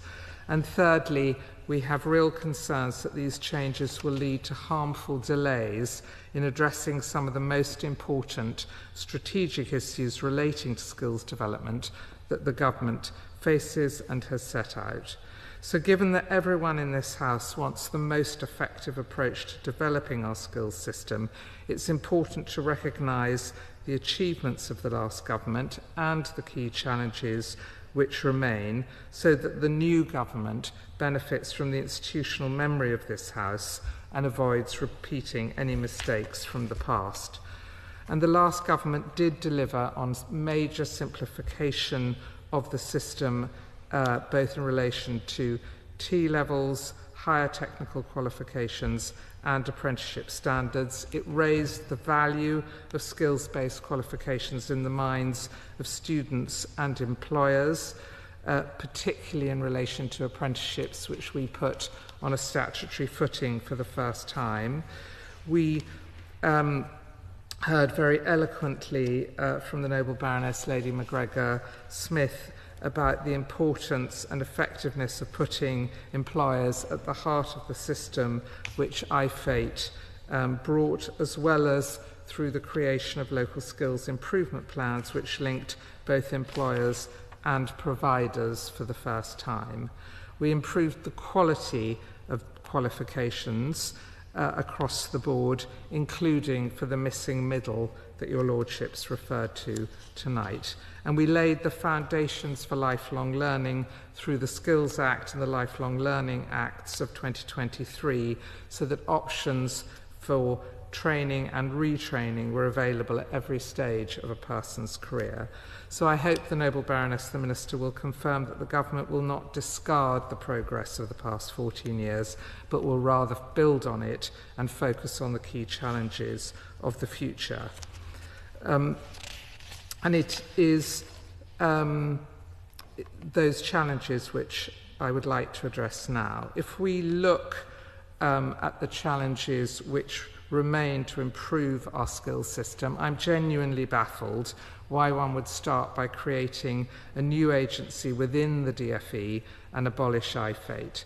I'm not sure how this helps build demand for newer and less well-established qualifications such as T-levels and HQTs. I'm not sure how it addresses the workforce pressures within further education. I'm not sure how it addresses the decline in investment in training by employers, or how it will help the government realise the potential of the Lifelong Learning Act. How does it quickly set out the plans for the new growth and skills levy, which the government promised in its manifesto, so that we avoid a hiatus in skills development and investment, as already alluded to in the government's own impact assessment? So can the Noble Baroness, the Minister, explain to the House when she closes the debate why the government couldn't have achieved its goals in terms of coordination with the Industrial Strategy Council and the Migration Advisory Committee through IfATE, rather than placing Skills England within the DFE, with all the time, cost and reorganisation that would have avoided? If we had a blank sheet of paper, perhaps in the words of the Noble Lord, Lord Hampton, a nimble, agile and other good adjectives sheet of paper, and one had to choose between an independent, employer-led body or an internal team within a government department to create the best skills system, I'm pretty sure most people would naturally assume that the former would be the more effective. So it would help if the Noble Baroness, the Minister, could give the House examples of where that kind of centralisation of power has actually delivered on the aspirations the government has. Turning to the powers of the Secretary of State, we're also really concerned about those powers and expect to come back to these at committee stage. In the King's speech, the government committed to creating a new body, Skills England, but as Noble Lords have noted, this bill does not do that. Far from simply replacing the Institute, this bill abolishes it, leaving the Secretary of State in control. And we now understand that Skills England will not be on a statutory footing and therefore will, I think, unquestionably be less independent than IfATE. And this bill gives the Secretary of State sweeping powers to prepare apprenticeship standards and plans, either personally or by commissioning others. Clauses 4 and 5 of the bill make it possible for the Secretary of State to bypass industry groups and employers entirely. The Noble Baroness, the Minister, set out in her opening speech helpfully some examples to reassure the House about some of the limitations on how those powers might be used. But I would ask the Noble Baroness to explain, if the government is clear on what those limits are, what is the barrier to putting them on the face of the bill? Secondly, we should be concerned about the potential impact on the quality of technical qualifications. Clause 6 of the bill removes the requirement for reviews of technical education qualifications, standards and apprenticeship assessment plans to be published at regular intervals. So what will the arrangements be to do this in future, and why has the duty to publish been removed? This flexibility is supposedly to align qualifications with employers' needs, but we know that without rigorous and independent oversight, standards can slip. So could the Noble Baroness, the Minister, tell the House how she plans to ensure that we have standards that are recognisable and high without that regular independent review? And there's a further risk of dilution of quality via Clause 7, which removes the requirement to have a third-party examination of a standard or apprenticeship assessment plan before approval, leaving the power for the Secretary of State to appoint one if she sees fit. And what should we expect from this? How often does the Noble Baroness, the Minister, expect this power to be used, and under what circumstances? And I think it would also help if the Noble Baroness could clarify under what circumstances the Secretary of State would use her powers set out in Clause 9 in relation to Ofqual. Sorry, in Clause 8 in relation to Ofqual. And in relation to Clause 9, as my noble friend Baroness Evans of Boats Park pointed out, and indeed quoting the Attorney General, this is also a concern. It allows, through regulation made by statutory instrument, for the Secretary of State to make provision that is consequential on other provisions in the bill. My Lord, this is a very broad Henry VIII power, applying to existing and future legislation passed in this Parliament. And I would be grateful if the Noble Baroness, the Minister, could give an example of how Clause 9 would be used, and perhaps she could commit to listing the existing legislation where Clause 9 will apply. The assumption of power by the Secretary of State reverses the reforms of the 2016 Enterprise Act and risks severely eroding the parity of esteem between academic and technical qualifications. My Lords, if we were to imagine the outcry if A-level standards were directly controlled by the Education Secretary, I hope your Lordships will see the point that I would make. Yet this bill gives ministerial control over all technical qualifications, which risks undermining their credibility and status. Leaving the specifics of the bill, we're genuinely concerned that Skills England will not achieve its goals.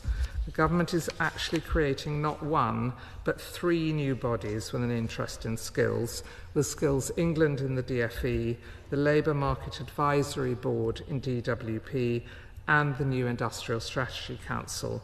And how will these 3, or 4 if we include the Migration Advisory Committee, potentially competing bodies work together?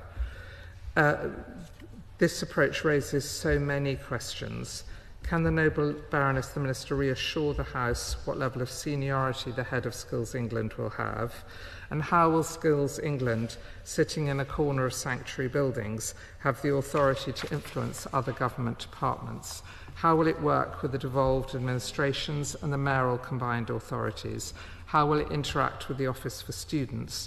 It's of great concern and regret the objectives and limits of the new body are not clearly set out in statute, and we will seek to gain as much clarity as possible on these points during the passage of the bill. But again, I would ask the noble lady, where is the evidence that such an approach has ever worked in this country before and will be successful again?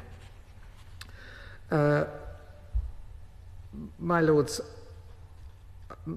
my belief is that if His Majesty's government were serious to progress quickly with the urgent strategic issues about skills reform, they would build on the success of IfATE rather than dismantling it.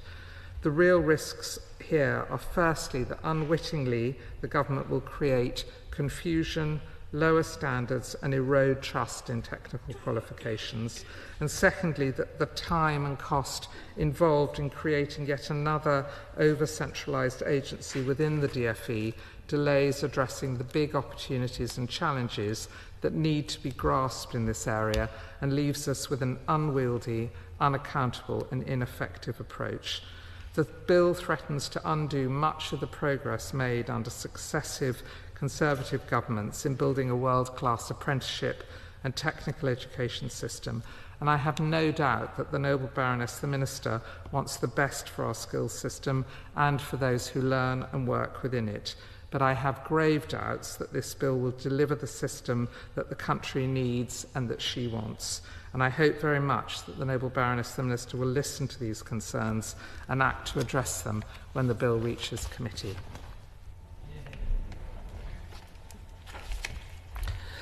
My Lords, I want to thank Noble Lords for their contributions today, to acknowledge the many passionate and informed speeches that we have heard and the expert knowledge that this chamber has brought to the debate. And I'd like to particularly welcome and give a special mention to the maiden speech of my noble friend, Lord Beamish. He and I were able to serve together in the other place, and I remember the breakfast meetings that he used to have in the tea room, particularly when I was Chief Whip, because no Chief Whip likes to know that there is plotting going on in the tea room. But I have to say that my noble friend was actually a steadfast colleague and a strong supporter of the government, whilst also using his real enthusiasm to challenge, as he's outlined in his maiden speech, on issues relating to defence, on protecting those affected by the post office scandal. And I think he will, certainly based on today's maiden speech and what I know about his history, play a very important role in this House, and I'm very pleased to welcome him. My Lords, the government's first mission is to grow the economy, and to succeed we need to harness the talents of our people. A skills system fit for the future can enable people to learn the skills that they need to seize opportunity, and for businesses to access the skills in the workforce that they need to grow. And I would certainly join with the Noble Earl Lord Effingham in celebrating those who are both taking part in apprenticeships and who are also delivering them. There is an excellent work going on across the country, which I often have the opportunity to celebrate, where providers are and employers are providing a splendid apprenticeship opportunity. However, whilst he asked me to celebrate as did the Noble Baroness, Lady Baron, to celebrate the last government, I have to also point out that apprenticeship starts actually peaked in 2015-16 at 509,360, and actually in the most recent year were only at 337,140. In other words, a 34% reduction on the level seen in 2015-16. So I don't think it's enough for us simply to rest on what the previous government has done. In fact, we need a fundamental change in our skills system if we're going to ensure the potential of our people and the potential of our economy. On the specifics of the debate, let me start with the number of contributors who have asked questions about how we maintain an employer-led approach to the skills system.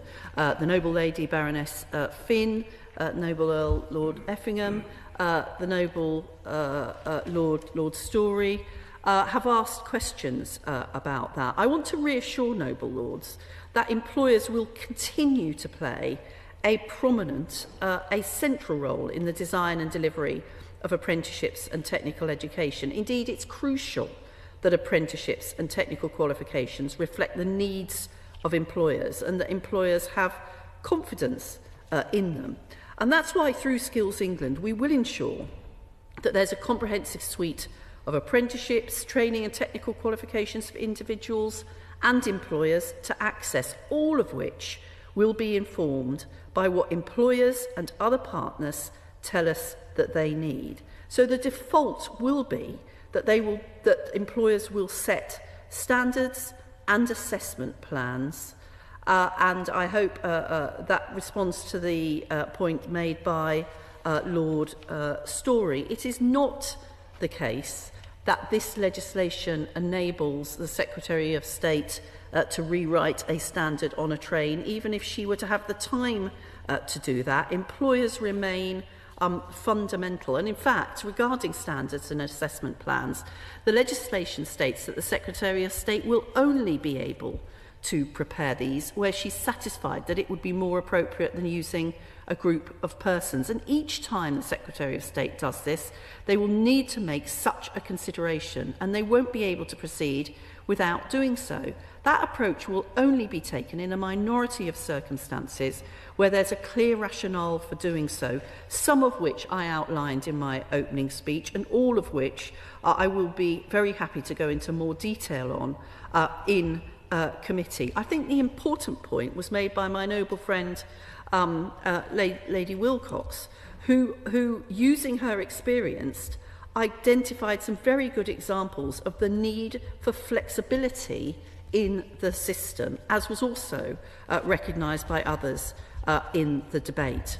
The noble Lord, my noble friend Lord Watson, asked about the Ofqual amendment in particular. This amendment will ensure that should the Secretary of State wish to in the future, an exception could be granted so that Ofqual can consider whether it's appropriate to accredit certain types of technical education qualifications. It will therefore reintroduce in a managed way the potential for Ofqual to exercise its accreditation power for technical education qualifications. Where the Secretary of State deems it necessary to maximise the quality of and confidence in technical education qualifications, it will become possible for the full suite of regulatory options to be applied to them, helping them to put them on an even footing with other academic and vocational qualifications.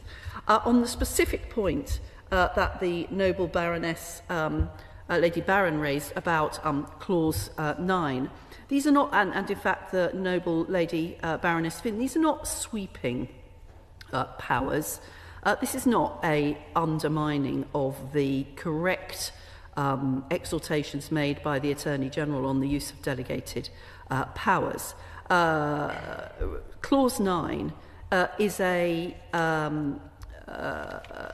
introducing Schedules 2 and 3, detail the primary legislation that we're amending simply to remove references to IfATE as a result of its abolition. And we've attempted to identify all of the primary legislation that will need to be amended as a result of the bill.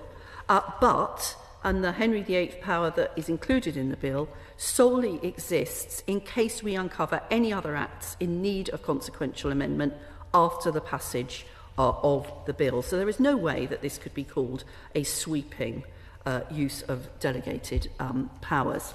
To return to the nature of Skills England, at the heart of Skills England will be the role of employers, alongside an important partnership to ensure that we are developing the most effective skills system. The noble Earl Lord Effingham questioned whether or not trade unions should play an important role in that. But I think my noble friend Lord Blunkett rightly identified the enormously important contribution that trade unions have played to the development of skills for their members, in particular citing the really important work done by the Union Learning Fund. And we make no apology for including trade unions as part of our work to improve the jobs and skills that their members will get. And it is a feature of high-performing systems across the world that trade unions are involved.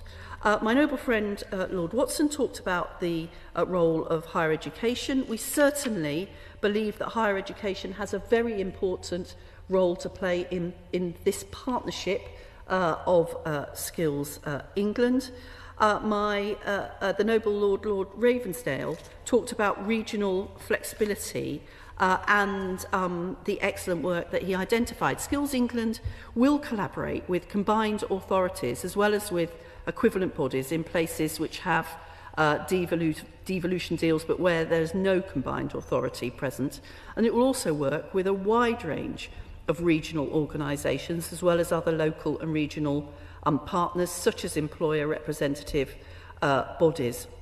It will support them to construct skill systems which reflect and feed into both local and national priorities. That is the partnership that Skills England will bring together in order to deliver the impact we need to see in our skills system. Let me turn now to the charge made by several speakers during the course of this debate that somehow or another, as an executive agency, Skills England will not have the independence or the oomph, frankly, that it will need. This is wholly wrong. Skills England will have, as an executive agency, operational independence from the department. A permanent chair and board members will be recruited to oversee Skills England. I'm glad that my noble friend Lord Blunkett recognised the status, the experience and the impact that the current chair, Richard Pennycook, is already having in this role. And I can tell noble lords that we have had several hundreds of applicants for the board of Skills England. Clearly people that understand the significance of that role and the impact that they will have. So I'm sure the noble lady Baroness Garden didn't mean to suggest that I was a here today, gone tomorrow politician with no clue about what I was doing, despite the fact that that's what she said. But I am having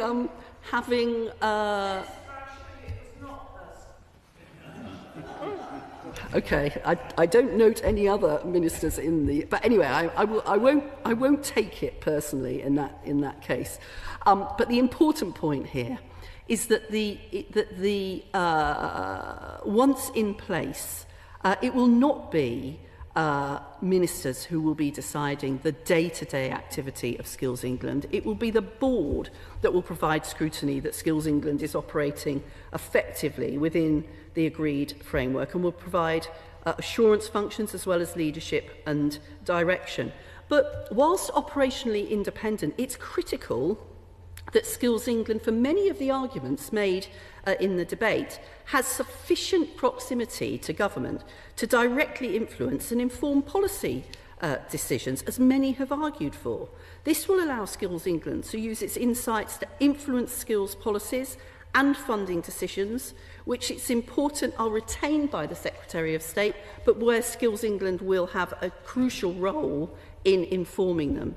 And for further reassurance, can I say that we do anticipate that the relationship between the Department for Education and Skills England will be set out in a publicly available format and updated periodically, and I will expect us to talk about this more in committee. But I have to say, when people have argued that we know little about Skills England and its functions, the noble Baroness Lady Evans and noble Baroness Lady Barron, for example, Skills England has already, having only been set up in July, produced a report which, as others have mentioned, outlines its functions, outlines its ways of working, and that's the way that we will expect Skills England to operate in the future. Can I turn now to the contribution made by the noble lady, Baroness McGregor-Smith. And can I take this opportunity to thank her for the excellent work that she has done in leading IfATE, and also to echo her thanks to the board and to the Chief Executive for that work. And also, I hope in talking about the way in which employers will remain at the heart of Skills England, to learn from the way in which IfATE has done that. Bringing the functions currently held by IfATE into Skills England, however, we believe is essential in addressing complexity and fragmentation within the skills system. The majority of IfATE's functions will be transferred to the Secretary of State, but to be exercised by Skills England unchanged.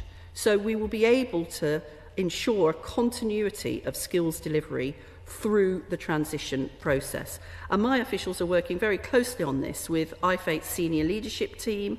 I know this is something that the noble lady, Baroness McGregor-Smith, has been very clear about, as she was when we met, and has been very engaged in ensuring that there is a transition plan that will ensure minimal disruption to learners, employers and providers, as well as to IfATE staff, and will safeguard those very good elements of the work that IfATE has already done, that the noble lady outlined. And in terms of being concerned about whether or not the transfer will cause a delay or a drop in apprenticeship numbers, it's absolutely not our intention to allow that to happen. And we will mitigate the risk of that through the transition plan that I have talked about. And any, sorry, can I just say as well, I think this point was raised, any approvals that have been made by IfATE will transition and will not have to be redone as a result of this legislation. It was the Right Reverend Prelate, the Bishop of Leeds, who raised that point. These decisions will continue to stand until such time that the occupational standard or the apprenticeship or the technical qualification in question is reviewed under successor arrangements and a new decision is taken. The noble Lord Aberdare also raised points about the sharing and transferring of IfATE's functions. The expectation, we've been clear that we expect, as I say, the functions of Skills England to include broad continuation of the core work that IfATE does with employers. And I will be very happy to talk more about that in committee. My noble friend Lord Watson talked about the engagement between, or asked about the engagement between Skills England and Scotland on UK-wide organisations like the Migration Advisory Committee and the Industrial Strategy. We have had close collaboration with devolved governments, as I think it was recognised as well by my noble friend Lady Wilcox. And this is critical to ensuring that there is an effective skills system, regardless of where you live, work and train in the UK. We've had regular meetings of senior officials from all 4 nations to share best practice and approaches, but also their long-term strategic goals. And these relationships will be important to Skills England's success, as has already been set out by Richard Pennycook in his role as the chair. My noble friend Lord Layard and the Right Reverend Prelate, the Bishop of Leeds, talked about rightly the significance of young people and how we can ensure that we improve our skills system for them. This is where our commitment to developing a youth guarantee is very significant, and my noble friend Lord Layard once again made his strong call for the apprenticeship guarantee, which I've been able to discuss with him on numerous occasions. He is pushing us further as a government than we are able to go at this time, but he continues to make a strong case, and I will continue to listen to him. We have, of course, however, already started to think about how we reform the apprenticeship system in order to ensure it better serves the young people who have particularly seen the numbers of apprenticeships fall off.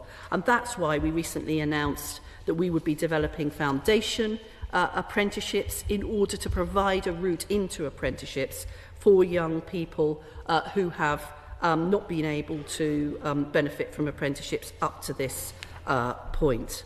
And we've also heard calls with respect to the growth and skills levy. Our reformed growth and skills levy will deliver greater flexibility for learners and employers, including through shorter duration and, as I say, foundation apprenticeships in targeted sectors.